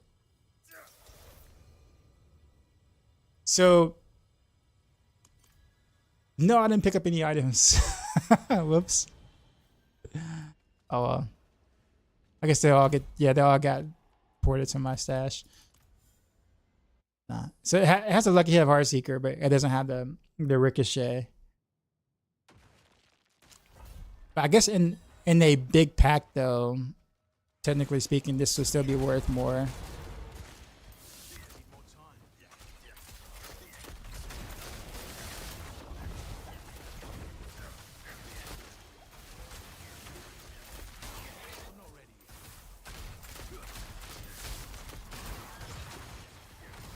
I just need a double shot pin shot though. The double casting, which I don't have.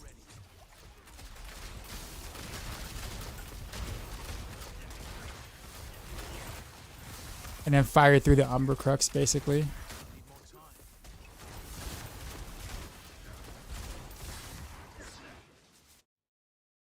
Kirkland rapid fire.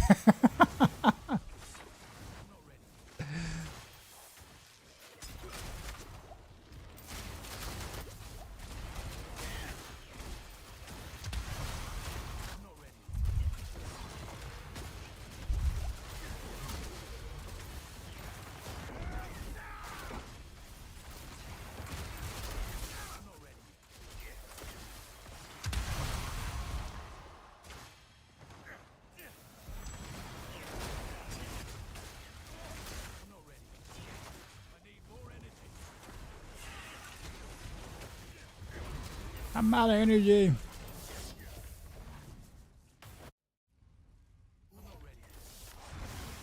Oh, I should have pin shotted that the moment he pulled.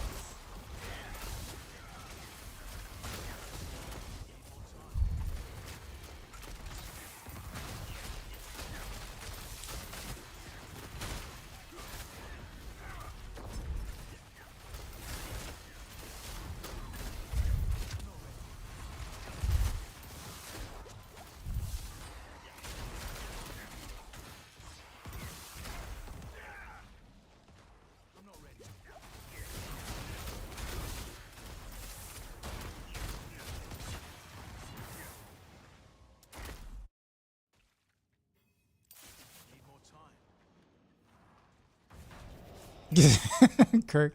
Yeah, I mean, there's merit to this in a sense. I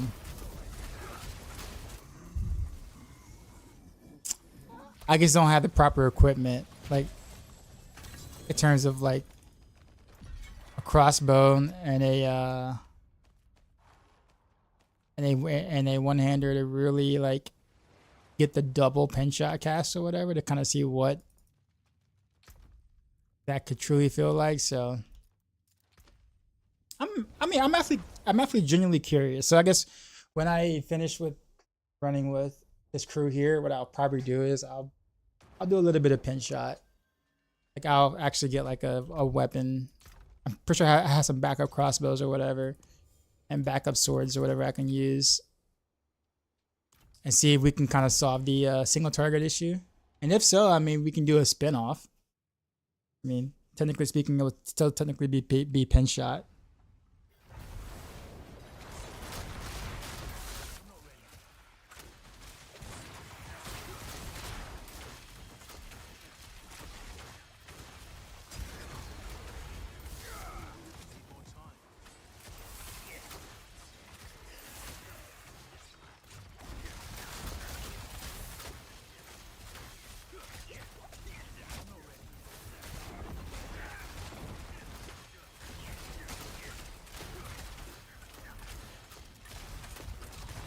I'm about to go with like accelerating aspect.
Wait, what was that hit?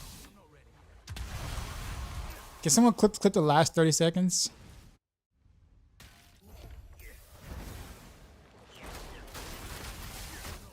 I'm assuming that was a Umbercrux hit from the Spiritborn.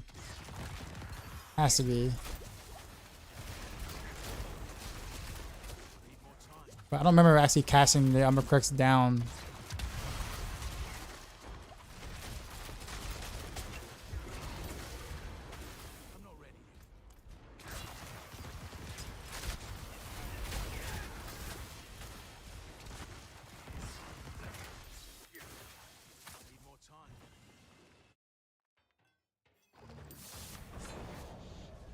You got a Shroud with G on all stats? Very nice.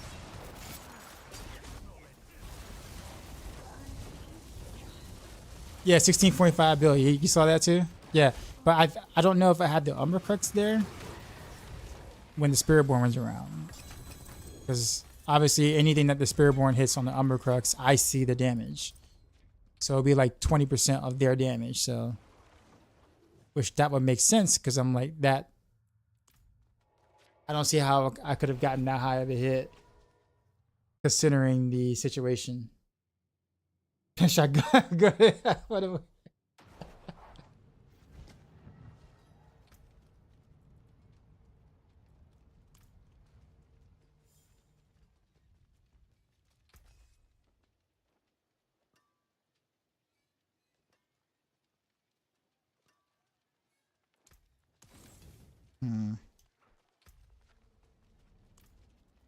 All right.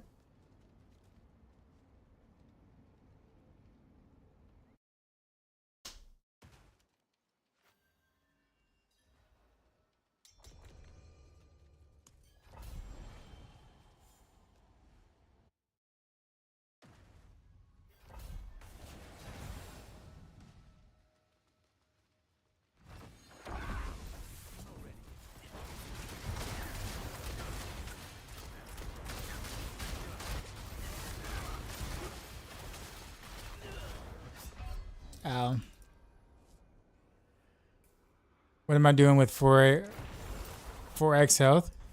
That's the Shroud. That's not me. I promise you, it's not me. It's the Shroud's doing.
I know GMAC. I know. I'm about to find some way to shave off some health. For damage, that is. I think that's. Did I just cow trap into something? Was it an explosion? Because I hit cow trap and I died mid cow trap. I think it was an explosion. Had to be.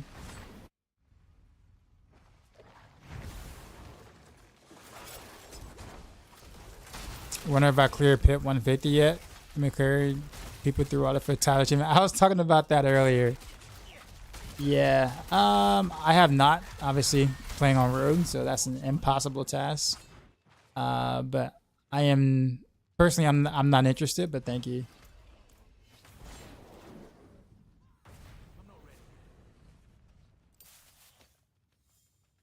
Oh no, I'm never gonna achieve it on my Rogue. It's just not gonna happen. It's just not. Or any other class actually, unless it's Spiritborn. So honestly, it's one of those things where it's just like I'm just not gonna get it. Unless I make a Spiritborn myself. Can you show gear for this current build? Well, I mean, I just kind of put this together like 10 minutes ago in a sense, but like I wouldn't follow this because I'm still missing things. So I don't want to show it and then be like, I'm gonna build it, and then you're like, and then you start putting things in places they shouldn't be. Like, so I'd wait a little bit.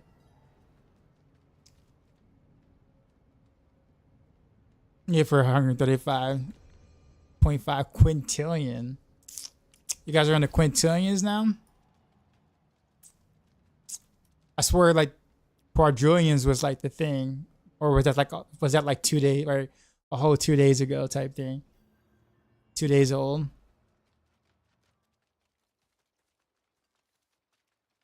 We need more numbers for Spirit. Yeah, probably.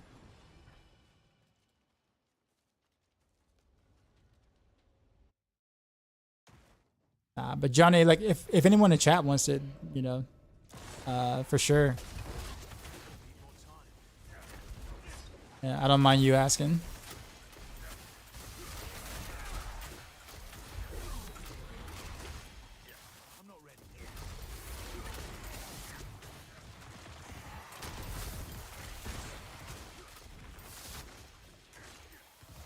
Feeling generous. It's probably not much of else for you to do, Johnny, right? Like at this point, solo is like no more challenge. At least carrying 3 other people actually makes it a teeny bit more challenging for you.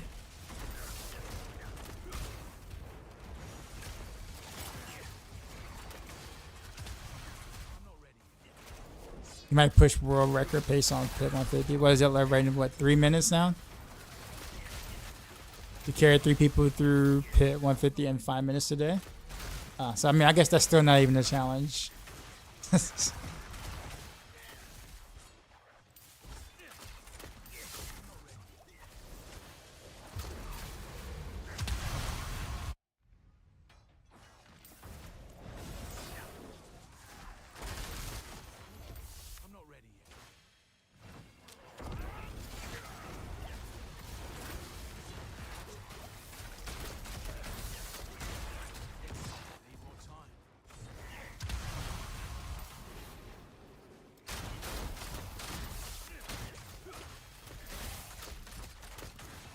That you want to see 1 minute 30-second pit 150s?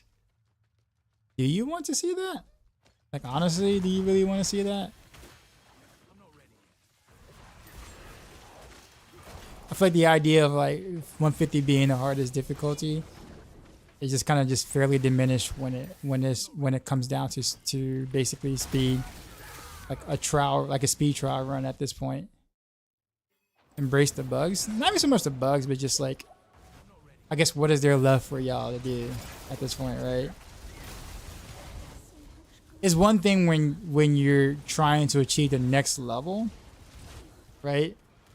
But like, much like Diablo 3, because it's funny, like 150 GRs was like it's like that in Diablo 3 where it wasn't really a thing to actually achieve 150 anymore, but more so of how fast can you do it. Whereas like the leaderboards there with like the top 1,000 was like 150s, but like you had to do it in under 9 minutes to at least get in the top like 1,000, which is, you know, obviously someone who's been playing for a while, that's easy to do, but it just seems very trivial that the other pit ranks don't sorry, the other GR just don't matter. It's just like, you know what I mean? So it's just like it's just bad for the game in my opinion. Like,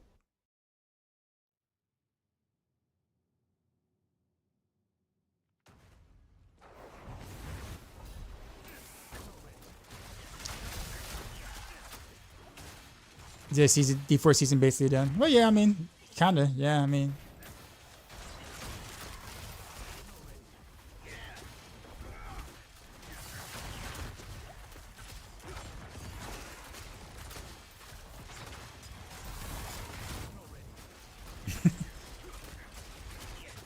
Then the devs say the game's about making broken builds. Kind of got what they asked for. Well, they didn't say making broken builds. They wanted you to break the game in PTR so they could find bugs to fix, is what they really wanted you to do. That's when they wanted you to break the game. Yeah, I don't think they were looking for bugs that would completely invalidate all content in the game.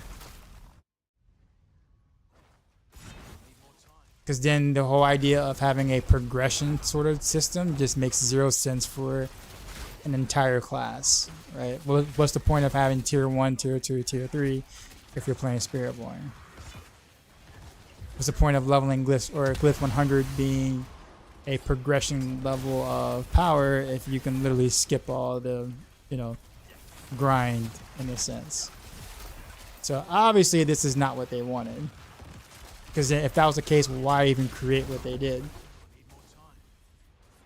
Right? And just have all classes do that.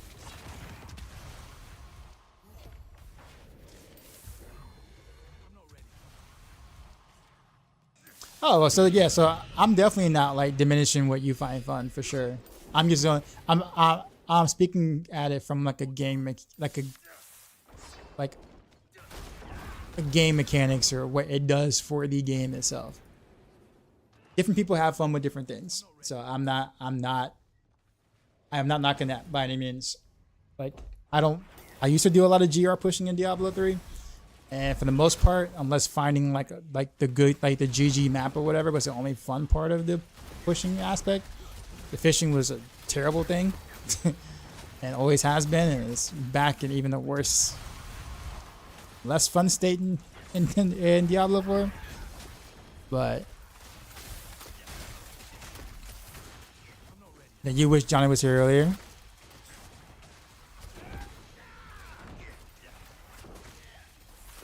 Yeah. Yeah. So I guess honestly, Johnny, this is probably a breath of fresh air for you then, because like on the Spiritborn, you never have to fish, technically, right? I guess if you want to do a world record, you have to do it again or try it again, but you don't have to fish. So you skip all the fishing. You just, oh, I only cleared it in like 2.5 minutes. Okay, I'll go again. So you don't have to fish, and you still kind of get rewarded for it.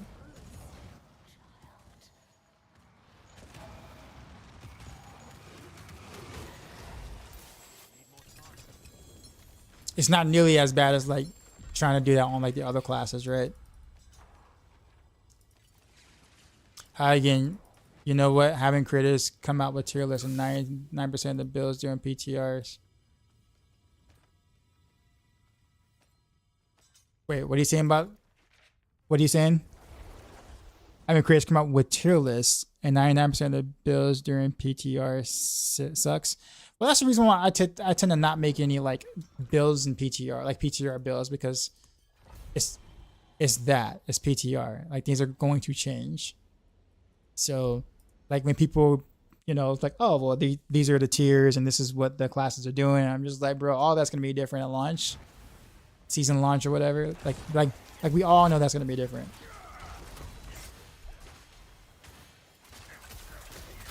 But it's great for content because people want to see it. Like reason why content creators make those kind of videos is because the people want to see it. People want to see what classes are, how they're performing in PTR, regardless of whether it's going to say that way or not. People want to see it.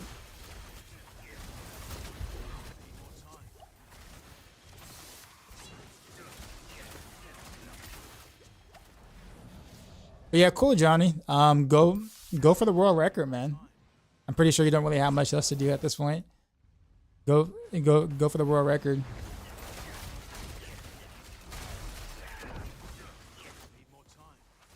You plan on making any other classes, or are you kind of like satisfied with just a Spiritborn for the season?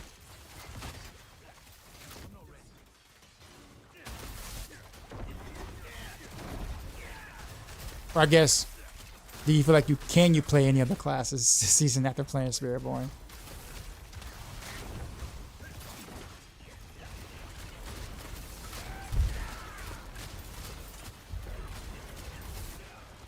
Oof.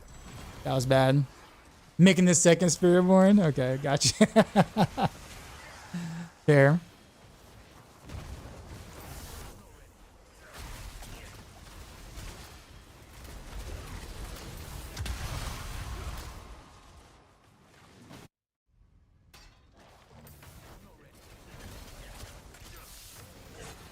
Considering a meta around 2 character builds.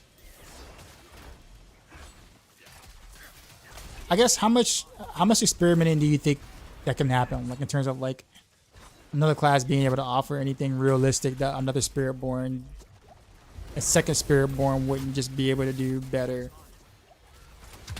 I mean, like,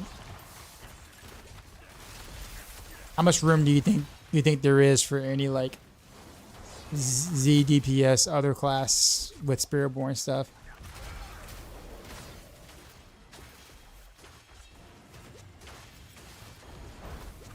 Bar was very helpful with gathering mods for you boys with. Okay. Well, that's actually kind of interesting then. Okay.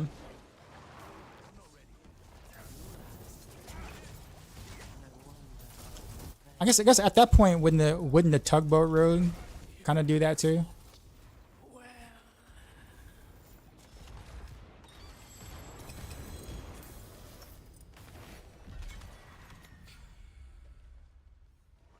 Like they did a lot of like speed farming that way in groups with the tugboat road.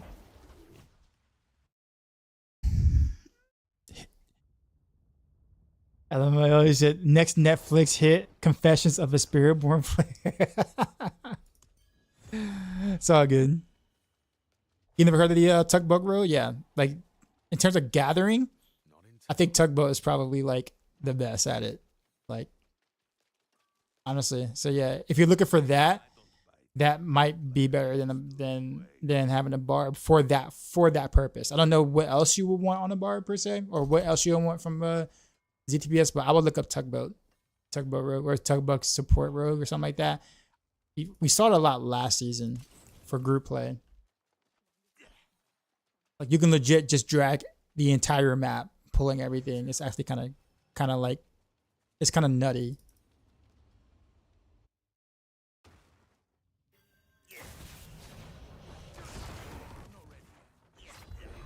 So yeah, look into that, man. I think that might be up your alley.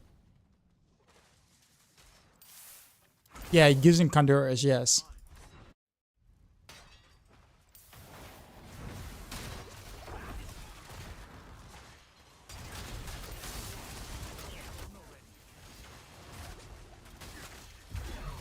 I know mid-season patch are well in mid-season, but is there an actual number like a month after a season start? Usually it's kind of legit. Usually mid-season, like like a month and a half into roughly. This one might be a little earlier than that. It just depends.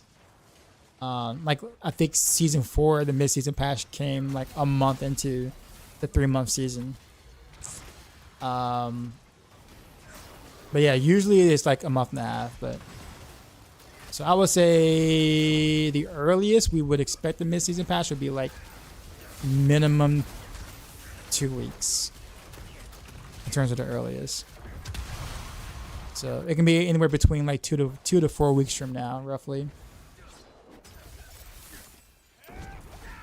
Because we're almost 2 weeks in now, right? Tomorrow or well, Monday will be 2 weeks, right? So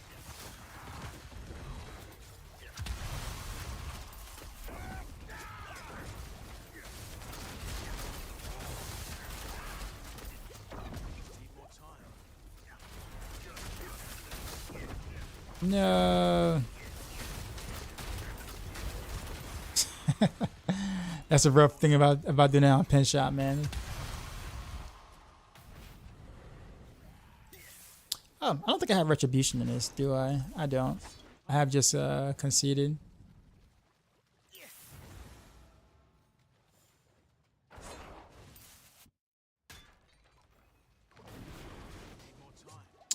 I still think Rogue is the best for gathering and pulling, man. Talk about, I'm telling you, that's where it's at. You'll thank me later once you see it, Johnny. Once you see it in action, you'll thank me later. Does Barb War Cry buff others? Yeah.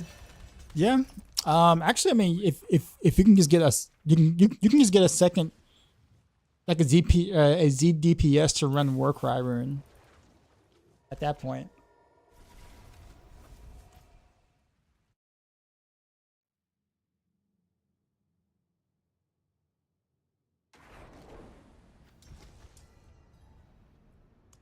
Or, sorry, I don't have any current giveaways.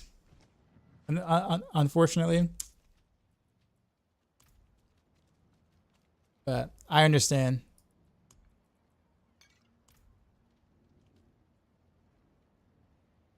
Back to Barrage. Actually, this is pin shot. Kind of. Steve said rehab. I mean sequel. Recovery of a Spiritborn player coming back. Yeah, I'm curious to see what they're gonna do to the mid-season stuff, man. Like, cause I feel like I don't really know what options Blizzard really has at the moment in terms of what to do. They really screwed themselves over by not like touching on these bugs when they first occurred, or like when they first saw it, like first couple of days, is when they should have did something about it. If they didn't want Spiritborn to scale out of proportion this much, like they should have saw that Paragon node. They should have seen, you know, what Kipaleki is doing. They should have seen like some. I mean, just like do that before people invested so much into their gear, right? Which would, you know. But now it's like, well, what do? You know, people have already spent so much time and many hundreds of hours on the Spiritborn stuff. What's your plan now? Like your opportunity of like of a fix or bug fixes, or you know, is, you know, you lost that window.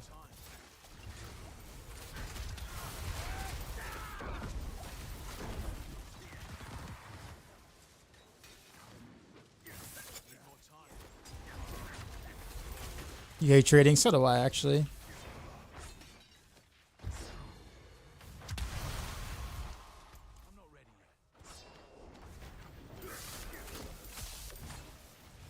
I just want a solo self-found mode, so people can trade all they want, right? Full trading, everything, mythics, whatever you want to. You know.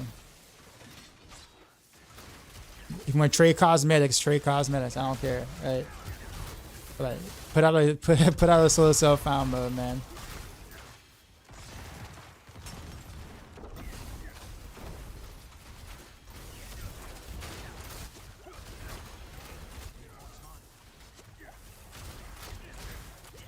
You guys looking for the build? Yeah, this is a very a concoction I decided to throw together at like the last minute for Kurt. So you're not gonna find this anywhere, and it's totally not optimized. So, but it's something I'm thinking about.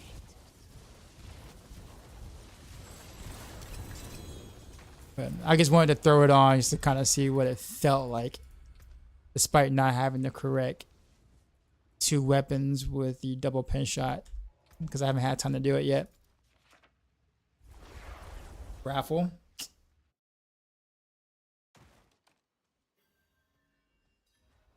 Fixes were never in the cards, are strictly performance related and nothing else until next season or mid-season pass.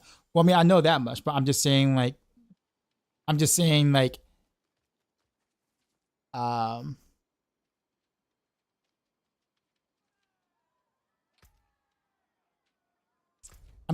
that like if they because I mean at some point they're gonna have to do something about the Spiritborn. naturally.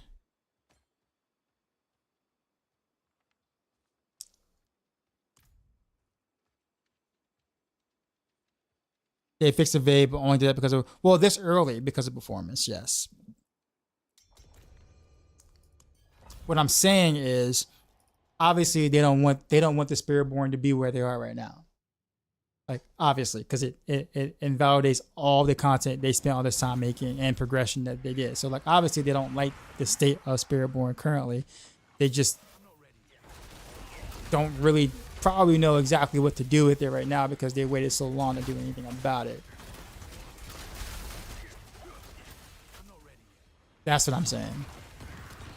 So I would not be surprised if there is a mid-season nerf to Spiritborns, but I just think it's too late. If, you know, doing it then, like, you went way too late, and I think pissing off the player base isn't going to help. At the same time, if you don't do anything about it, and it's just nothing but Spirit, then basically you have one class this entire season, which is also very bad. See what I'm saying? Like, so it's a lose-lose situation. You're gonna piss off a you know, a portion of the community either way you go. What I'm saying is, if they did not want Spiritborn to scale the way they were scaling, they should have did stuff to that at the beginning. Especially that Paragon node. Like, that was already, like, we told them about that before the release of launch. So it's not like they didn't know about some of those bugs, because they did.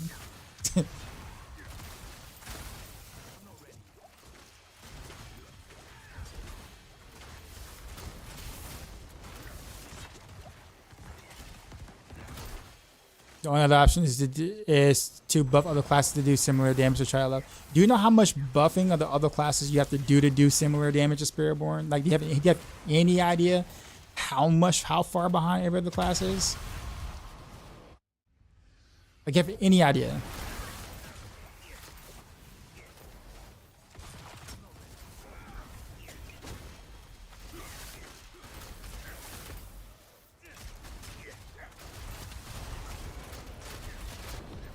And not only that, that's a lot of work. Imagine, like, having to try to buff 5 of the classes by adding 2 or 3 zeros to everything in that class, and then go back and fix it later, because if you don't, you just invalidated all your content. It's a whole point. There's a reason why there's a progression system in the first place. The idea is to not invalidate the entire progression system by just buffing everything to Spiritborn levels. Like, that's not how you solve that. Will they make people happy? Yeah, for about a week, because then everybody's like, yo, I can now do Spiritborn levels of damage now. Like, okay, well, that's great, but then now we skip all the progression stuff. Well, because honestly, if you played any other class of Spiritborn, you actually had to progress through T2 to T3, T4. You had to take a while to level your glyphs a little bit. Like, you have to actually experience what was intended in terms of progression was designed. And that was the point, right? The whole idea isn't to skip that. You know, hey, let's have all the classes skip that because Spiritborn did. Like, that doesn't solve anything. It just only piss people off when they nerf it later. And be like, oh, well, why did you nerf my quintillions of damage? Well, you think everyone should be doing quintillions? And what's that, the quintillion?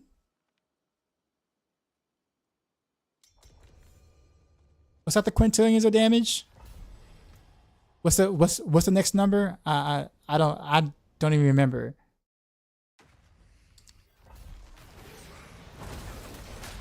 Die, thanks for Barrage, Bill. If you had to pick them first mythic, what would you pick for Barrage? Shroud. Shroud, then Starless Skies, then... Actually... Yeah, Shroud. Shroud, then Starless Skies, then Perdition. Perdition last, especially, because Child of Nameless is still very good without Perdition, so...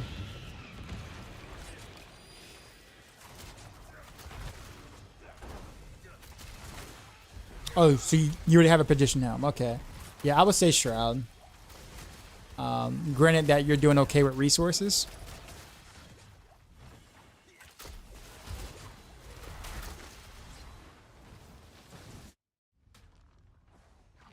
Do you think all the major D4 streamers have become less critical of D4?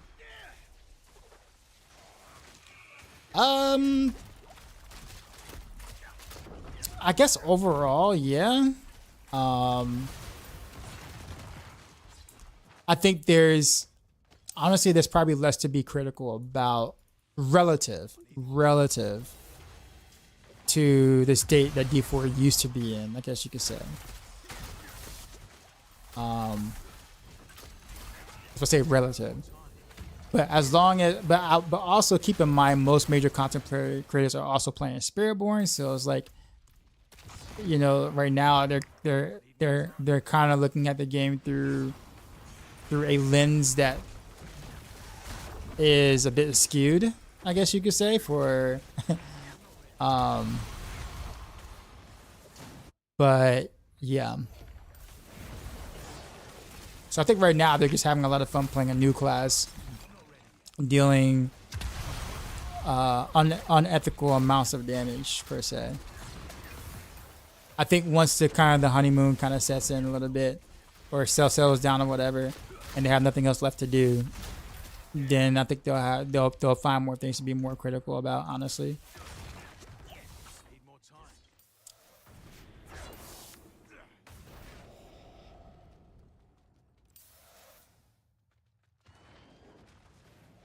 Oh, is it sextillion? Is it all right? Okay, so sextillion is the other. It's a number after that. Okay. Pentquillion, is that what it was?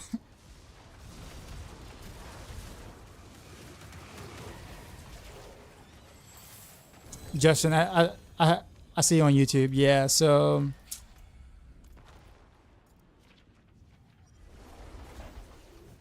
do you think this Spiritborn being so OP is a marketing pro? No. So people have said that, and people think, like, honestly, so let's be realistic. Yes, they obviously wanted the Spiritborn to be strong and probably the strongest class. But the whole idea of people thinking that, like, the Spiritborn being 70 tiers, 80 tiers stronger than any other class in the game, that was not intended at all, whatsoever. That was not intended. I can tell you right now, and it's not because I have super secret insider information, but because I've spoken with the devs in person before about the design philosophies and how they feel about things. They are really stressed at the moment. Very stressed about the state of the game when it comes to Spiritborns. That I could tell you for sure. Because this is not what they wanted to happen. And they know they have to make decisions, and they know that whatever decision they make is not going to be a popular one. And people are going to be pissed.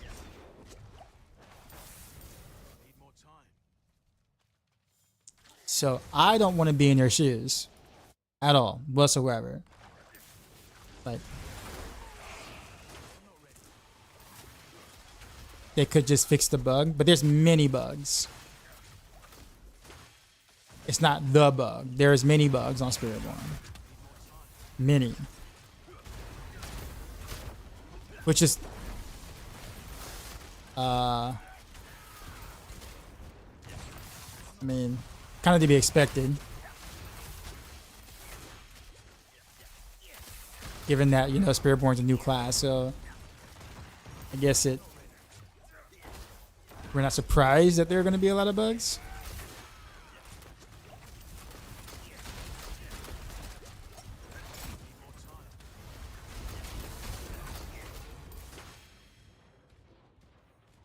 People will play D4 if they fix the bugs. I mean, there'll be a lot of gripe about it. People will be pissed, right? But yeah, I mean, some people would still stay and continue to play. But then you also got to remember the other thing too as well. Like, and to be fair, if people have invested so much time into, let's say, build that is bugged and dysfunction, and then you fix them, right? And then the class loses like 50 tiers of power, despite being the strongest class in the game. Still, if they lose like 50 tiers of power, people are going to be upset. If they lose a couple of zeros in their numbers, people are going to be very upset.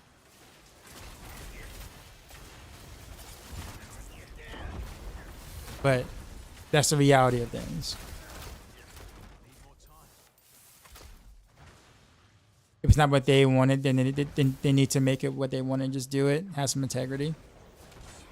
I mean, that I honestly think that that's probably the approach they may end up taking. Had to recreate after the vague bug fix. Oh well. Well, Sunlocks, I think your experience, I guess you have to kind of look at it this way. Like, you're looking at it from a reasonable aspect. It's like, okay, I'm playing Spiritborn. I know Spiritborn is broken, OP and stuff. They're probably going to fix bugs, and when they do, then I will just adjust. That's the reasonable outlook, right? That's like saying, okay, they're probably going to do something about it. That's a reasonable outlook. But we're dealing with the internet, right? We're dealing with the internet here, and you know that's not going to be the response. Granted, what you said probably should probably be the, I'm gonna say should be the response, but that's the approach to take, because you know that this thing is way out of control. But that's not how people are gonna look at it. No, my game bugged out again.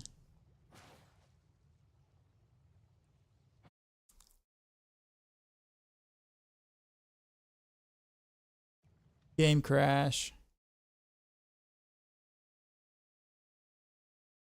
That's why I was saying, like, some of the bug stuff they should have nicked very early, and they kind of really missed their opportunity to really truly be able to do it without people getting like super pissed about it.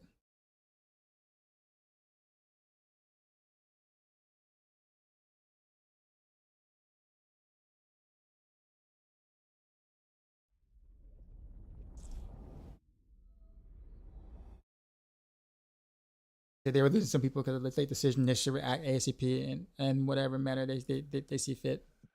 I think they're honestly scared. They're like, if I had to say, they're kind of scared shitless in terms of like whatever decision they have to make. Because whatever decision they make is not going to be a popular one at all. But I do think that you need to have a philosophy and you need to stick with it, whatever that philosophy is. So if that philosophy is, we need to fix bugs in the game and they need to go away, then whether people like it or not, you fix those said bugs. But if the philosophy is, okay, we'll let bugs ride until the following season, then stick with that philosophy and let it ride to the following season. But they kind of been flip-floppity about that kind of stuff, right? We don't really, season 2, they let obviously the bugs ride to the end of the season. And some seasons they just let the whole bugs ride. Like, for instance, like season 4 Victimize on Rogue, even though it wasn't like, it wasn't the strongest class still or whatever, but it was extremely strong. But it was like Victimize was crazy bugged. They let that ride throughout the entire season. That was season 4.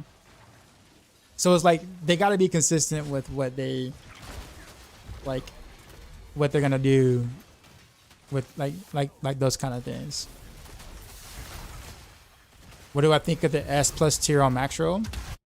That was done on purpose, and it makes sense. And honestly, I don't think there's enough plus signs in that S tier. That S+ tier or whatever on Spiritborn. I advocated for S+++, triple plus. Because I don't think people understand the difference between S tier and S+ tier. Like, S+ does not give you the accurate representation of how much stronger those builds are than any other build in the game. Like, S tier is nowhere near S+ tier right now. It's just not. But that's the best way, I think, at the moment that we can clarify Spiritborn and then other classes and then other things, if that makes sense. So Dancing Knives is not so good. No, it's good. Why would you say Dancing Knives is not good? But yeah, I advocated for that beach, not necessarily for S+ tier, but more so of separating Spiritborn from the other classes. Like, I was a big advocate of that, because no no class or builds deserve to be in the same tier as those specific Spiritborn builds.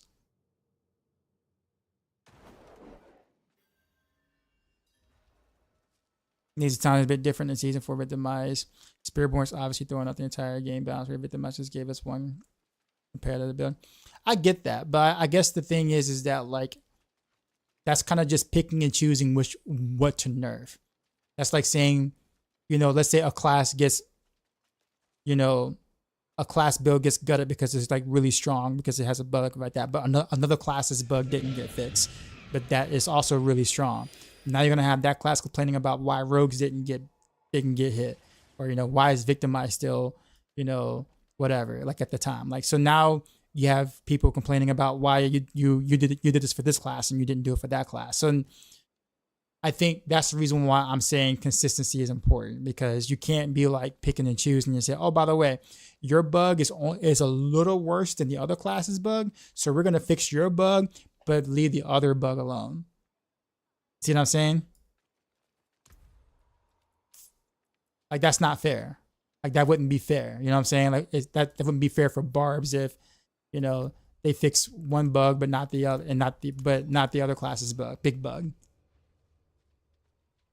So I'm an advocate of, you know, let's not pick and choose which ones we wanna, you know.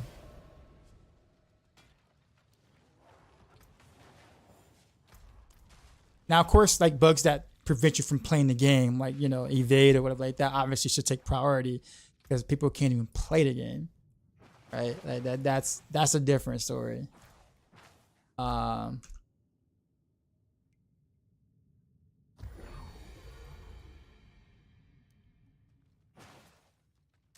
I get what you're saying though. Like I will say there are priorities though, Beach. I think you're, not Beach, was it Broadside Darth? Yeah, there is priority bugs, and I'll give you that. There are some bugs that need to be looked at now, right? And then others you might can wait till like a mid-season patch or something. But like I don't think that some definitely overperforming bugs should slide depending on the class and build or whatever. That's not cool.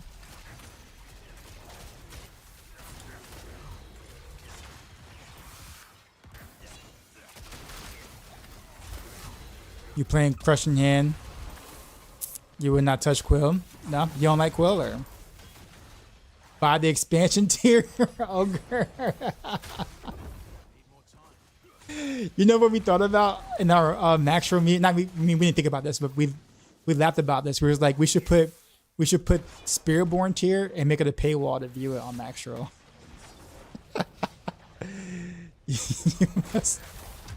you must pay to be able to view the Spiritborn tier or tier list, or Spiritborn part of the tier list. You know, just like the expansion, yeah. So obviously we wouldn't do that, but yeah, that'd have been, you know, pretty hilarious.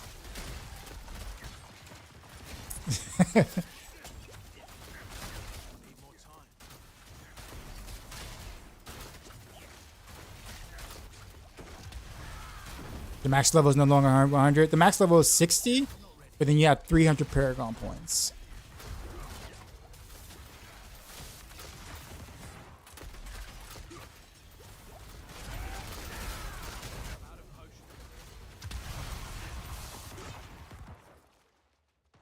Went to Kyovish at once, saw a Rogue in town. I couldn't believe you guys.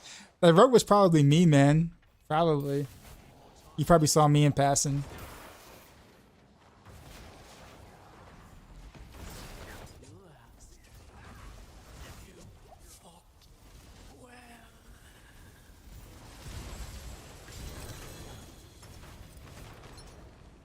But I do think this way, though. I do think this. If there's anything I could say about the Spiritborn, having played the Spiritborn myself at some point, is that there are really cool things about the class that isn't going to get explored because, well, you know, it just isn't nowhere near what some of the, you know, the bug builds are doing. So it's like,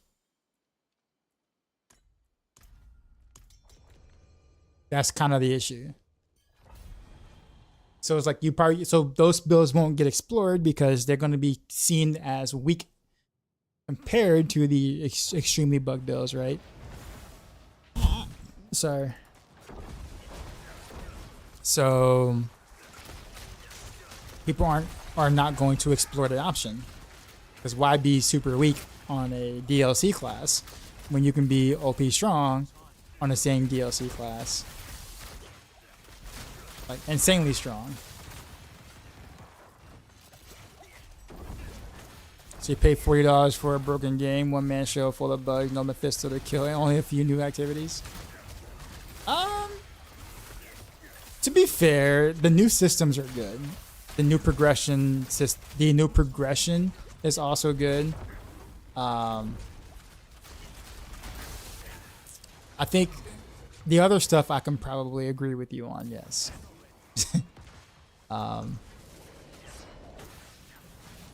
But again, if you play Spiritborn, then you kind of skip a lot of the progressions and some systems and you know.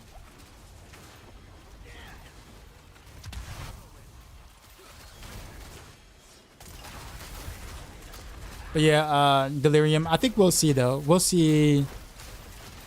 We'll see at some point. Actually, Delirium, are you the same guy from was it last season? Last season or the season before last? I think I was doing some Heartseeker stuff and you were in the YouTube chat. I don't know that if you're the same guy.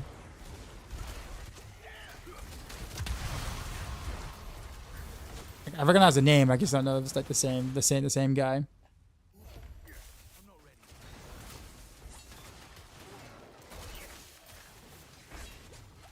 Is Heartseeker on par with rapid fire? For speed farming, sure, yes. For pushing, no.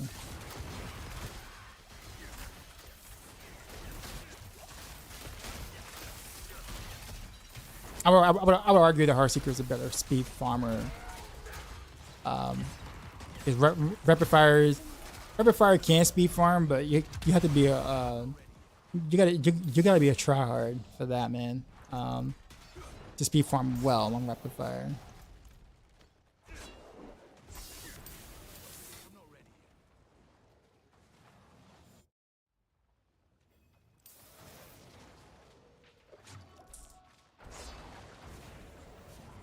How many times is it worth the chanting an amulet if it's only missing frigid finesse?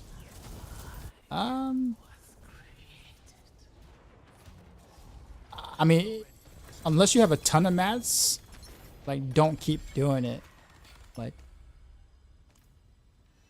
I would do it just enough to where you can get the things you need, and then that's it. But I wouldn't like spend tons of mats on a amulet that isn't going to be like your end game amulet. Who is that? Elder, and also Gorg with the subs. Appreciation.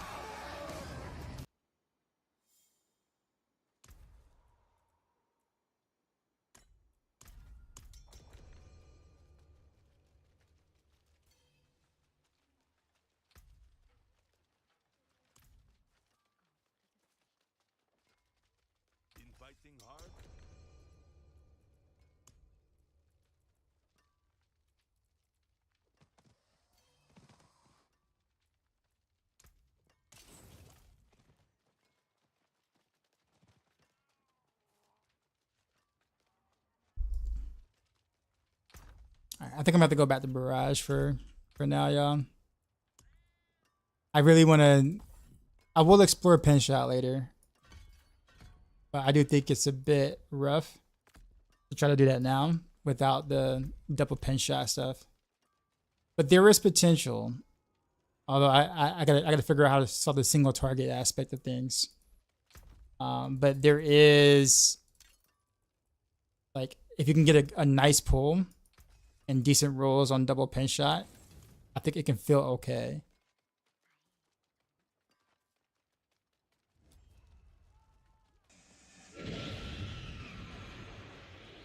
Hey, where's the whatchamacallit at?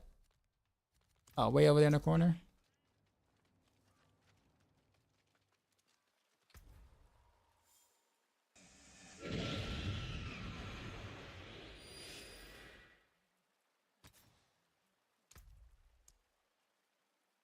High velocity.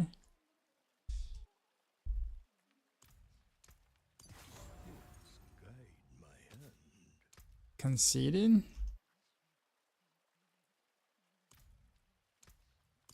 Yes, branching volleys.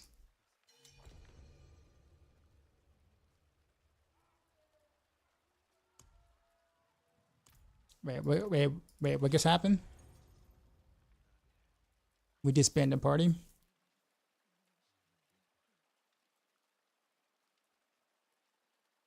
Alright. It's good damage. I'm running rapid fire currently. I'm missing some defense. Is the only problem. Rapid fire is also harder to play. Keep in mind. I think rapid fire is a finesse build. Like it's very satisfying when you can when you can play it and make it work well. But it's also a lot of work. But you are getting the rewards for the work. So like rapid fire is Rogue's strongest build. But you're definitely going to have to work for that.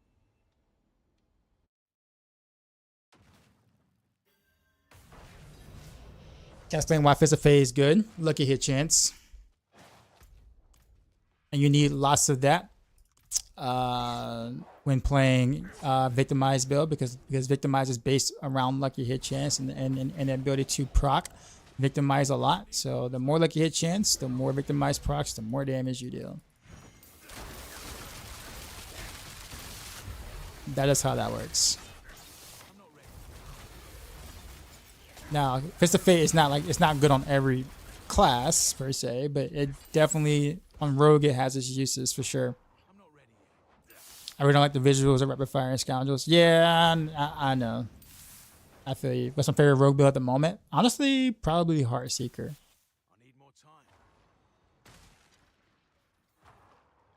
Hey man, a few days ago I switched to pin shot. We're gonna like it. Though I read everywhere that it's not as good. What are your thoughts?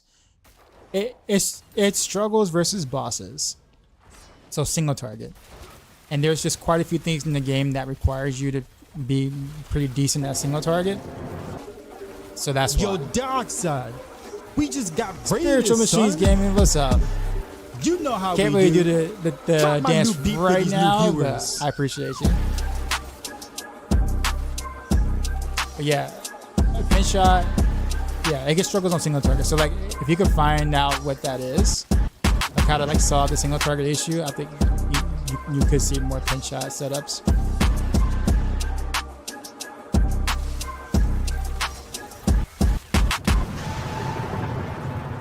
Sheezy.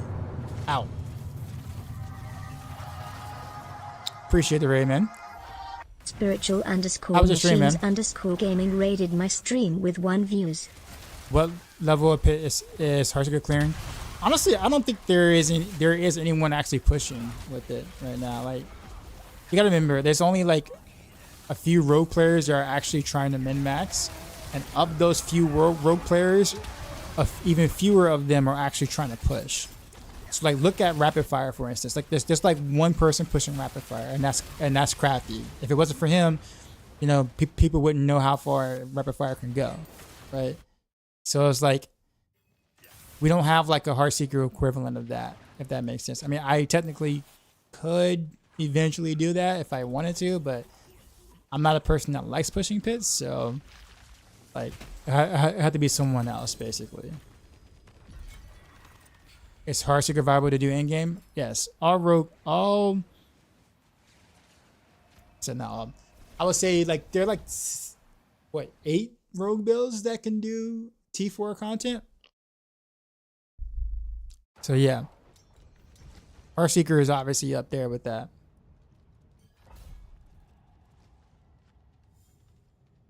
I should do it? Nah. You'll play some sorcerer? What build?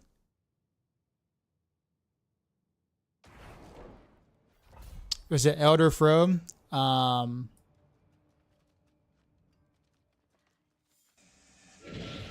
I got unique that makes my death trap do more damage at lower levels.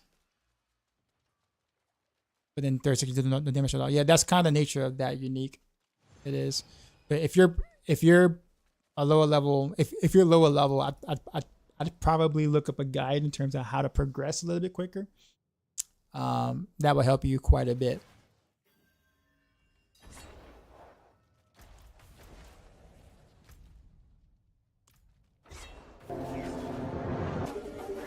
Yo, dark side. I just got in this. Raided, I don't want to hold the parties. I'm gonna be able to dance, but drop my new tip beat us for what's these going new on. I viewers. appreciate you.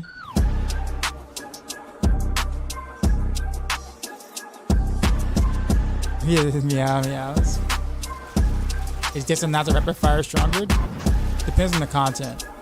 Are you talking about like how much damage per second a build can do? Are we talking about speed farming? Or are we talking about pushing? Sheezy. Out.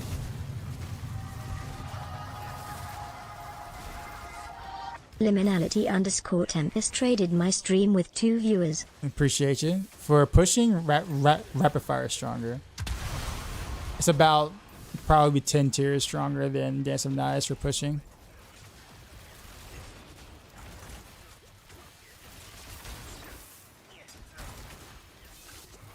Speed farming? Oh, Dance of Knives. For sure. Because you're moving and shooting at the same time. So like nothing really beats Dance of Knives for speed farming. Because you don't have to worry about like setting up anything or what. I mean, you set up your snapshots initially, but after that, you just spin. So like, nothing really beats Dance of Knives for speed farming.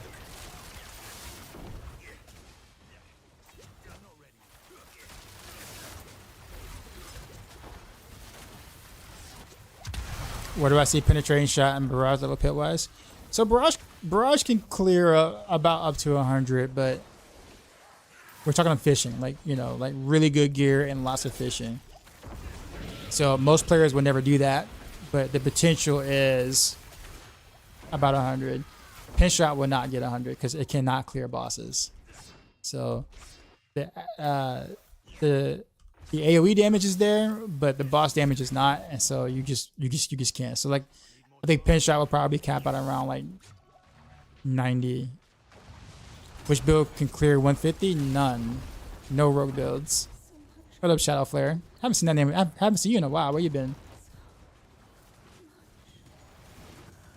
Which rogue build is easiest to use when trying to kill Uber Lilith? I mean, well, all of them. At this point, it's just about knowing the mechanics, because you do have to play part of the mechanics still. But yeah, any of them. Any of them. Heartseeker, Rapid Fire, Dance of Knives, Flurry. Yes, I said Flurry. Barrage, like, yeah, all of them.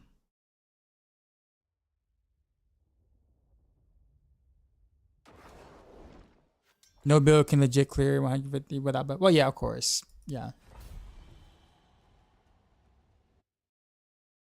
I replaced Tyrios with Shout and put a straight shake on to make up for the loss. Then stuck a 3G8 Hawk and I got so I can spam random barrels in the midst of things. Okay. Is it working out for you? You took a break from your Spiritborn to play Source? How does that feel for you?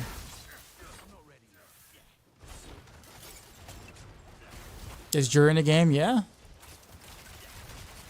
It's funny because I actually leveled with 3 druids. Probably the only 3 druids ever created this season.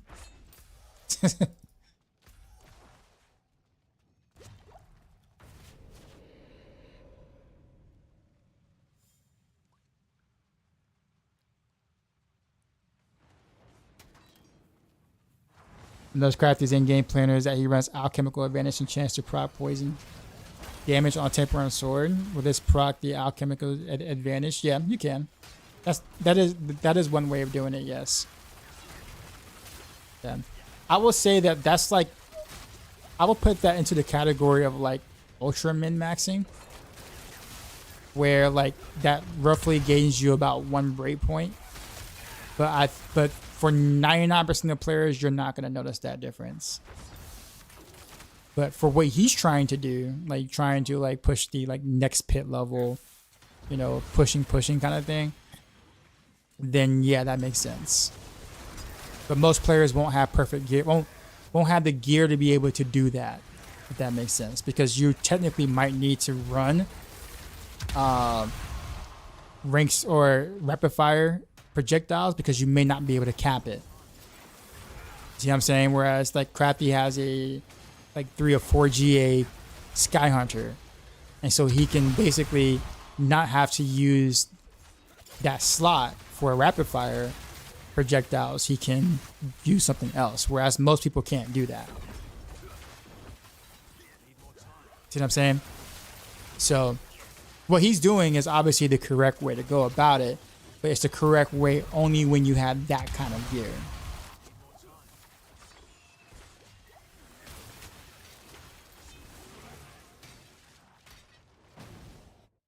Does that make sense?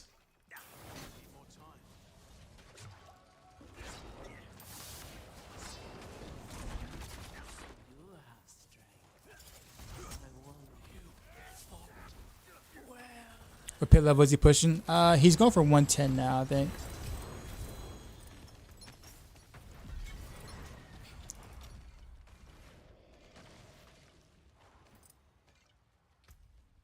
Yep, it is. Crafty's a really cool guy. I talk to him like on a almost daily basis.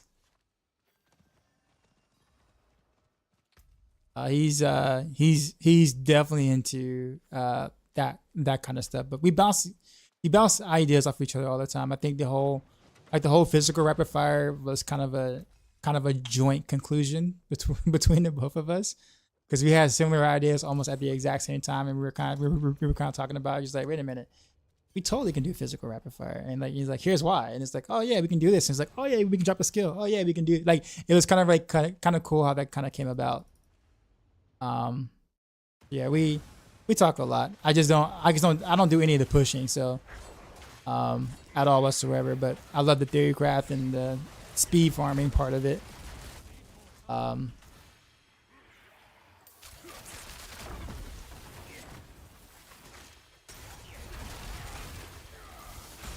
I do need to get like on his level when it comes to gear though, because my gear is nowhere near as good as his. We're saying pure crit. No, pure physical.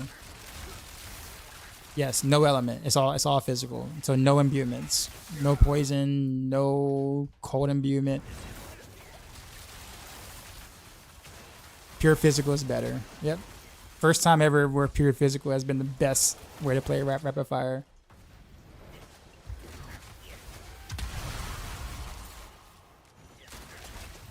And it basically came from our community, basically.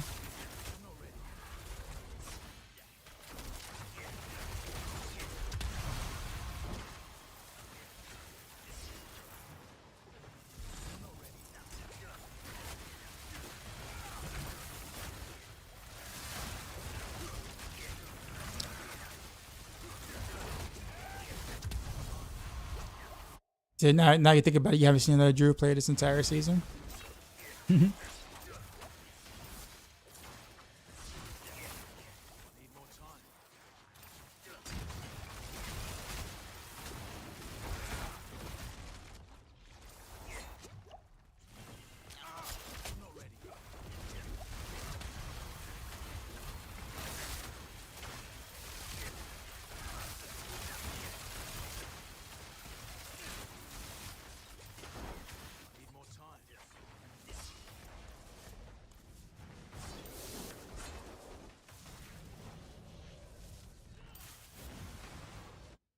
Can I ask you why a leveling Barrage guy only has 58 points distributed? Honestly, I don't know. I think that's what we're supposed to do on all the leveling guides. That's kind of like a just in case.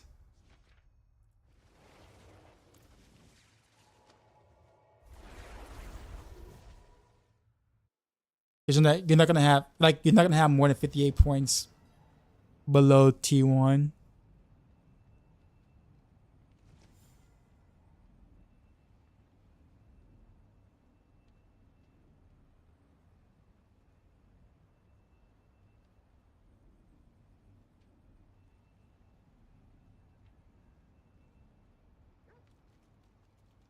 So you only eight Paragon behind me. Nice. You should be able to pass me, actually. You said you can with Renown. Well, would you have Renown from the other from the new region yet? I guess no. The Renown from the new region is just Paragon points, right? What activity would you say is the best for gear farmer at the moment? Hard to say. Undercity is actually nice. Helltide is still really good for gear farming. Pit's actually not bad. I mean, it's a lot of things. I don't think there's any bad gear farming spots. There might be a little better spots, but there's no terrible spot.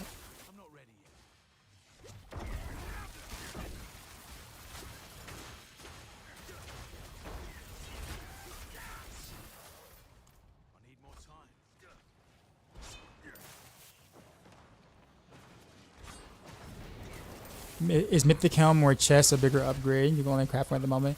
Go Chest. Go for the Shroud. Yeah, gotcha. Thanks very much. I'm still super addicted to Alchemical Advantage from Andy's Rogue last season, so I'll try it anywhere. Yeah. It makes the most sense to do it. I don't have it on my initial planner just right now, just because again, that requires you to have multiple GAs on your Sky Hunter, and I can't. Like for Maxroll planners, you can only put one GA because we're trying to make it, you know, our planners and guides like, you know, reasonable for people to follow and be like, okay, well, you know, strive for at least one GA because like that's hard to get as it is. So, but if I start putting 2 or 3 GA items on Maxroll, that's not a realistic experience for you know, most players. So without that second GA being on marksman projectiles, I can't do alchemical. I can't do the poison thing, if that makes sense.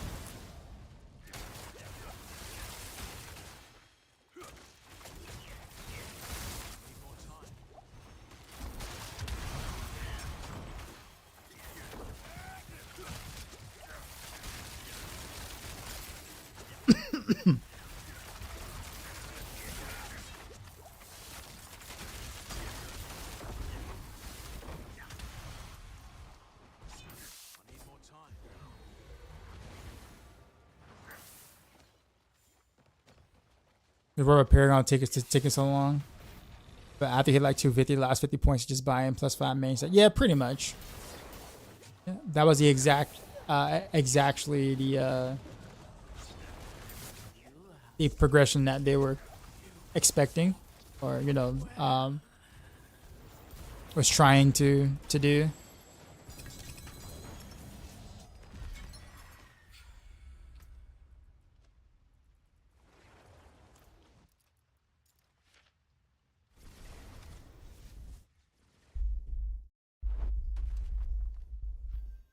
Just to get a skill point from the region now. Okay. Yeah, I totally didn't remember.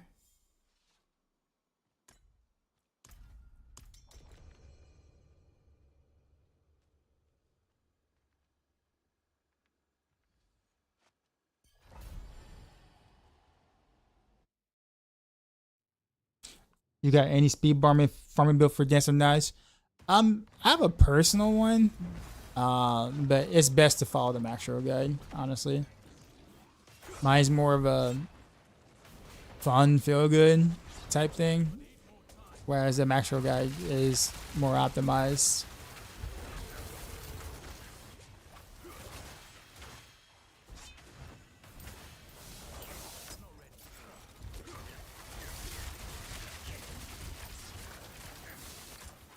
Mr. Comment, have to work now and then, so you have 71 points at 760 if you go to the Hantu. That's why I asked for 58 points. Okay, I'll take a look at it though. I can totally make the adjustments and the fixes to that.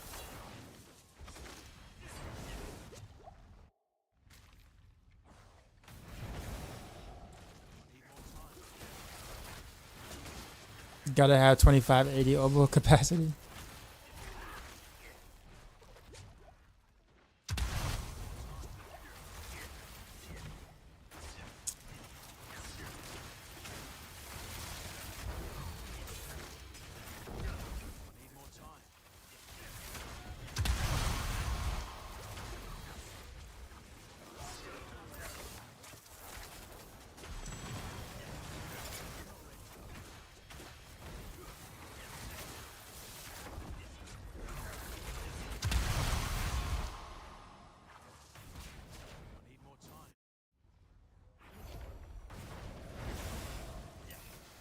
Can't believe there's always jumping around a class in the game. I doubt people who paid $4 for a DLC would just quit because they fixed the Spiritborn. But they only fixed one build so far, right? And that's because of performance issues. So if people are quitting because of that, then I mean, all right. I mean that's less Spiritborns for me to run into in Helltide, which is always a good thing. I'm personally not upset about that.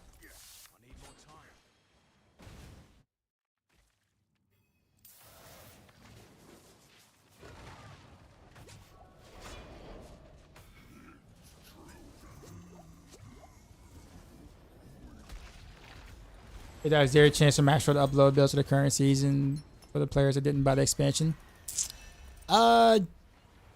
So we've talked about this because it's the same thing for season versus non-season. Like we can't have like a website with 3 different versions of the same build because it just takes up a lot of website space, and it's like money for us to have to manage all that because you have to pay your authors to do that, and then the amount of traffic that it may or may not generate may not be worth the money you're paying. And also, obviously, the space. So that's kind of the issue. So it's not a, we didn't think about it type thing. It's more of a, how big of a demand is this really?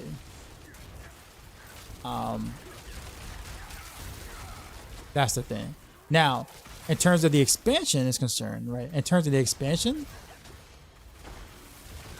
I mean, not having the runes isn't really that big of a deal. Like the runes don't really make most builds at all. In fact, some of the runes are just 15, maybe 20% damage buffs overall. Maybe some quality of life. Like those builds technically run without those runes.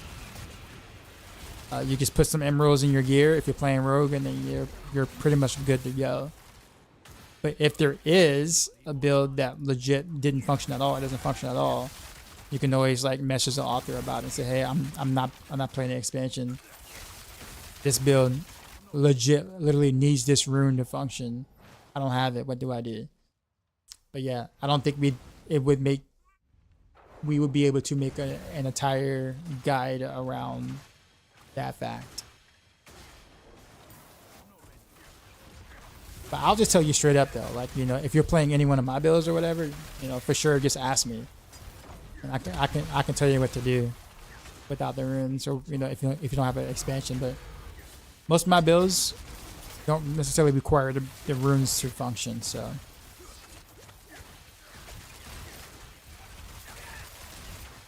One negative thing about now an expansion is not having easy access to really mythic uniques. Well, that's also why we also make an ancestral planner, right? So we have the starter planner and ancestral guide and the mythic guide. So therefore you're functional without mythics. Hello from Spain. What build do you think is best for Rogue? I'm gonna have to ask the same question before I answer that. What's the context are you talking about? Are you talking about for like T4 content in general? Are you talking about speed farming, or are you talking about pit pushing?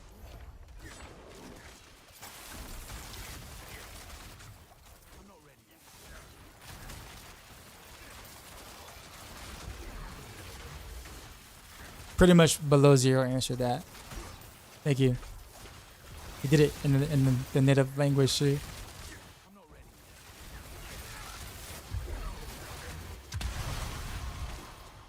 Guess and Nods is good as well.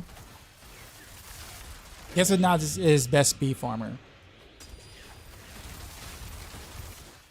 If you want to translate that.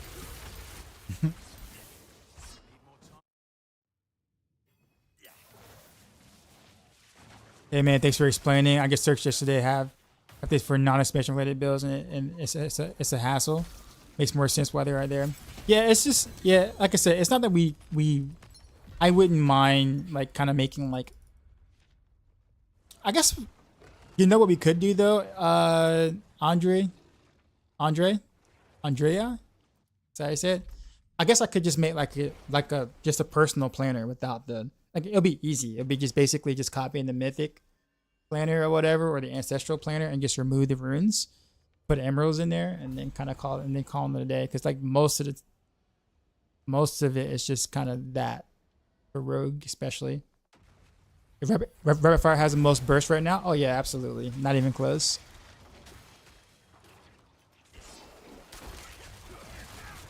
I don't say not even close, but like Rapid Fire has the most burst by a sizable margin.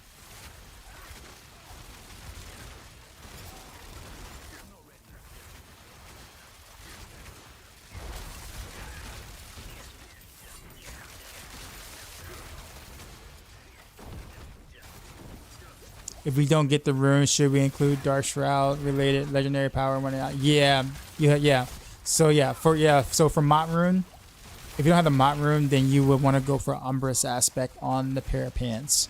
So you want Frostbitten on boots, or Frostbitten and Umbrous basically in your defense slots, boost slots, or whatever. So you just remove Concussive Strikes wherever Concussive Strikes is. Remove that for Umbrous, and you're done.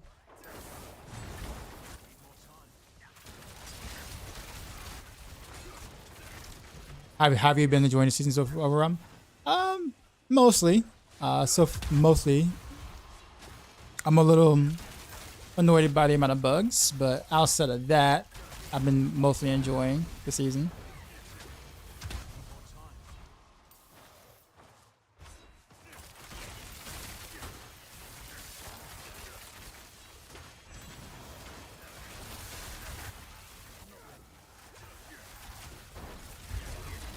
But I don't get Beast Fall boost, I get 0 energy. Wait, so what planner are you following, Andrea? Are you following the ancestral planner? Because the ancestral one has Beast Fall, right? So that means your chest piece must have either concussive or frostbitten, right?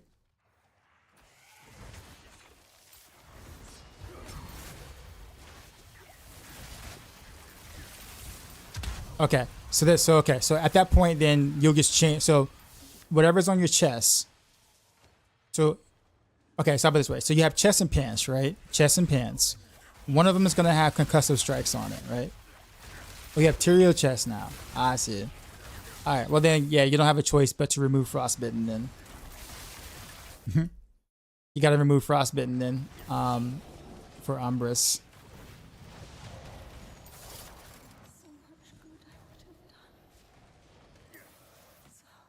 With Starless, I feel like I'm not getting Shrouds consistently enough. I don't know if it'd be better to remove. No, you're right. You're right, actually. It depends. Do you find yourself stutter stepping like this with Barrage, or do you find yourself like standing and planting with Barrage? I can solve your issue by kind of figuring out which one you do.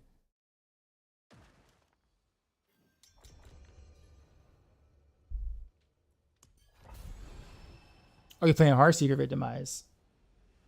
Okay. Same thing then. But do you find yourself standing still a lot, or do you find yourself moving a lot when you're shooting?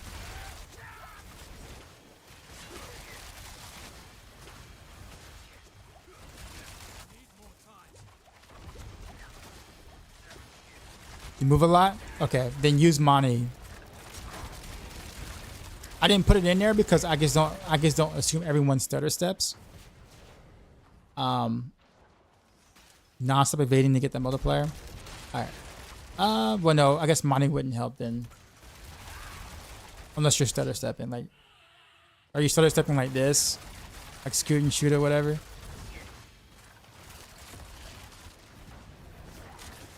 Yeah, but I guess if you're evading a lot, then use the evade one. Was it Sim rune, I think?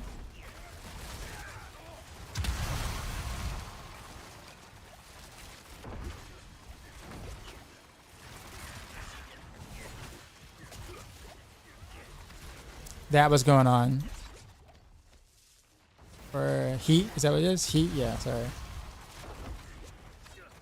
It takes a lot, man. We'll give it a try later. Working on it now. Cool, cool. Yeah, 2 evades will create a strat. So if you're evading a lot, I would use that rune.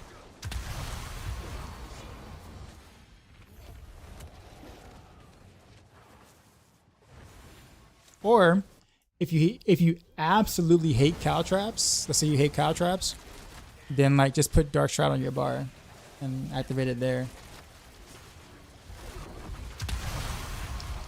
And then choose a different like invocation room, maybe like for damage or whatever.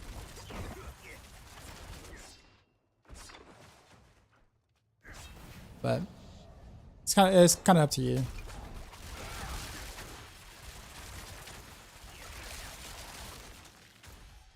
Oh, where am I going?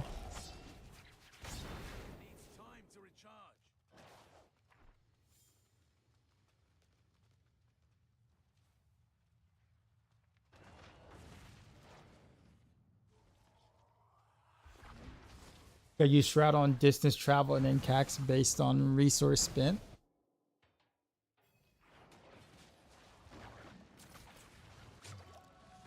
Just a fed into it. Are we still talking about Heartseeker here? Or?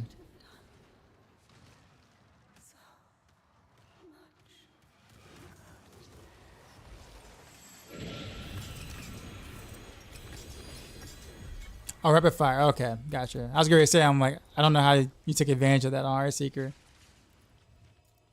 I was like, wait a minute. I was like, what'd you find out that I didn't find out? You just Starless. Well, I mean, you definitely should be using Starless. It's the better thing to go for in that setup. So you want to use Starless for sure. But yeah, you do run into the issue of not getting your ultimate off cooldown as fast because of Starless.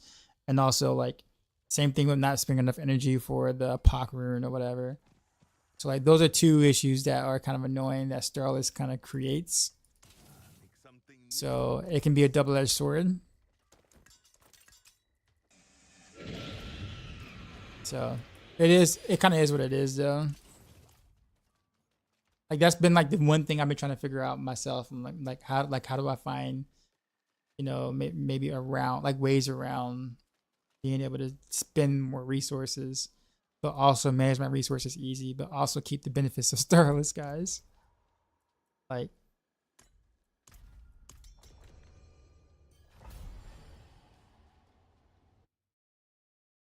this tribute refinement for masterwork and mats.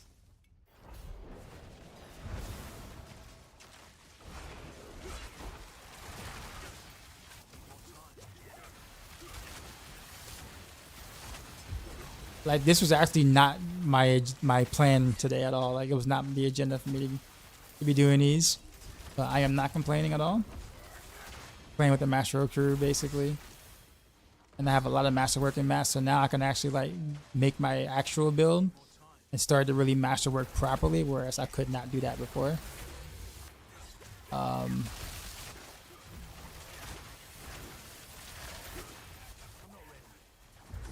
Oh no, I mean not right now is still good, but I mean, but if you have, the keyword is if you have the attribute of refinement, that's really good to use in Undercity is what I'm saying. Like you would do that instead of Nightmare Dungeons, but if you don't have that, do Nightmare Dungeons. Playing with Spiritborn players, only 1, I think. I think it's only 1, right? No, 2 actually. Yeah, I'm sorry. It's 2.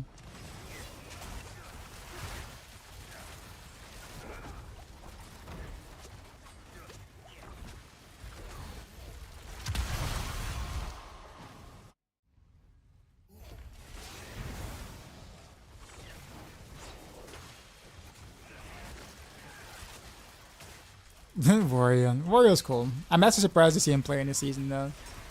I guess it is the expansion pack. He was gonna give it a shot regardless.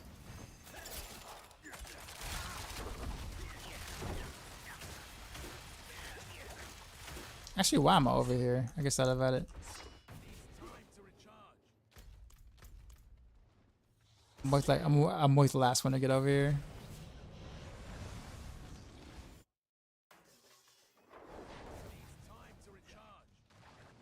His streams are hilarious. It's like especially his drunk streams or whatever. How much can a good Undercity pay in mats? I mean, pay in mats? I mean, a lot. That's why we're doing them.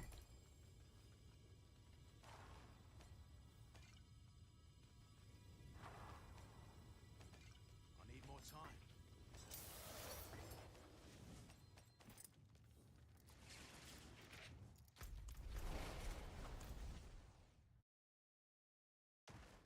A good guy.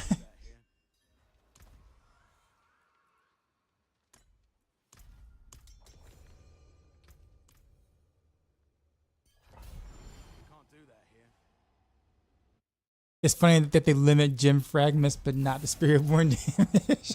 I'm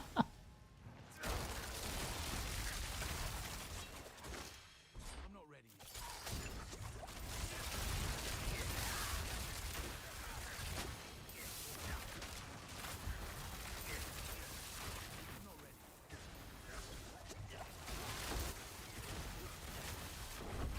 No, it's not 1,000 rawhide. No, trust me. If that was the case, yeah, then yeah. No, we're talking about we're talking about like the we're not talking about like common mats. We're talking about just the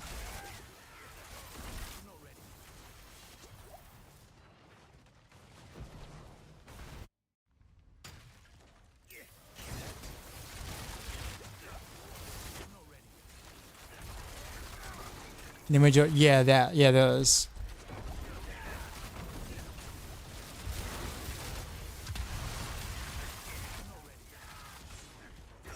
Yeah, best way to farm like iron chunks, well, and rawhide is bossing, I think still. Mouse. Never actually saw anyone actually use that command actually. But J-Mac got you.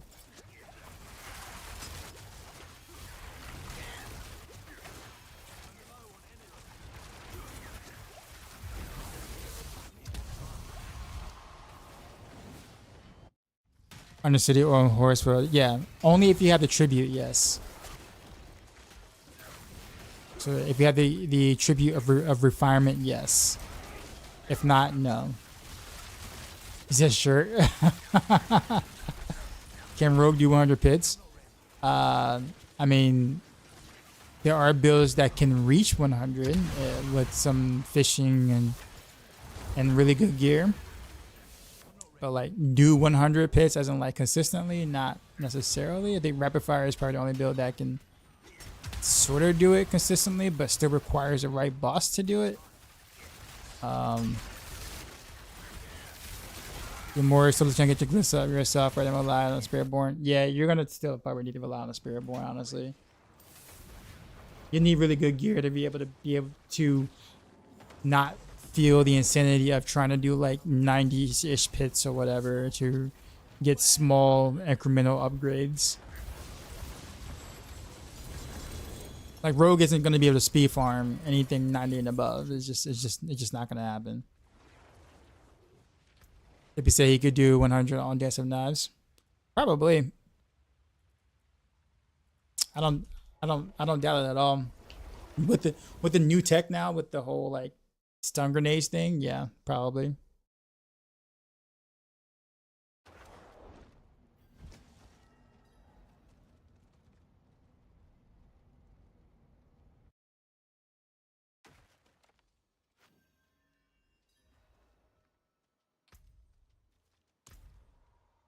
Guess they waiting on me to put the thing in.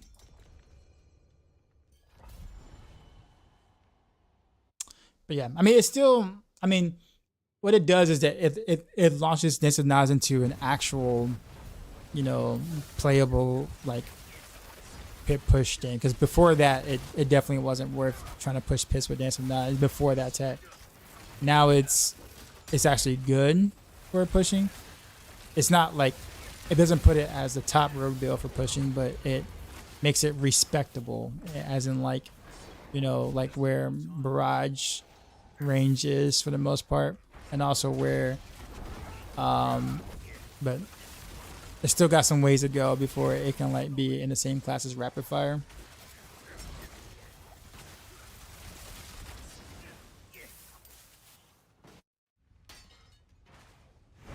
You can run that pillar. Yeah, you can. I didn't know about that until I started playing with these guys. 'Cause I was wondering the same thing. I'm like, how are they getting around that pillar, man? I swear.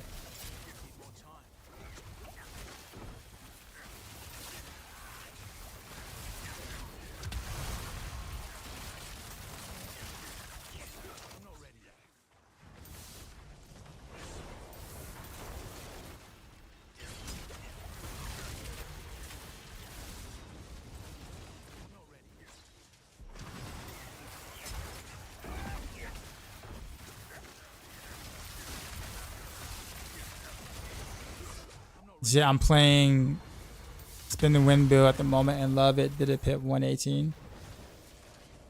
Okay, so you totally did not do a pit 118. Don't do that, sir.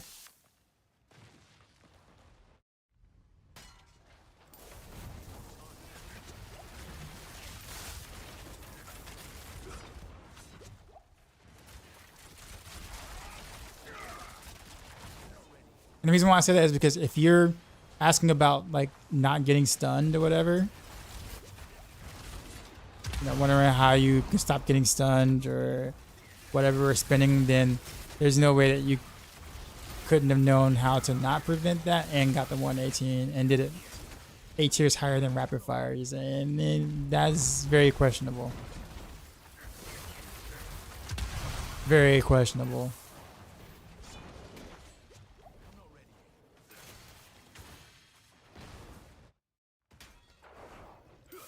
Did I ever play Demon Hunter D3? That's all I played in D3 was Demon Hunter.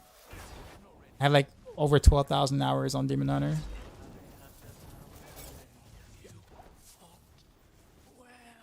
I was mostly known for like pushing rank 1 world on the solo like leaderboards or whatever in D3 at the towards the beginning of every season. So that was kind of my thing. Like by like day 4, I would go for the rank 1 world Demon Hunter push. And that was kind of fun. Well, fun-ish, I'll put it that way. Fun in the sense of when I got the right situation. Not so much fun in terms of like, I guess towards the beginning too, I didn't have to push as, I didn't have to fish as much. I just had to play better than the people who had more Paragon at the time, and that was enough. But then, obviously, when people have way more Paragon, that was kind of it.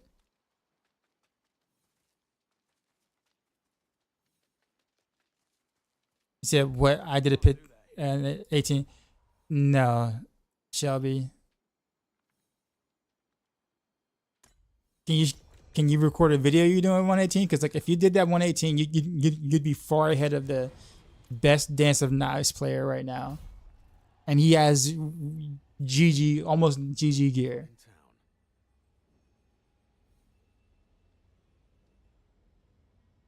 Did you do that solo, Declan?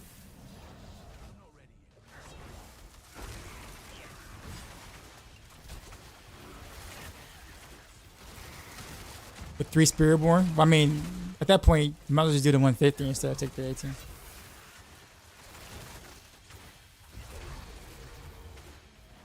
The same number. We took a screenshot. 118s on Dance of Knives. Because you say it so casually as if everyone is doing it. But you're the only one I know. Solo. Yeah, well, I'm gonna have to investigate this because like if you're casually doing 118, so you're not even pushing, and then you, well, this is nice. You must have found something we didn't find. Because do you know how many tiers of damage that you're casually doing that we couldn't find?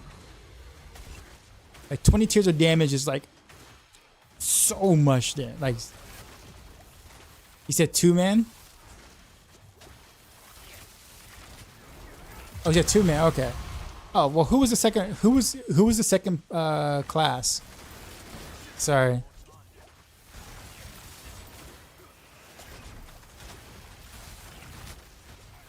Okay. Well, when you say I did a pit 118, so like that's what you said. So when you said that, we just assumed solo instead of saying we did.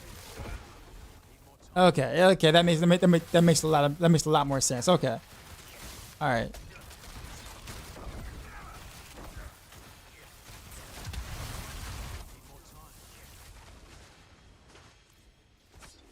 All right. So, anyways, in terms of like,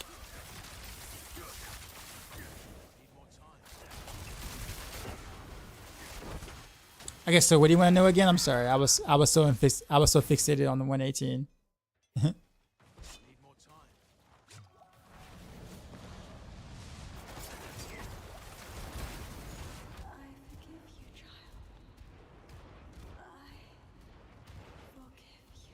So your favorite demon build was Marauder Cold Cluster Arrows. Mine was UE multi-shot for sure.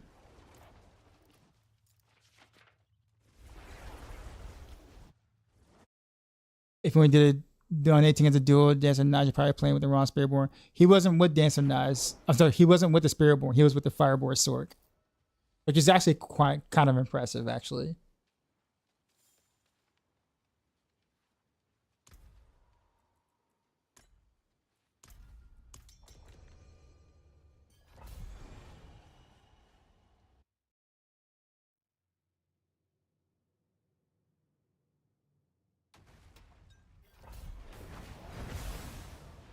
You 30 minutes of friends getting in the same area.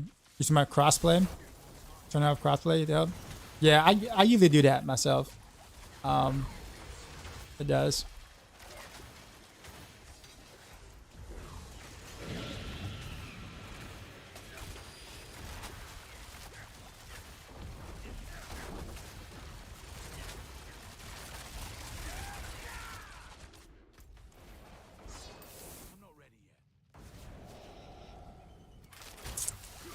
I don't choose the reward for the tribute. You just chuck it raw. I mean, pretty much, yeah. Because I mean, for this type of tribute, most of the rewards aren't really that great. But I guess I could. I'm not the one that's really putting in most of the tributes anyway. I'm usually like they put in like 90% of the tributes. I just started putting in mine. I mean, we're mostly doing this mainly for the mats.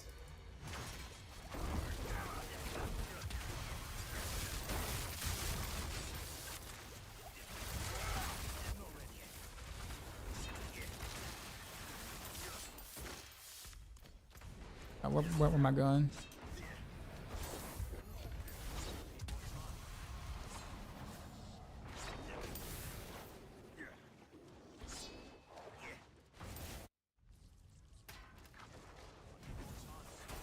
Tribute for ancient ancestral guild with skill, which is very good. Yes.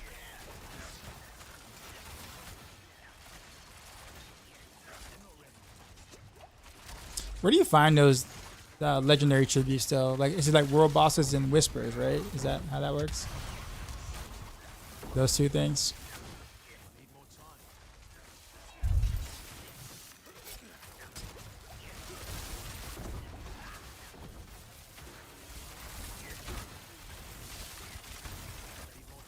Yeah, I gotta do more of those in general. Johnny, what's going on?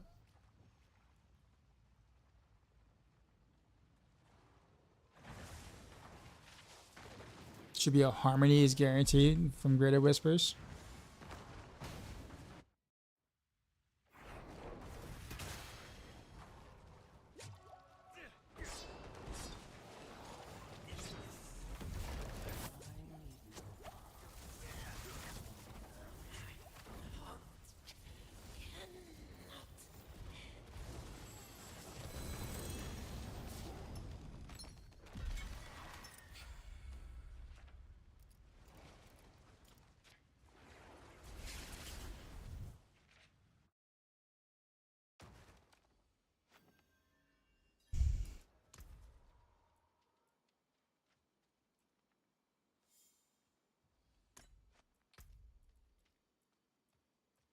Yeah, I mean, there's really no like.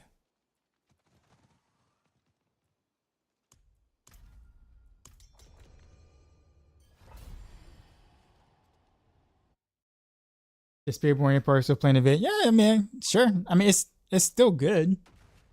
Like it's still like stronger than most builds in the game. It's just not as cracked. I need more time.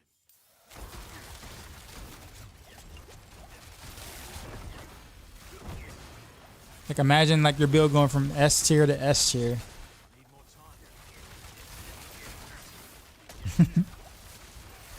time. I got the T4, but I die a lot due to resistance armor. Any tips? What build are you following, or are you following a guide, or? Because the higher torment you go, the more penalty you will get for your resistance and armor. So you have to fix that through gearing, Paragon, etc. I'm not ready yet. Yeah. Well, if you're following Disciplinized Rogue, then maybe you should have it laid out for you already. I'm not ready yet. So just follow the progression on the guide in terms of how to like to maximize your resist and armor, and there you go. Need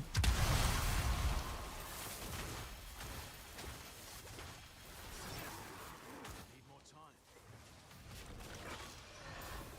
You see the fridges.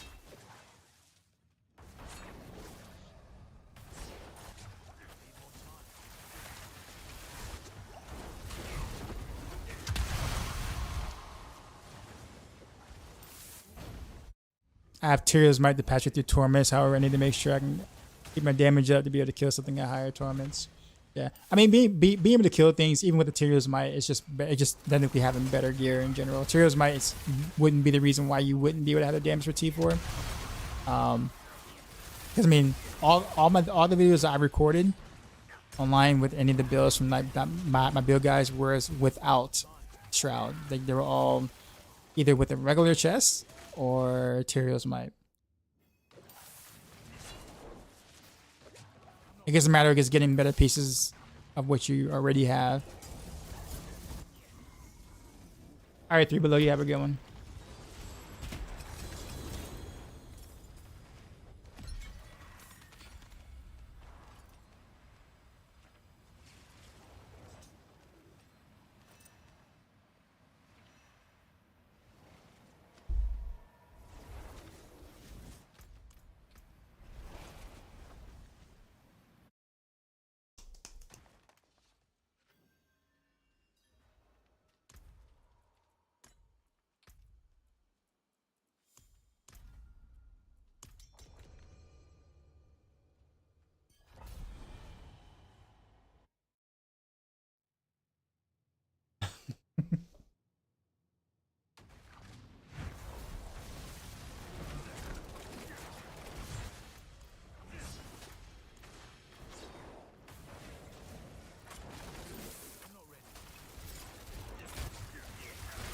I've said it to my faith that the amulet I need for rapid fires is just a unicorn.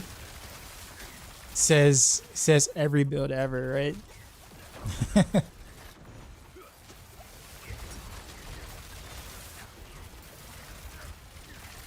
Trust me, I don't have that either myself. I am in line with you, sir. Waiting for RNG to bless me with amulet of something somewhere near semblance of that in some way.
You haven't rolled the deep for a try.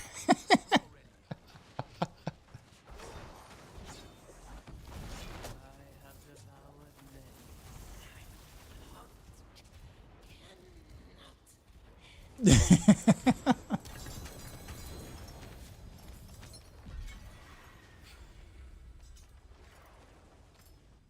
bags are full.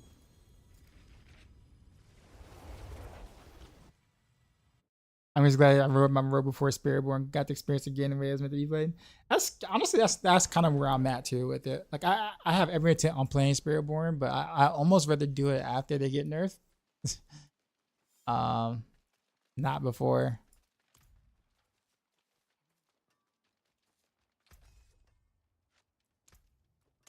Make something new. Stick to the trees and keep safe.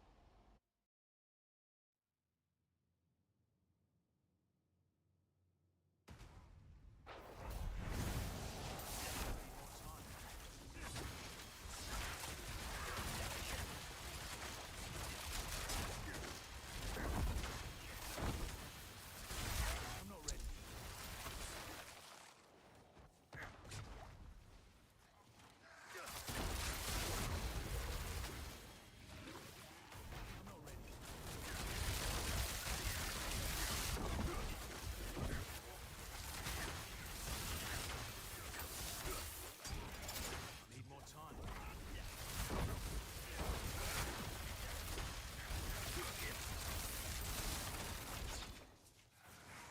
What's the maximum level you did in pit? Is that with this build? Don't know because I haven't tried.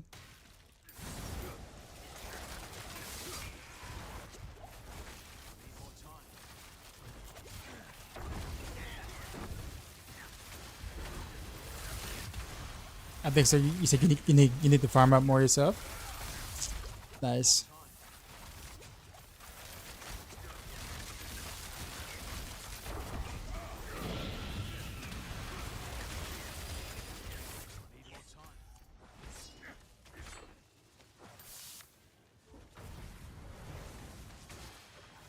Translator, appreciate the follow.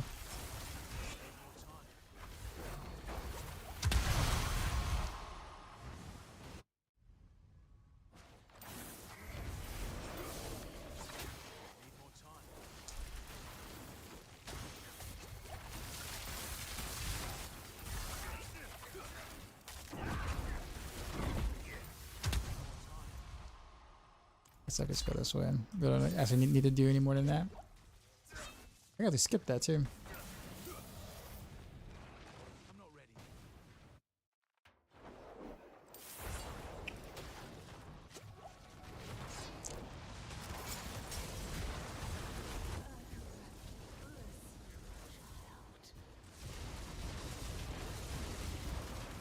Find someone else, something else than Spiritborn. I've been getting more of that lately. This was it this week or this past week ish?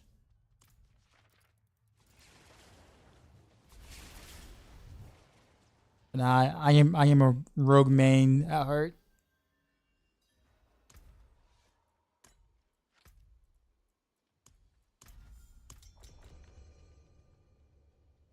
What did my mask look like actually? Materials.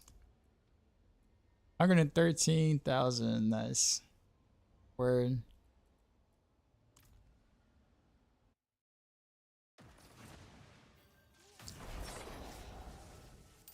Need more time.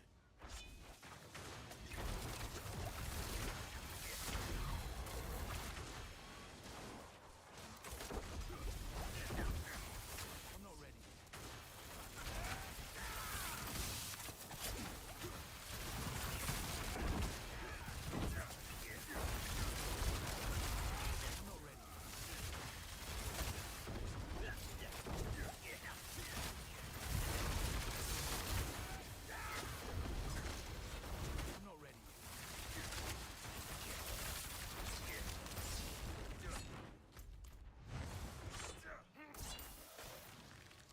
Yes, if they Rogue, it feels kind of meh. Now, when you say it feels kind of meh, what is it meh in relation to, though?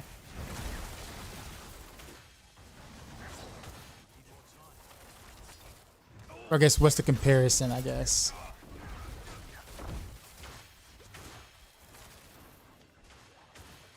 And don't you say Spiritborn. Do not say Spiritborn.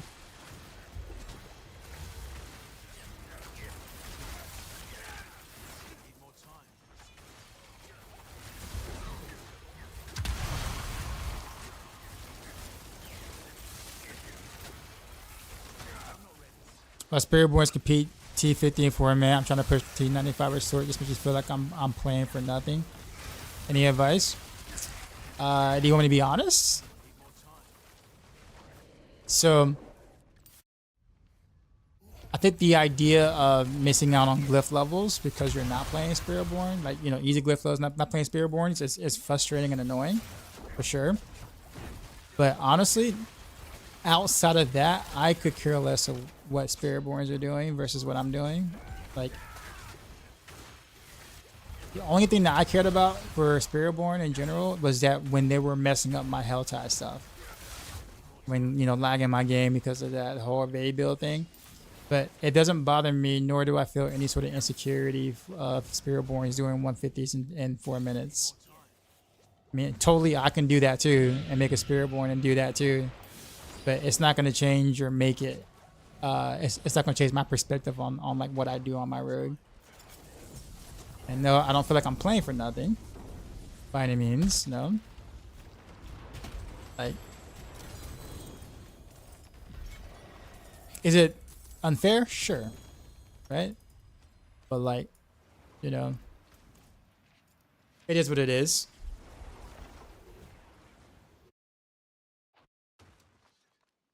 Yeah, I think that's kind of the end of the day. Like, I knew that Spiritborn was gonna be ridiculous when it came out. Like, I mean, obviously, it's a I don't say untested class, but like, you know, many people didn't. I mean, some of us did play Spiritborn in the review beta, so like, or review copy the game, so we kind of knew it was gonna be like, you know, powerful, and then of course there's some bugs, so we kind of knew that. So, but I mean, past that point, man, like, if you only have fun playing a game based on what other people do, then you might want to reevaluate that. Or maybe pick a different game or a different genre in a sense. I don't mean that in the mean way, but like sure, it's not cool. One class is way better than all the other classes right now because of the bugs, but not to the point where I stop playing the game.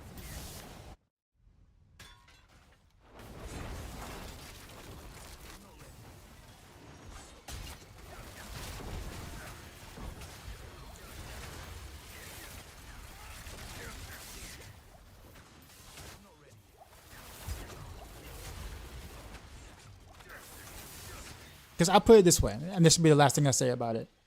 Would your 95, would your sort trying to clear 95 feel any better if Spiritborns was not in the game? Like, would you enjoy the 95 more or less if Spiritborn was not in the game?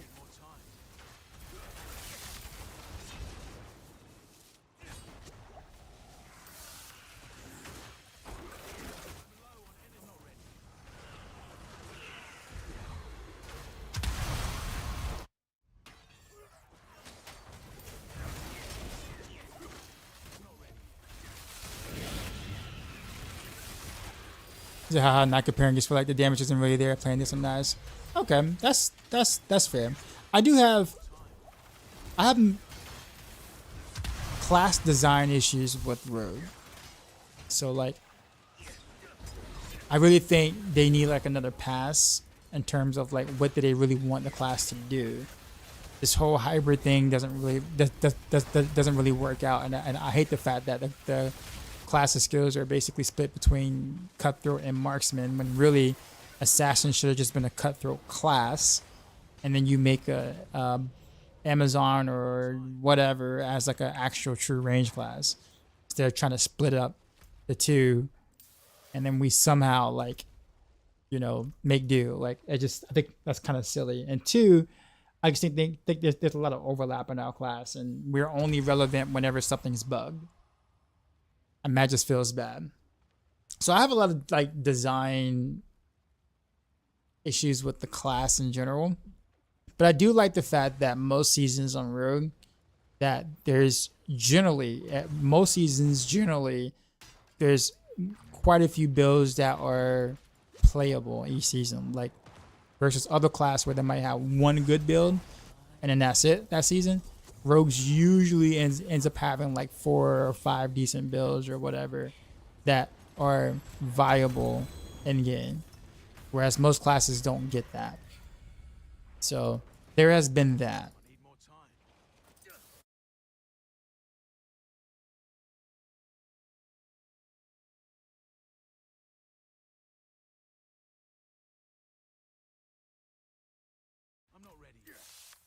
Definitely can't use that word, sir. I think you know that.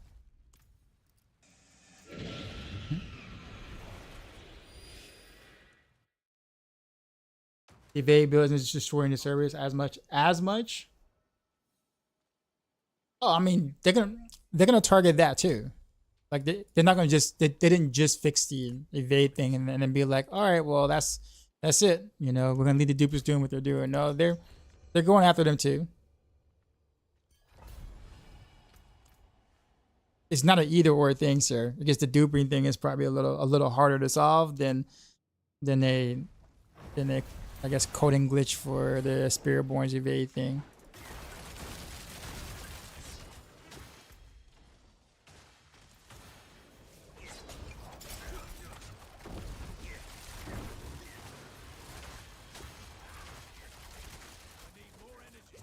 Have you experienced an issue where rare no bonus is not applying even when the stat threshold is met? I haven't ran into that issue actually.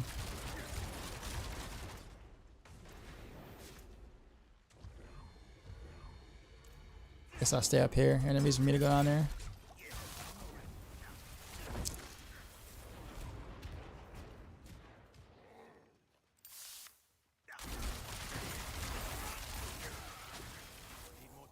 They will nerf Spiritborn for next season for sure. Yeah, and I wonder how many people are gonna actually stay on the class. So after that happens, like how many people actually enjoy the class versus how many people are actually enjoying the class because they're OP. So we'll kind of see how like people like really enjoy the class when the classes, you know, have to actually like progress through the difficulties and stuff.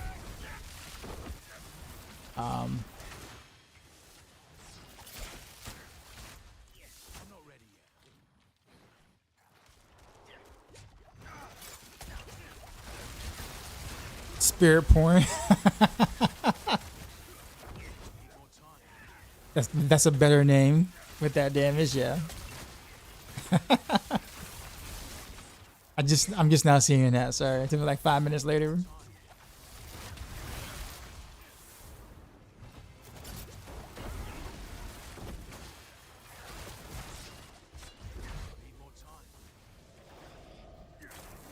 I haven't played in 2 weeks because your hands hurt from the evasion. You say in 2 weeks? You know the season hasn't been out for 2 weeks yet. In fact, 2 weeks literally would be what? 9 hours from now, roughly? 10? No, actually not even that. Longer than that.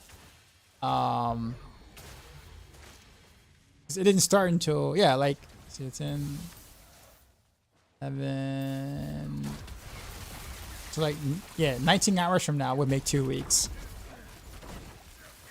So unless you were playing the expansion before everyone else.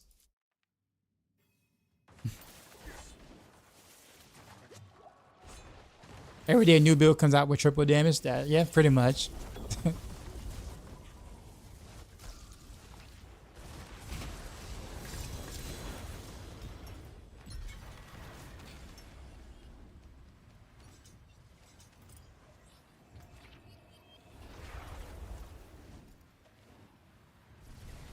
Is that not nerf Spiritborn though? I mean, When you say not nerf, are we saying like don't fix the bugs, or are we just saying like don't tune things down?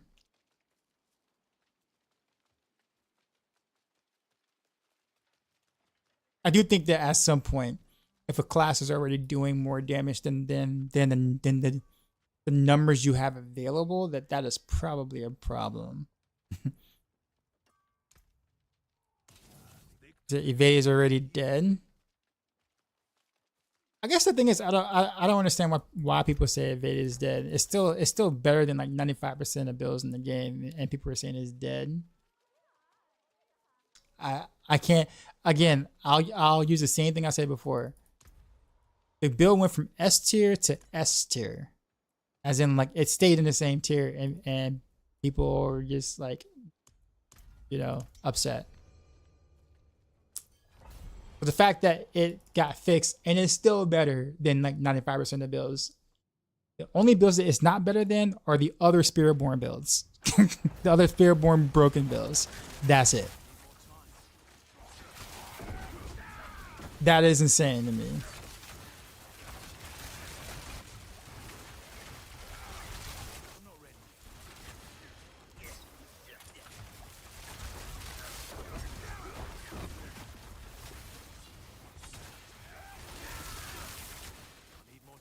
You know they had different builds. Right, Kepaleki build number 1, Kepaleki build number 2, Kepaleki build number 3.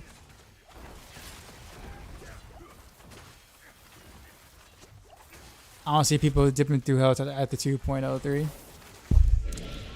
How's it not dead? Well, I mean, I think so. I guess it just depends on how you look at it. Like dead as in like it's not good anymore, or dead as in like people just don't want to play it anymore because it's not what it was. Maybe I have two different versions of what you define as dead. Icy Troll, what's going on? Are you the Icy Troll? Like the Icy Troll?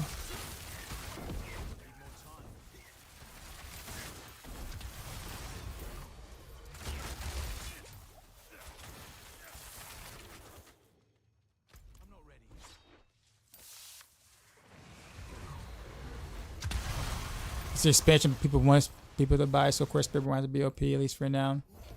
It makes sense. I don't see how some people are crying about it. Bruh, I'm not even going to get into that. Because if you really think that Blizzard purposely intended for the Spiritborn to be 70 plus tiers ahead of all the other classes in the game as intended, come on, you don't actually believe that. Sure. They of course wanted the new class to be a little stronger than all other classes. Not 70 tiers. Not 70 tiers, sir. Ain't no way you believe that. Ain't no way you believe that.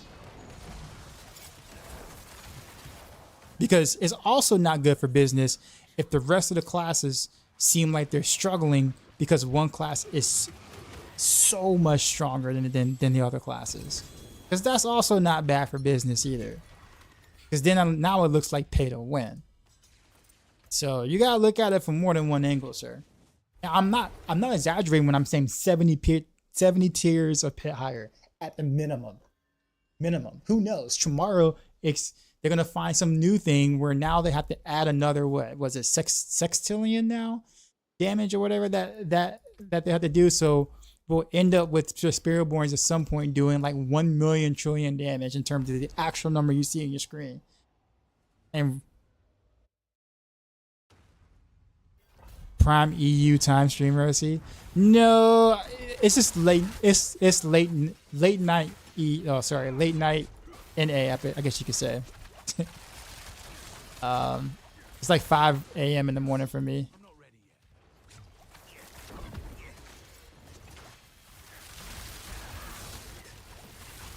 It's like prime time for like PST and also like Australia, kind of sort of thing, and it would be considered late night for the East Coast, US. Undercity runs experience. Yeah, it's decent experience. Before the Spiritborn, what was the top damage numbers? Well, it's kind of hard to say because they recalibrated the game itself. So like, it's a little different.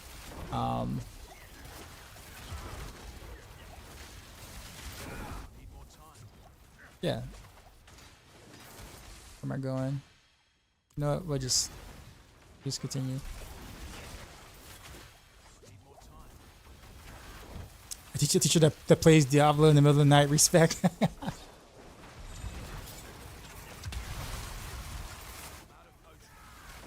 There's some folks are wearing a 10-4 hats. Yeah, I mean, like, yeah, let's just. And like, the thing is that like the Spiritborn being as OP as they are, like, doesn't really too much bother me as long as it doesn't affect me, which the evade build did, because I couldn't play Helltide. So I was one of the people that was a little upset and was like, bro, I can't even Helltide, man. I can't Helltide. And even part of my builds don't work if I can't hit stuff, and if the Spiritborn can fully clear everything and I can't hit anything, then my build just doesn't work. Because I have to hit things to be able to generate energy, and if I don't hit anything, then my build legit just doesn't work. That's when it starts to affect other people, right? But in terms of them clearing like 150s and 30 seconds eventually at some point, like, whatever, you know. It is what it is. I'm not surprised. I'm not mad about that. But realistically speaking, we all know that that's not gonna stay. Like, none of that's gonna stay, and none of that's on purpose. Shout out for appreciate the follow.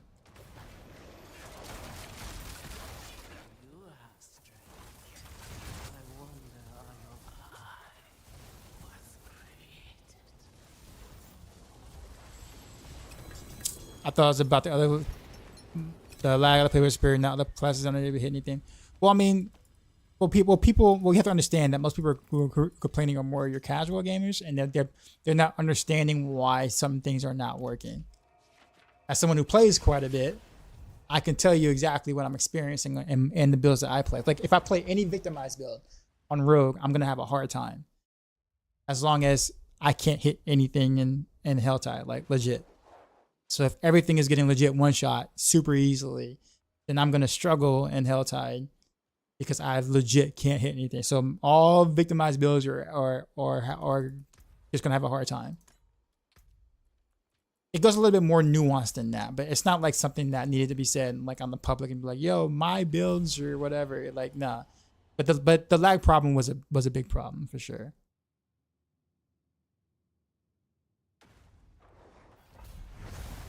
Like, that was a big problem. Like, I legit just couldn't play. And it's not fun if you can't play the game, like, period.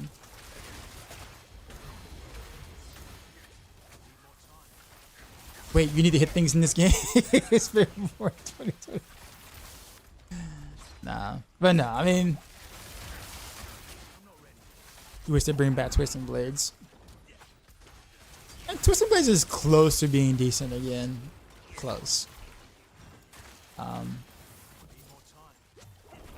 They actually just need to bring back his lucky hit that they gutted so much, without it being mentioned in the tooltips, of course.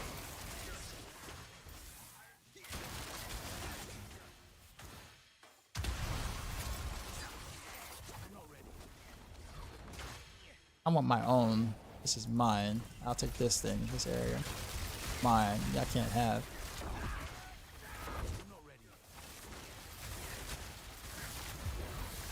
Smelly bear.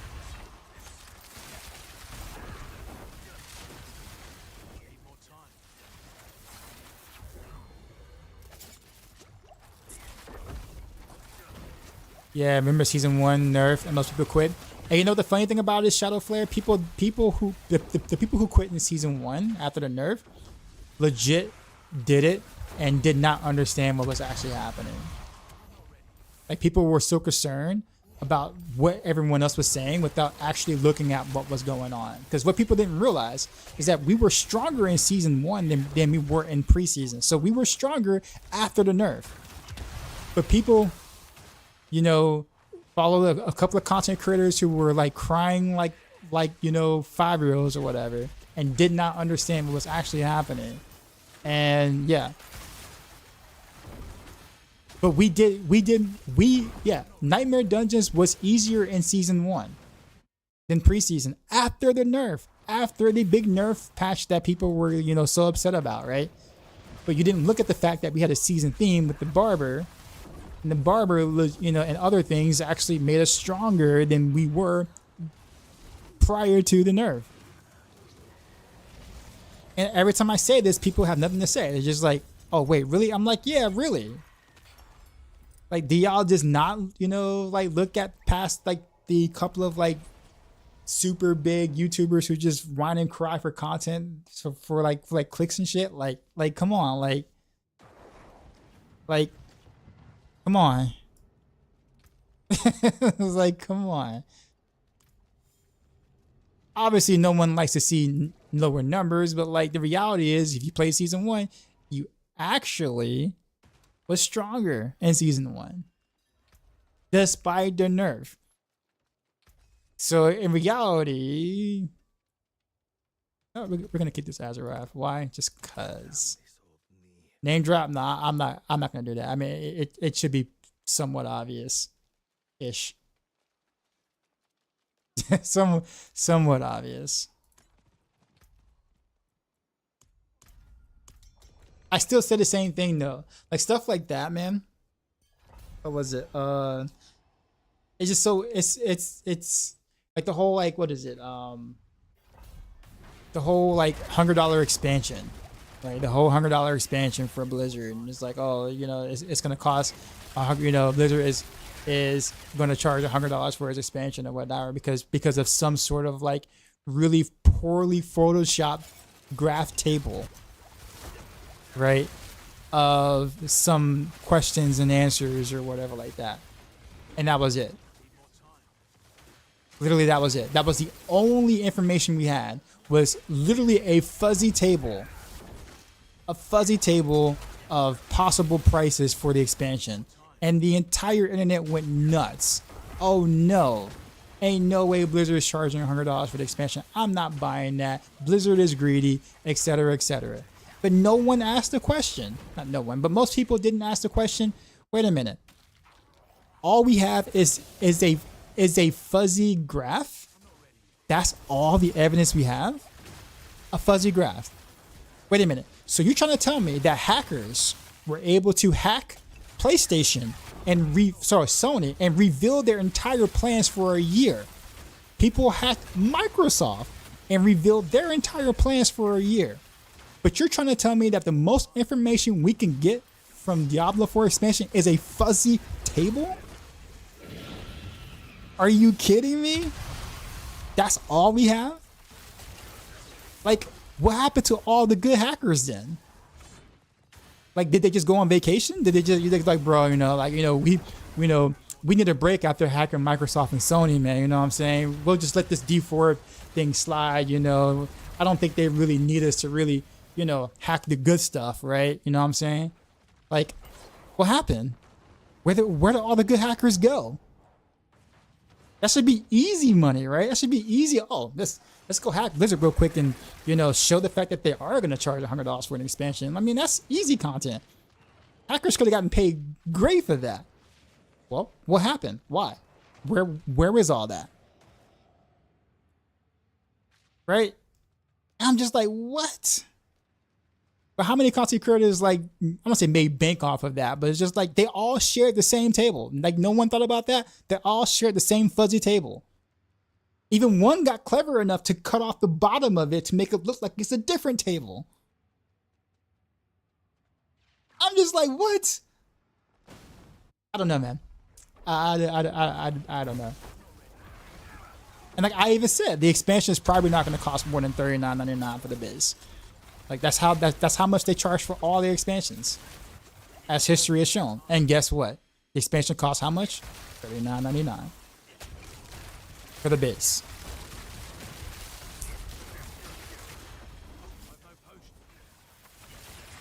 Did die? They all got paid. All got paid off.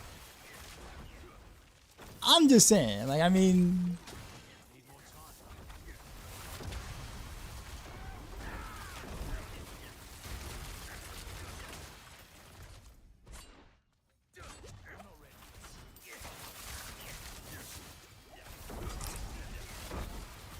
Oh, why am I doing that?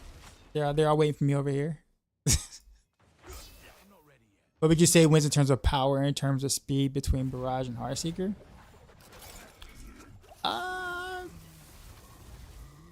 Barrage has to get a little closer. So I honestly would put Heartseeker a teeny bit ahead of Barrage for speed farming. But in terms of overall power, Barrage is a little stronger. So I would say for the average player, I would say Barrage would perform a little better.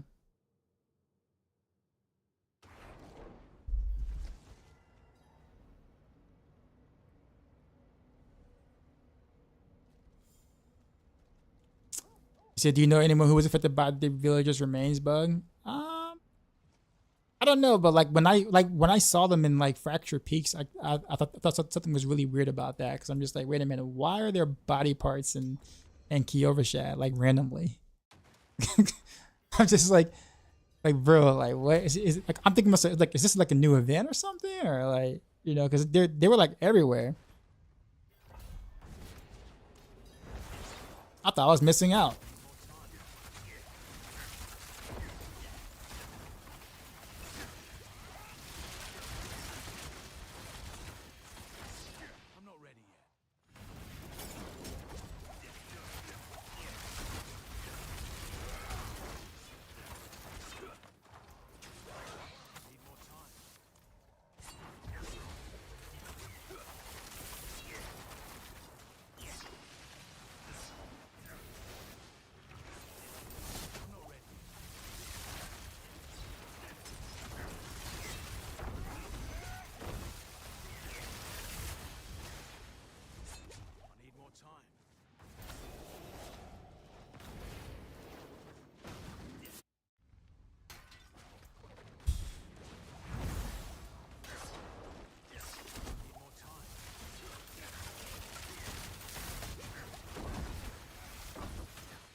What's the best rogue this build this season? Depends on the content you're trying to do. Are you talking about speed farming? You're talking about overall T4, or you're talking about like fishing? Not fishing, sorry. Hit pushing, which is, well, technically it is fishing. Hit push, okay, rapid fire. Everybody says rapid fire when asked that question. When people say what's the best build, even when I like, you know, ask her what's the relevance, she said, oh yeah, pushing.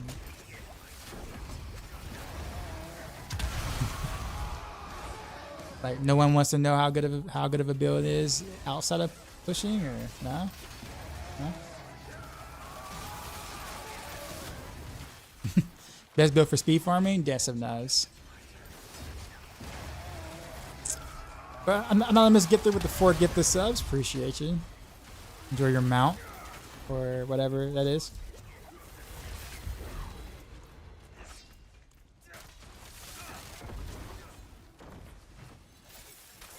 No, because T4 everything dies. Well, that depends on the class you play, sir. Like, and the amount of comments I get about not being able to just farm T4 on any builds I've done, or even Mippy with his Dance of Knives, same exact ordeal. Was like, hey, I build your build and I'm not killing T4 or Y, or I'm struggling in T4 or Y. Like, do you know how many comments we get of that all the time? Like, so it's not a matter of stuff just walks over and dies in T4, because that totally is not the case until you actually have a pretty decent setup, right? That's why, like, I always ask the question. I'm like, well, what content, right? So it's not Spiritborn, right? iCloud, what's going on, man? I love that Maxroll is giving Spiritborn his own tier. Now, I advocated for that, man. I was not playing. I was like, there's no way that any class is even in the same tier as Spiritborn whatsoever. I actually asked for S+++. Like, I don't think S+ does enough to indicate to players how big of a difference those Spiritborn builds are versus other classes. Like, S+ is like not enough in my opinion. But at least it's there. At least it's there as a separator because it needed to be.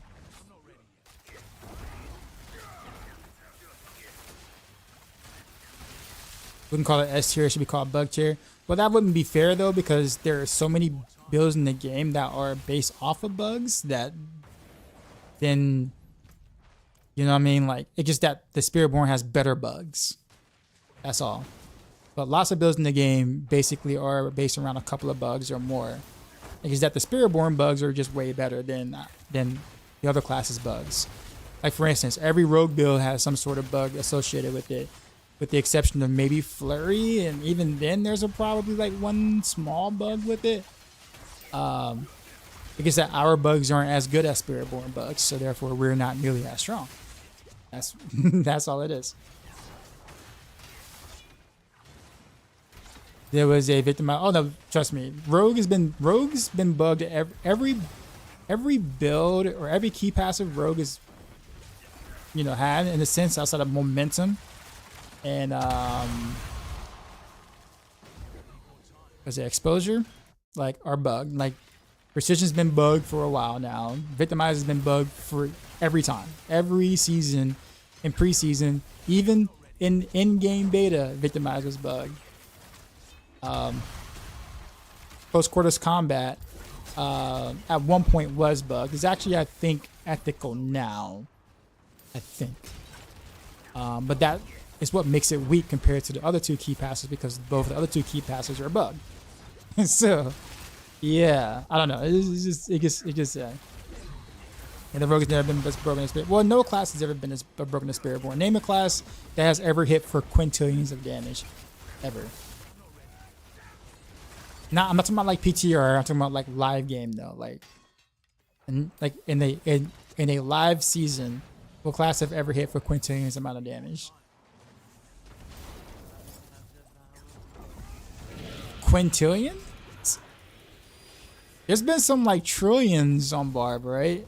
Maybe quadrillions, maybe? I think Isotroll would know. Isotrolls might be lurking still. I don't know if it's ever been quintillions. That's quad? Yeah. Alright. That's still like it's just stupid, man. Is it infinite damage on Barb? That was on PTR though, so that's why I mentioned live.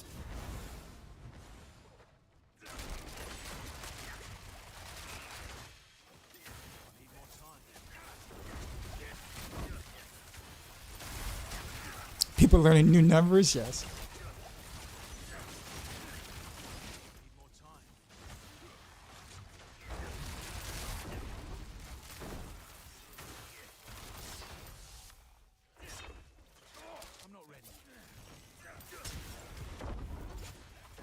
He's got a whole bunch of free time.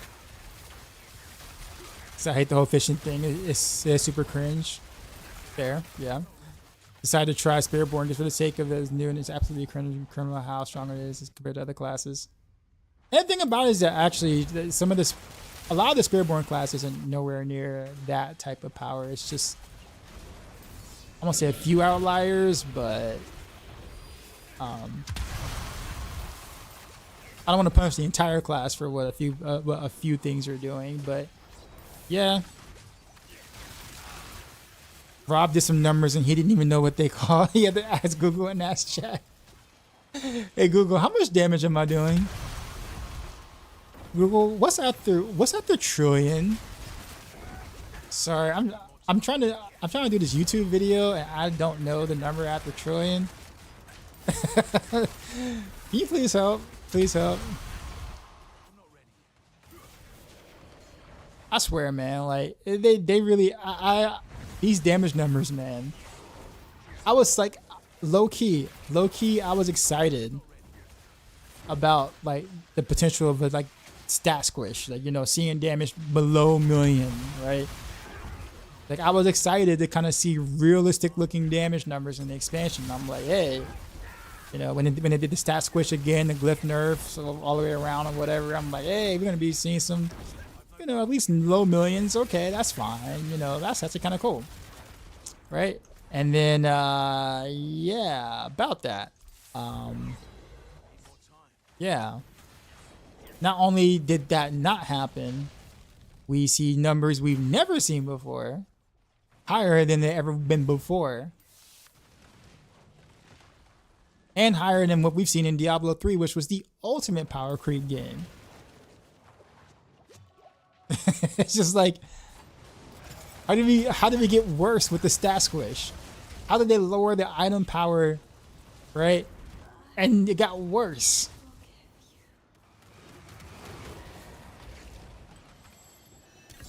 I don't know, man. I don't know.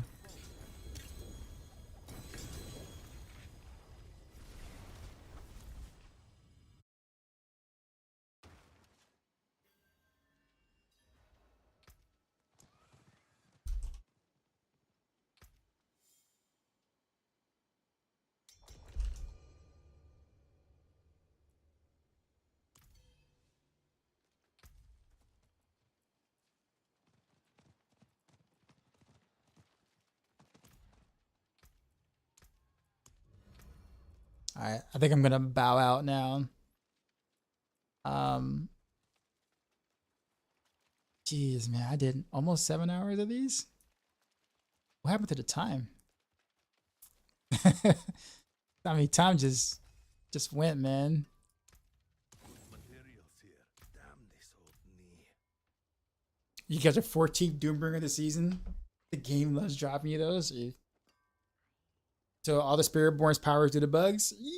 Yeah, pretty much. So like, you know, so like imagine like you had like 1,000, like, imagine you had like $10,000 in your bank account. And then there was an error that just kind of added like 6 more zeros to that. Right? That's kind of Spiritborn. They added an, you know, additional like 2 additional commas, or yeah, 2 additional commas, and it's like, yeah. So yeah, you're eating good with the with the 6 extra zeros, right? Literally. They committed with the big damage numbers from the damage number affixes, bills, trills. Explain why the 2.03 update did that. Yeah, they basically just took the Diablo 3 approach where it's like, I guess we're not squishing the numbers now, so we need to find a different way to squish the numbers, and so we're just gonna, you know. But the funny thing about it is that they still don't have enough numbers. Is there still a good rapid fire build?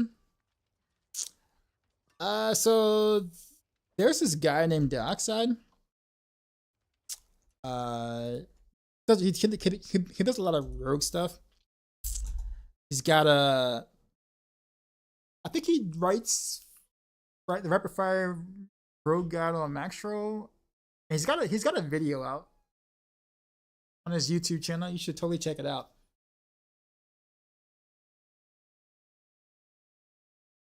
Speaking of which, rapid fire is the strongest push build for rogue this season, so there is that. He loves case swap. Hitting code numbers higher than a million. Well, see, they stopped that T, right? So like once you start doing more damage than trillions, they just keep adding commas again. So like at some point, Spiritborns are gonna find like 1 or 2 more bugs, and like they're gonna be doing like 1 million trillion damage according to the game, because the game can't compute past T. Like in terms of like the letter, like it won't go to Q. So it won't say quadrillion, it'll just say 1,000 trillion. And then it'll just keep going from there. 10,000 trillion, 100,000 trillion. Like, it's just crazy. It's crazy to me, man.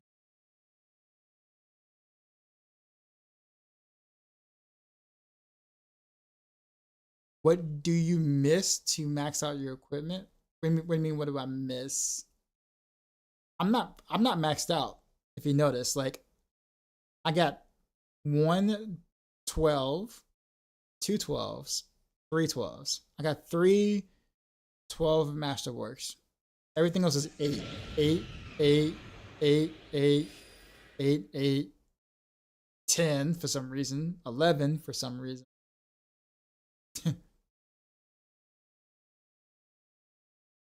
Is there a reason to max out your upgrades?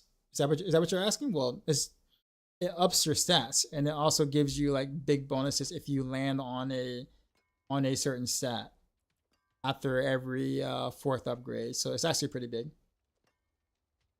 Is there a reason to why I haven't? Expensive mats. It costs a lot, and I played 3 different builds, updating Maxroll guides, so I haven't had time to just min max and farm for one build to have one build maxed out. This is one of 3 builds that I created this season that I had to try to put together to update the Maxroll guide and stuff. That is why I have not. It's expensive, man, to go to 12 to 12. Like, very expensive. It also, yeah, it also makes for better videos too as well. Imagine like me doing like videos, like video guides with like basically Korean maxed out gear for people to look at that they would never achieve. Especially that early in the season. I'm not knocking anyone that does, don't get me wrong. But like how relatable is that if I'm showing you content with gear you would never like achieve. So like when I did my videos this season, I did it with gear that looked like things they could actually get. So when they saw the gameplay, it's like, oh, that's actually doing good. Oh, that's actually doing good with like not maxed out gear. Okay, I'm actually more interested now. Because I'm not talking above 99% of players who won't have that gear. Now, eventually later, I might do like a mid-season video or of each one of the builds that I do on Maxroll, and I'll try to do them like maxed out gear at that point because it's mid-season. So it's kind of like at that point, it's expected to have better gear. And so I could show you exactly what it does then when it's all maxed out, right? But I think being more relatable and like saying, hey, look, I think, what was it, my Heartseeker build? My Heartseeker build didn't even have a 5th Paragon board. Like my Heartseeker video, like I didn't even have a 5th Paragon board yet. Or a 5th glyph, a 5th glyph yet. Which is exactly like, which is relatable, right?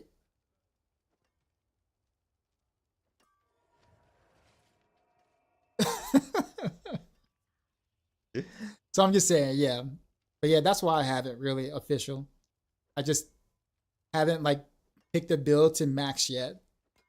So between Barrage, Heartseeker, and Rapid Fire, I'm probably gonna end up maxing Rapid Fire though. Probably. Most likely.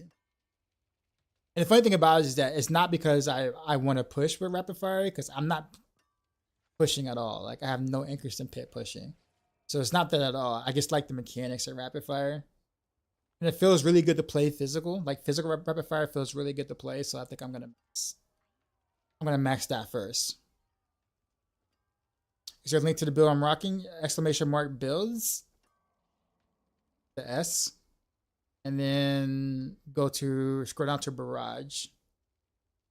Do I have 3 different characters? Oh no, I don't have enough time for that. I'm not a full-time streamer or content creator, sorry. Like I have a day job. So like I actually don't like, the only time I get to play really is when I'm streaming with you, like streaming to you guys. So that's why I'm like only Paragon 260, quote unquote. That might sound weird to say still, but yeah. Is this on hardcore? No, this is not hardcore. You thought I went full content? No. I can't afford it, man. I cannot afford it. There's no way I can live off of being a full-time content creator with my current numbers.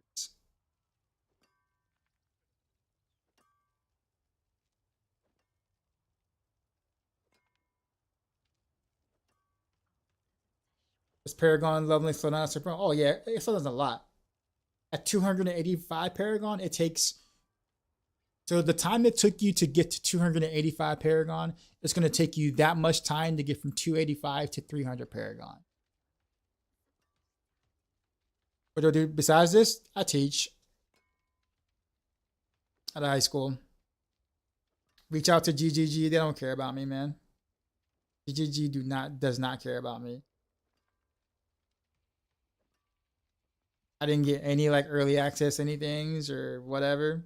No like press kits, no anything of that nature. I'm nowhere near big enough streamer for them to care about. That's the funny thing I will say about it. So I don't say funny, but like I know we bag on Blizzard a lot, and I bag on Blizzard sometimes for sure. But like they're one of the few companies that actually reaches out to content creators that don't have a certain amount of numbers. They don't care about just reaching out to the Raxes and the Rudy Joes or whatever. Like they will look for creators that aren't like necessarily super giga big in size and like actually reach out and like, you know, do things with them. Whereas like you don't really see that. You don't really see that with most other games. I don't have the numbers for GGG at the moment for them to actually want to do a campaign with me. I just don't. And like I get it. It's a business thing. I get it. You know, you're not gonna sit there and invest in something without getting returns. Obviously, that's how businesses work, right? But like, but yeah, GGG they're not looking for streamers at my level. Think I can get the pit 100 on a barrage with some work? Yeah, you can. It's gonna be hard, like really hard, but it's possible. So a Frostburn Azeroth sort clearing pit 100. Do you think it's doable with Rogue all the lucky hits attack speed we can get? Not really, no. I can try. No. I'm gonna save it Azeroth. Actually, I think I saved this one and whatnot, but I really don't think so. Like Sork scales really well with these kind of things, not so much Rogue.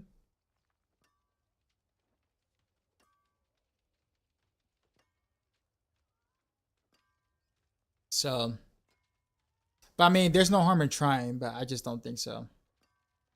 What do I think about the Spiritborn class leaving aside the insane DPS as a class? I think the Spiritborn is a really well designed class in general. I would love to see like the other classes kind of get a similar treatment in terms of how the class was designed. I had a lot of fun playing Spiritborn in general back in before. That's it. And you are not a PoE streamer. Well, I know, but like there are other non-PoE streamers that got deals and stuffs.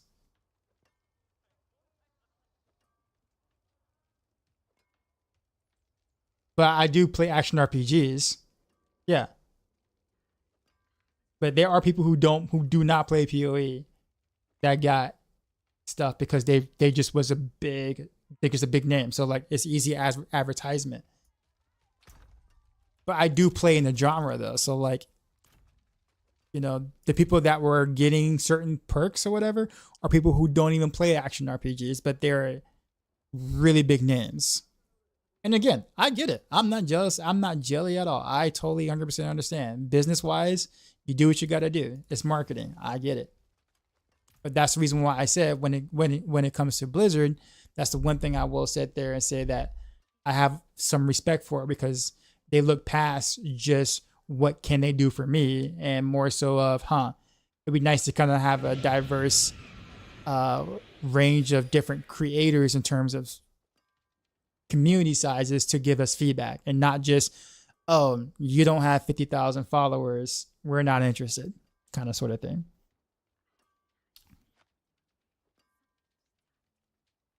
PoE 2 going to be D4 audience? Well, I wouldn't say all that. I'll put it this way. I'm not trying to be that guy. I'll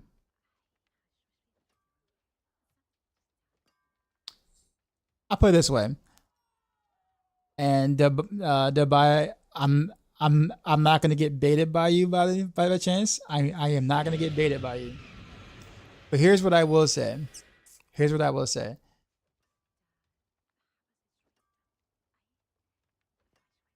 I'll put it this way. I can't get behind all the hype that is PoE 2. And it's not that I don't think it's going to be a good game. I'm hoping it is. I'm hoping it's everything it cracks up to be, because that all that means is that there's more competition for Blizzard, and that means for anybody playing Diablo 4, you would get a better product because you have to compete, you have to be better. So I actually want PoE 2 to be extremely successful. I plan on playing PoE 2 when it actually comes out. I have every intent on it. But this whole idea of this is going to be the next so-and-so killer, is, you know, everybody's going to abandon D4. The whole entire world is going to stop spinning.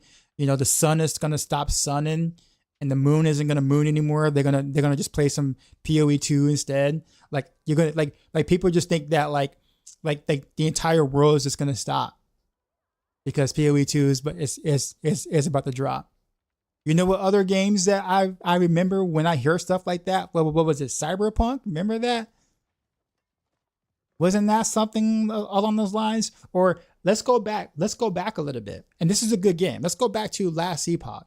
Remember back in season 3 with Diablo 4, when it was a really bad season for Diablo 4 at the time? It was back in February, and everybody was like, oh, last Epoch this, last Epoch that, right? And like, everyone would say, hey, look at stream numbers, right? The stream numbers tell you that last Epoch's a better game. We look at stream numbers right now, even though I kept saying stream numbers don't matter. Stream numbers do not matter. But I guarantee you look at the category now and you ask those same people, what do the stream numbers look like right now for last Epoch? Crickets. Then, but not only that though, but everyone swore that D4 is dead because at last Epoch, and then not only that, but they had the audacity to say that last Epoch was going to kill Path of Exile. D4, there's still some ideas from last Epoch, aka Tempering. No, Tempering has been around before last Epoch. People just don't remember before, like where that actually came from. They might play last Epoch and be like, oh, well, that's where it came from. Like, that's like recency bias, but that was before last Epoch. So my point is, there's so many people. I hear this all the time. How many times have you heard WoW killer back in the day? Oh, this MMO is gonna come out. It's gonna kill WoW, and that's gonna kill WoW. And yo, this new MMO is coming out, bro. That's gonna kill WoW. That's gonna, every MMO that comes out, the next WoW killer every time, and WoW is still alive. WoW is still alive. So like, and again, last Epoch is a good game. I'm not crapping on it. In fact, I've said good, positive things about last Epoch. I've said things about last Epoch that I wish they had in Diablo 4. Like, the whole skill system is the best thing I've ever seen in my like in any action RPG. Like, I've said a lot of good things about last Epoch, but everyone swore D4 was gonna die, and even Path of Exile, people weren't gonna play that because why play that when you play last Epoch? Now look at where it's at. I'm not saying that a good game can't be a good game, but what I'm saying, this whole idea of Path of Exile 2 is going to be a universe buster of a game. I'm not following that hype. Do I think it'll be a good game? Yes. Am I planning on playing it? Hell yeah, because I think the combat is awesome. The combat looks great. So I have every intent on playing it. Do I think it's going to be the next coming to Christ? I mean, doubt it, but I think it'll be a good game. But the world's not going to stop. Like, the world's not going to stop. No one's going to bow down to Path of Exile 2. You know, like, it's just going to come out.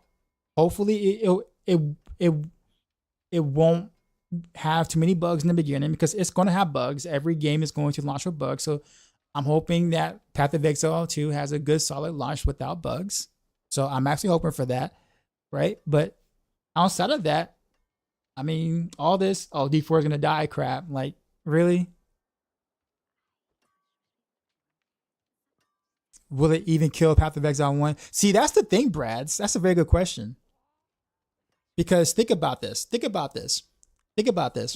of the way the design is for PoE 2, a lot of your really staunch PoE 1 players aren't necessarily feeling Path of Exile 2's combat. So it might be one of those things where it's a Monster Hunter situation where all the true Monster Hunter players didn't like Monster Hunter World because it was dumbed down, it was easier, it was more for casuals, right? Just like what's another good example? Diablo 2 to Diablo 3, same exact ordeal. And Diablo 4, right? You still got your hardcore D2 audience, right? They say the same thing there too. Then you can talk about the fighting games, Smash Melee. There's still a community on Smash Melee because they didn't like Brawl, Smash 4, Smash Ultimate. So they still think Smash Melee is the best Smash game. See what I'm saying? So you might even create a divide between the hardcore Path of Exile players and the Path of Exile 2 players. So you might even have that market versus each other and not even involve D4 or Last Epoch or whatever like that. That's going to be kind of interesting to watch because the game direction is quite a bit different than the original Path of Exile. So how many true Path of Exile fans are going to like Path of Exile 2? I honestly think more people who don't play Path of Exile will probably like Path of Exile 2 more than the people who actually have been playing, grinding at Path of Exile in general. That's honestly just my hypothesis. I don't have any way to back it up and say it's true, but I can possibly see that happening.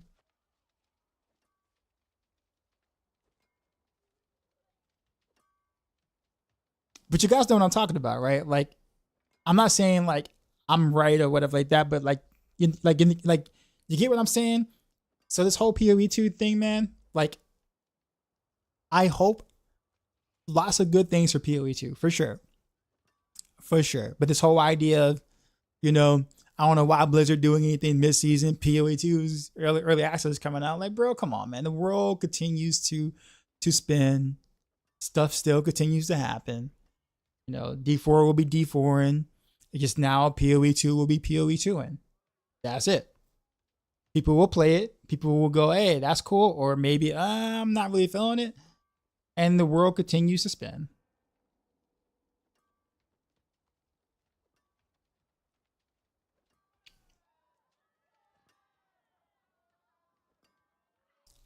You said the thing about GGG though, they're not a craft gameplay. Well, the gameplay is different. Well, PoE2's gameplay is definitely different than the PoE1's ones though. So like, it's you're treading on like a line there because people probably just like, I would say like the veterans really just want a PoE1 with better graphics at that point. They're not looking for a new combat system. They're not looking for like a brand new approach to Path of Exile. Like they just want Path of Exile 1 with HD graphics and like, cool visuals and like maybe some new content or whatever. Like, so like the same thing that D2 fans wanted, right? They just wanted an updated version of like, and like D2, like a high res updated version of Diablo 2.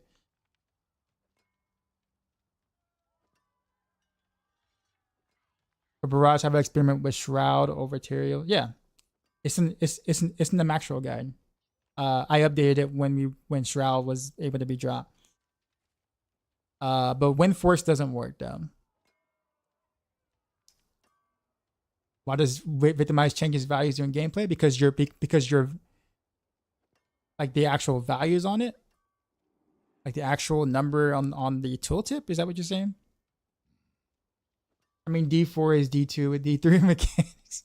As a PoE resurrected, yeah, I wouldn't be surprised by that.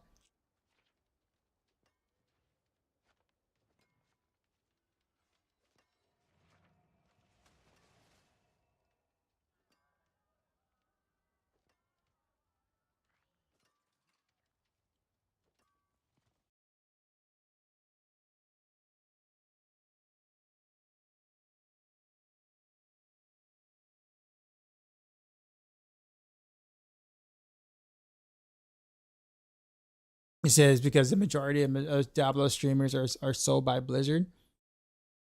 I mean, that's a bold statement. What do you mean by sold by Blizzard?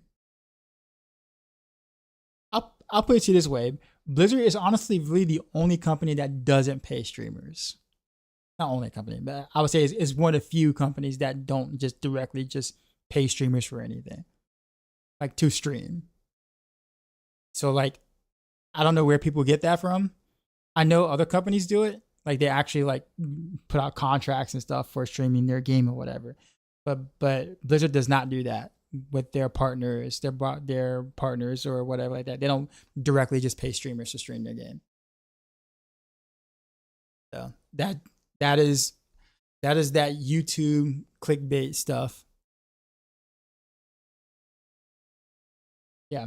Blizzard doesn't do that. I wish they did that. Hell, shoot, man. You know what I'm saying? Like, yeah, if I can get on the contract, well, I don't know. I actually don't even know if I would take it because if I have to say certain things or I have to not say certain things, like imagine like Rax being on contract and saying all the shit he does. Do you really think Blizzard's gonna allow him to say all that stuff that he says sometimes?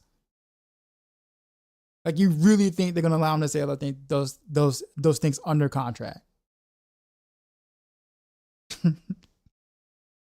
Like, imagine all the things Rex has said about Diablo 4 throughout since its release. Like, if he was under contract, you really think he'd be able to say all that stuff? From a company who's giving him money to stream the game? No, ain't no way. No way. Hell, sponsorships don't let you do that. Sponsorships say, if you don't have anything nice to say, don't say anything at all. That's how sponsorships work. So like someone else in the audience could say something, but you can't. You can only say positive things about it. You can like, be like you can have a criticism, but it can't be harsh. How many times has Rax completely crapped over D4, all over D4 and D3? Many times. So ain't no way people can believe that these big Diablo streamers are paid by Blizzard. No, no, not even. What does being a D4 partner exactly means? Can I explain it? Well, it's not just D4, but they call it Diablo partner. And basically, our primary role is kind of like ambassadors. We're kind of ambassadors and the bridge between the community and the developers / community managers. That's kind of what we are. So, and we do get perks. I can't really necessarily, say what all the perks are, but you can imagine some things already. But a big thing is we all have communities. And part of our job is to kind of round up how our community feels about the game. So let's say in this chat right now, the chat right now has some very strong opinions about Diablo 4. And a lot of my chat agreed. And they're just like, yo, he was right. Red Vault was right. Obviously Spiritborn's pay to win because they're doing X amount of whatever. And the rest of my chat is like, yo, I agree. Only reason why, they want to buy the game is because such and such.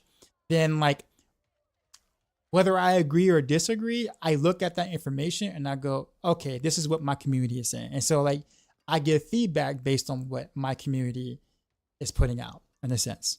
And so that's why there's so many different Diablo partners that are different sizes and different whatevers, because different sizes of communities have different types of input. Different communities spawn different type of players in like the player base. So that's generally, I won't say generally what I do, but I also make comments on like, the Rogue class obviously and give my, I guess, expertise, I guess you could say, on it.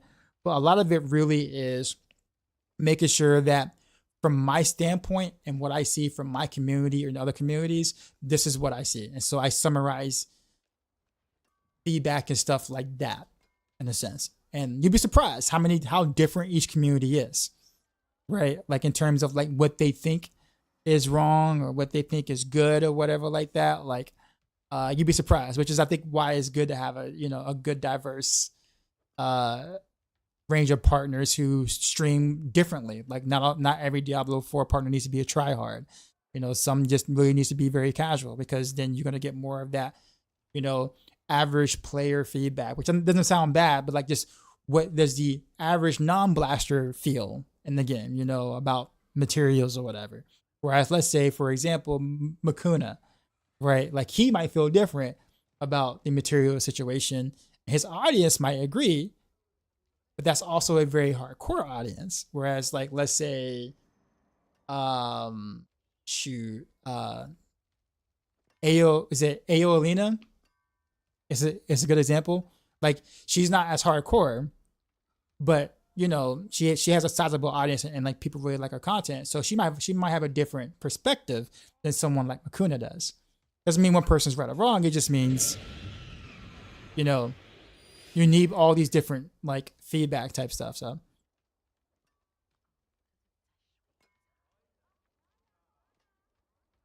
So does that make sense?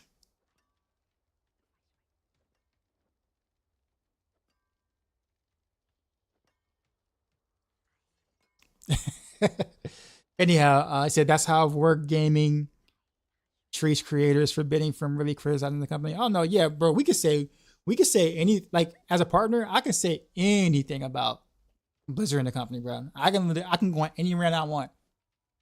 Now they may not like it per se, but like I'm free to do that. I'm not under any contractual obligations to say good things about Blizzard all the time, which is why I say stuff.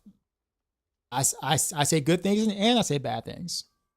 How often have I complained about bugs in the game all the time, and like how pissed that makes me? Like,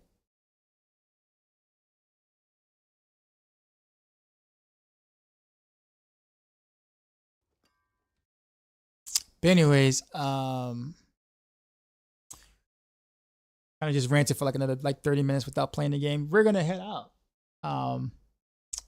to somebody.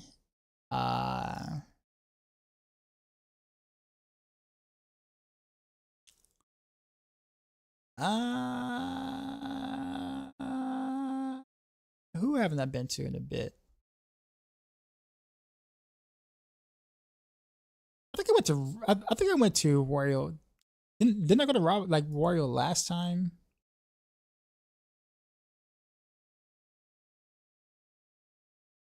I think I went to Wario last time.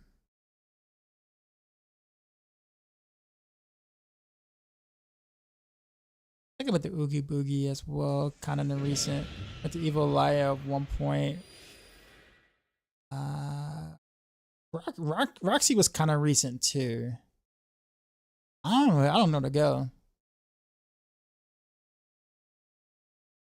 Dice 5 a.m. nuggets of wisdom. I don't know. I keep saying it, but I honestly truly feel like sometimes I'm playing the wrong game, and that the way I look at things or approach things just might just be just out there. So I might have a different perspective of things, but I honestly think maybe I'm just in the wrong genre, honestly.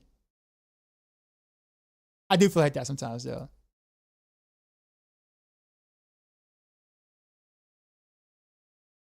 I guess we'll go to Wario. You know what? No, we'll go to Night Dash.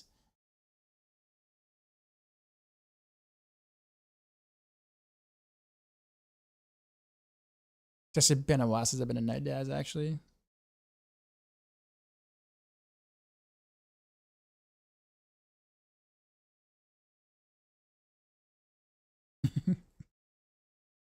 Just don't go on Reddit.